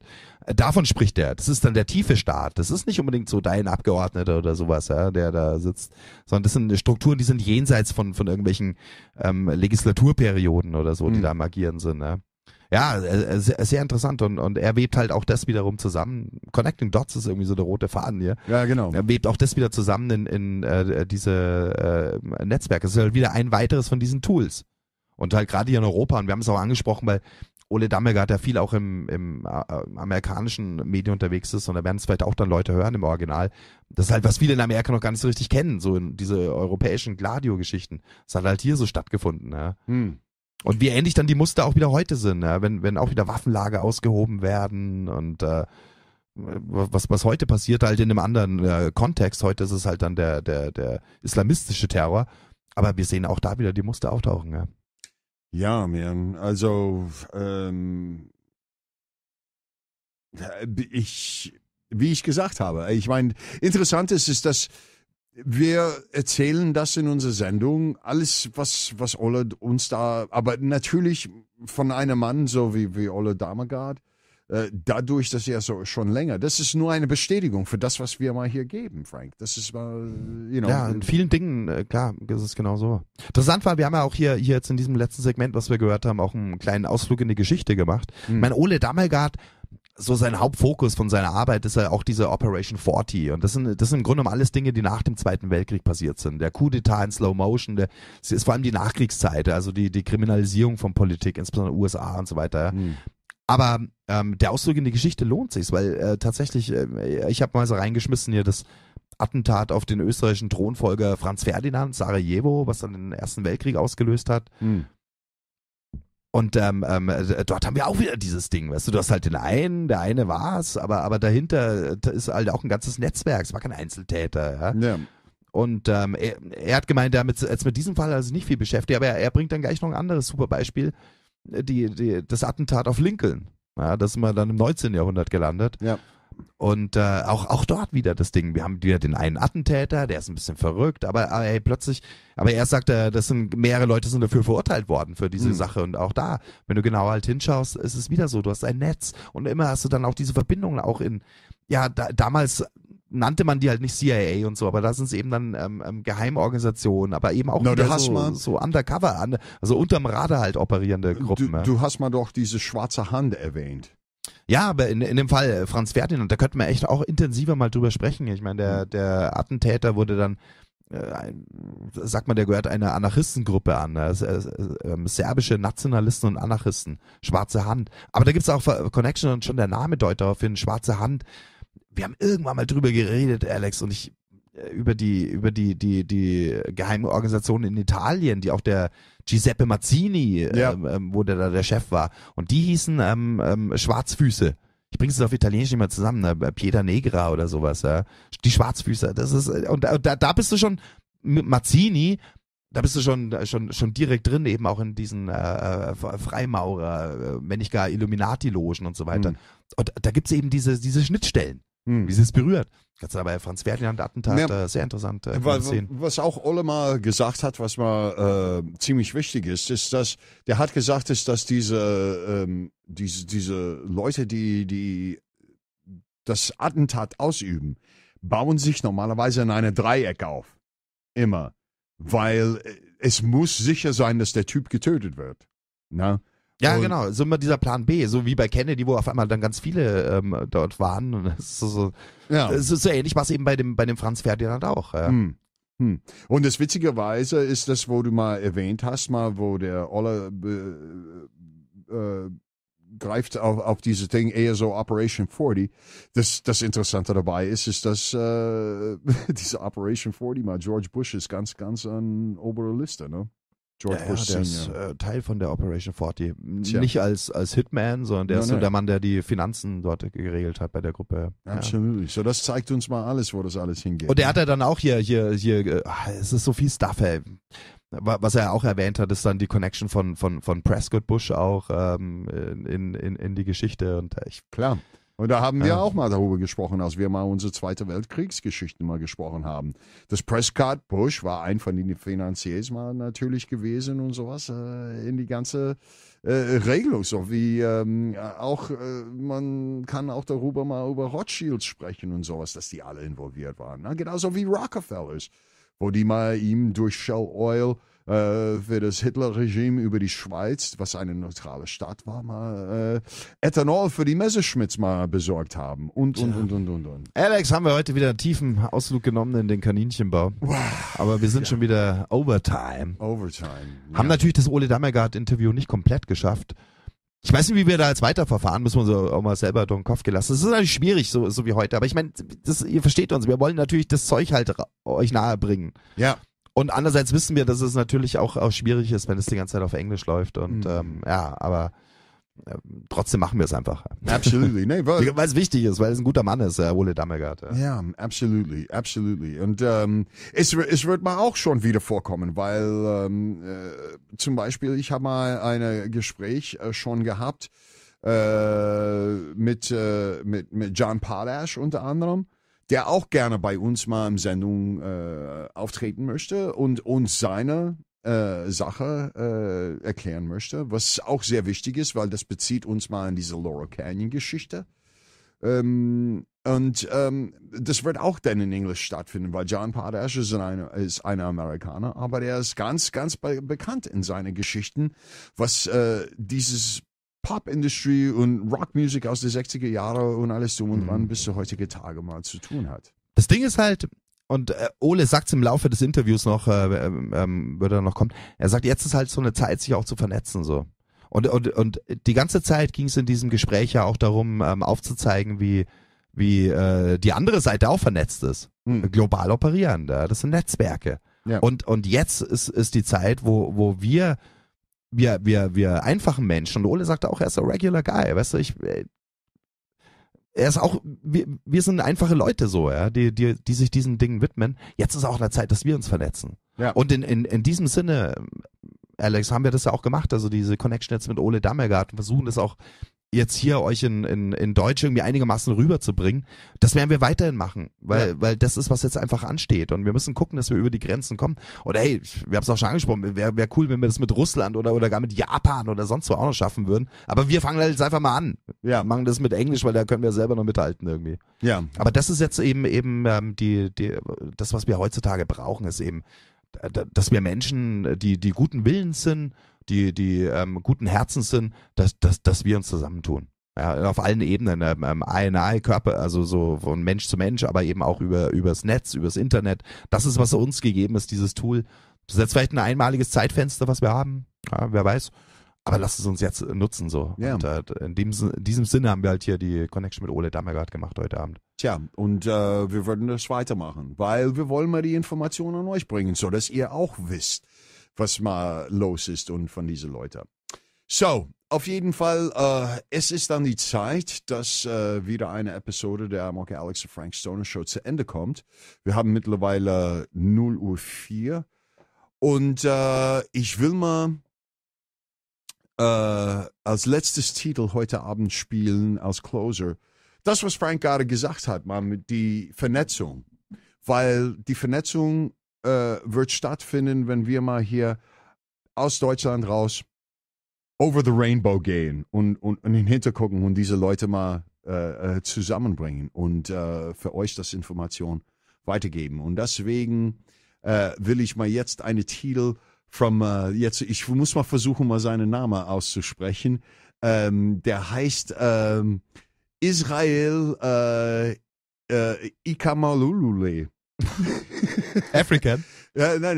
Nee.